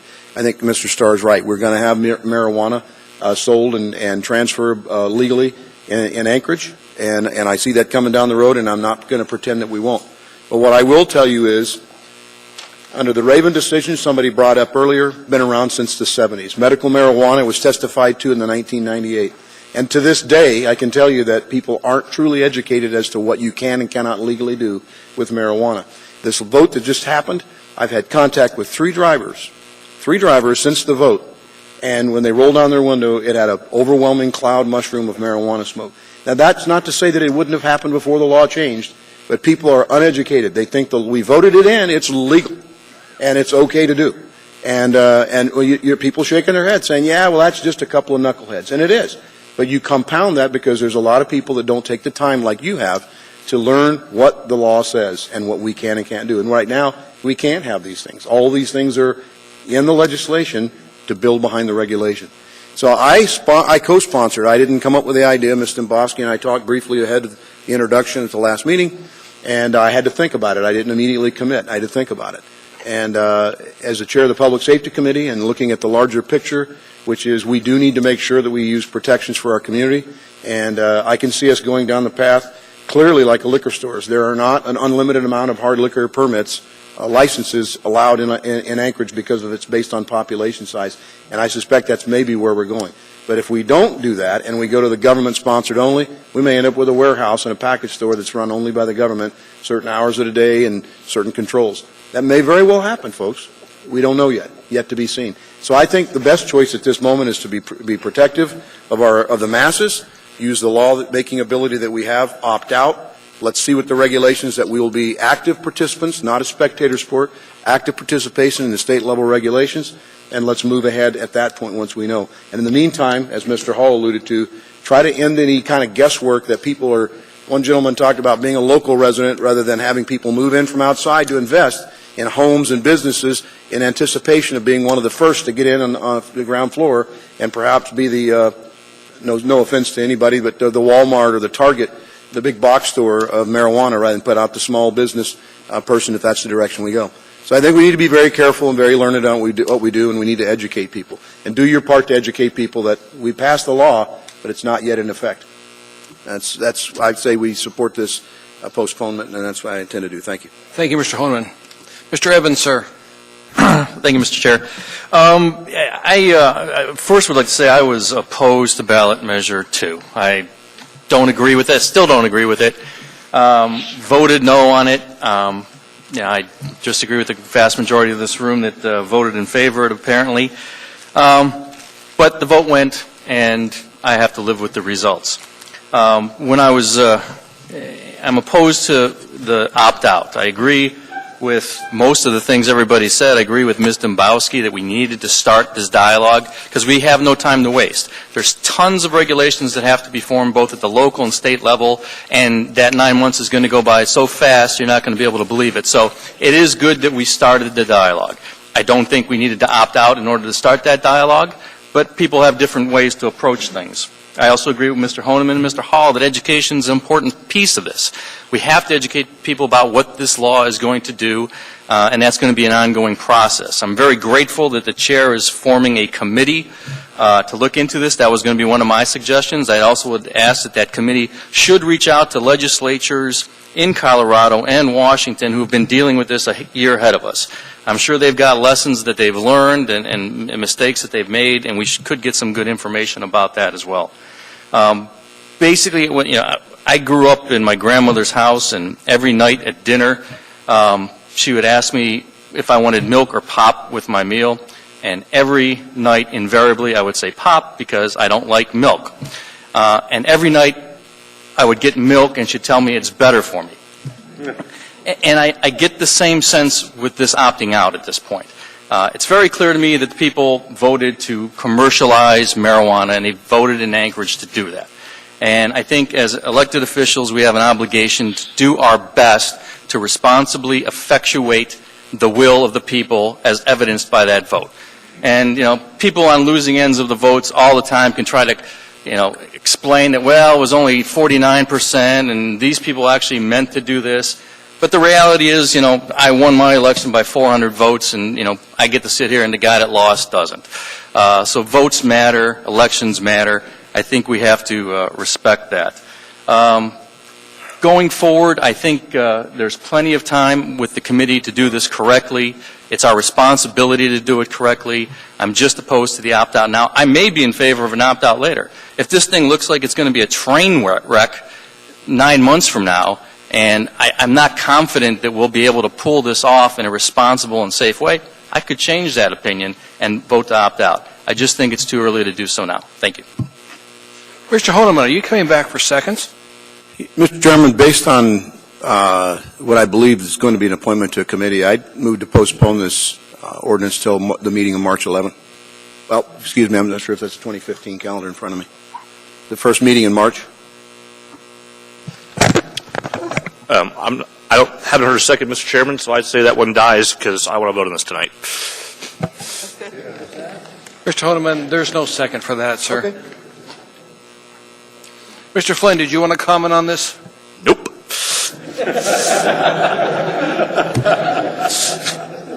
As chairman, I normally don't comment, but just for whoever thought they would know how it was going to come out tonight, had no idea.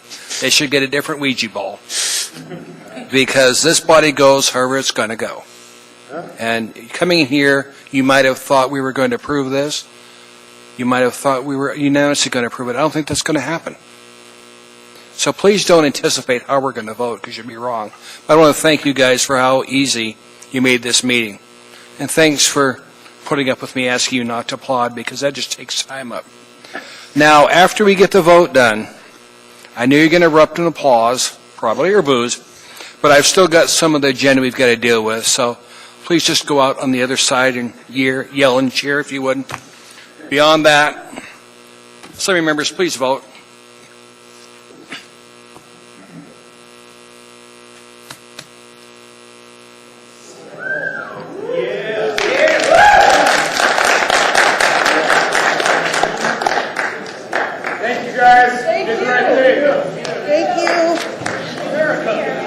I know.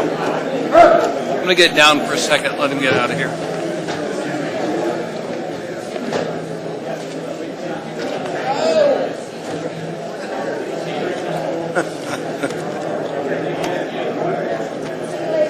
What's that?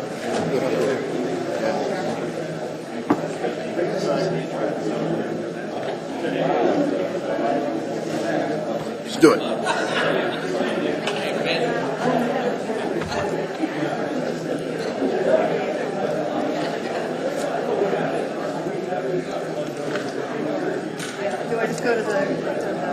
I am too. Next item of business in front of us is item 16, unfinished agenda. There is none. Audience participation, item 17. Is there anybody who wants to address us on any issue that we do not deal with tonight? Welcome, sir. My name is Charles McKee, MCKEE. Earlier, I alluded to the fact that I'm not an instrument of your commerce, like the rest of the people here as well. That includes the 3rd Judicial District. I wrote a letter to the governor, dated 12/11/14. To the governor, I was thinking, when Jesus could no longer push down on that spike through his feet to keep his chest from compressing, he could not breathe either. I was just saying, I could use some help here. The Federal Reserve Corp is taking too much off the top, to the point where we can't breathe financially. Sincerely, me. Now, you heard me talk about the Treasury seal. When they crafted this thing in the 1700s, they didn't do it arbitrarily. It was an abstract art. I heard you talk about this municipal seal and how important it was to you. I received it application of copyright protection, the word amplify was the operative word in my agreement with the copyright when they gave it to me, approval 1992. In conjunction with the Big Bang math, which I never got credit for, simply because, and this is my assumption, I placed the treasure seal, which has political and economic ramifications. So therefore, they wouldn't recognize it on a national scale. You don't see the fact when you go see this movie that's playing locally that this mathematical equation of the Big Bang ever was generated and created. I took a liberty to notify the Energy and Power Subcommittee and their process that I am against lifting the embargo on oil. And I also alluded to LNG because it's a high grade, the highest grade that we can't even manufacture it any purer than it comes off the pressure off LNG of kerosene. And on top of that, my equation is referred to, from my point of view, inclusion equation. So it includes everybody. But with the backdoor people that have masqueraded around and generated criminal activity to make it legal to undermine our right of self-government. That's what the seal represents. Thank you, Mr. McKee. There are no questions. Anybody else wish to testify on any item? This is not on the agenda. My name's Ed Larrivee. Larriv is Victor EE. First of all, I'm very proud of you guys. You guys have restored my faith, which I had none. I had none. You know, my jaw just hit the ground when I saw that. But I think that we should do a little taxing. Those that, now that it's established that probably the public would benefit by having it legal in way of jobs, that's what I'm thinking about. Like the hemp mills. We could tax those that have zero tolerance because it's part of our culture. And those that are trying to hurt our people should have to pay. This is their sin tax. Because our society has grown up. And now it's time for us to act a little bit more adult. And zero tolerance is very unfair. It puts the criminal on the street. Oh, I can't get a job. I have THC in my system. Oh, I can't work for them. I have THC in my system. Even though it's been like 3 weeks or so, it doesn't affect them. Yeah, let's tax these companies. And also public institutions. Let's make them a believer. And thank you again for making me a believer. I mean, I really thought you all were going to vote against this ordinance. I mean, vote for it. I really thought you all were going to vote for it, but I'm just impressed. You all have uplifted my belief in you guys. Maybe we have a chance. I can't believe it still. All my friends are going to say, your jaw hit the ground. It did. I was right there. I couldn't believe it. Well, anyway, and by the way, Mr. Peterson, thank you for letting that vet have an extra minute. If he's able to sacrifice stuff, you know, and his liberties and freedoms to fight for our country, we owe him a minute, if that, maybe an hour, maybe a day. And so that was good. Anyway, you guys have really made my Christmas. Merry Christmas. Merry Christmas. Ho, ho, ho. Have a good Christmas. Anybody else wish to testify on any item?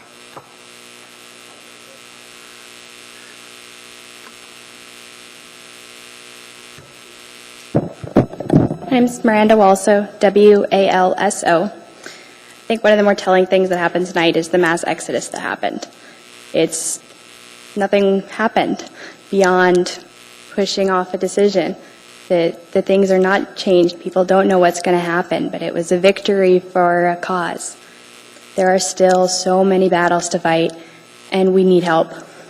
We need you guys to be able to look at the problems and make the hard choices, the ones that the public doesn't understand because they don't have access to them, the ones that we don't get to see because we didn't have those conversations or weren't involved in the planning and know the risks.